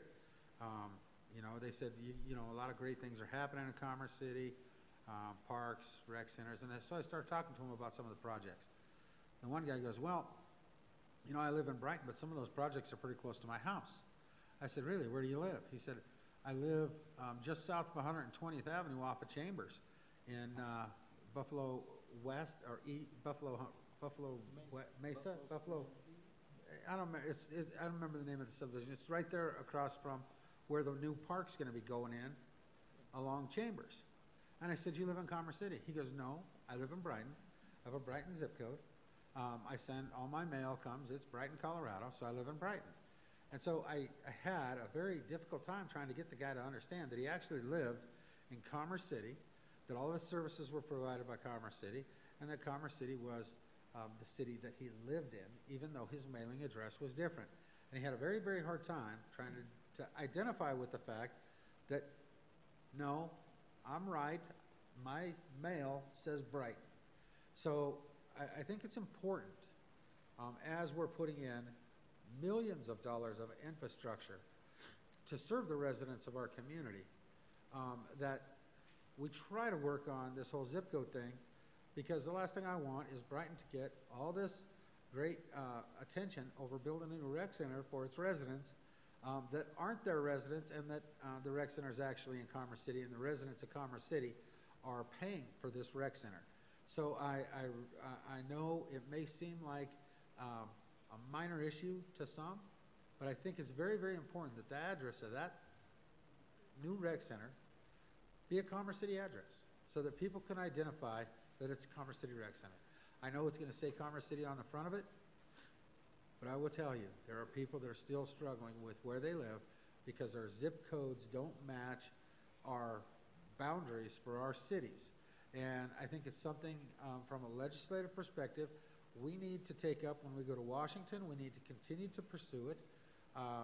Every time I think it's getting better, it just falls apart. The people in Outlook, they're all Brighton zip codes. And if we can't figure out how to identify, for our residents to identify with where they live because of their zip code, I think we're dropping the ball. So I really want to make sure that as a council, we didn't bring it up at the winter retreat, but I think we really need to pursue how we can adjust. I know it goes off of post office. I'm in Henderson. This guy was in Brighton. But we're all in Commerce City. And it's that identity thing that I think really doesn't do this north-south thing any favors. We're all part of Commerce City, whether you live in the south, whether you live in the north, whether your zip code's Brighton or whether it's Henderson. And without identifying some of that and helping with it, whether it's neighborhood meetings when the police department's out there, identifying who they call, why does Commerce City cops come to my house when I live in Brighton? There's a disconnect, and I really think we need to try to fix that disconnect, especially with a $40 million rec center going in a zip code that's Brighton. And I just wanted to bring it up and put it on everybody's mind to think about that it's still a problem, and it will be a problem until we get some resolve to it. Mr. Mayor, it is an issue staff's been working on for quite some time. Don't know if it'll be ripe for your trip next month or not, but if it's ready, it'll be part of your efforts next month when you go to DC. Mr. Dino's been working on it for quite some time for us. Well, and I know we just haven't heard much about it lately. And after my conversation this morning and thinking about the rec center's location and zip code, I thought it was pertinent to bring up. Our residents, whether they're in a zip code of Brighton or not, all of our residents need to realize that that's their community rec center as residents of Commerce City. And it's going to be hard to identify if all the mail going to and from has to be a Brighton zip code. Nothing against Brighton, but I think Commerce City deserves that honor, and the residents deserve that honor. So I had to bring that up. Now, that ends all the reports.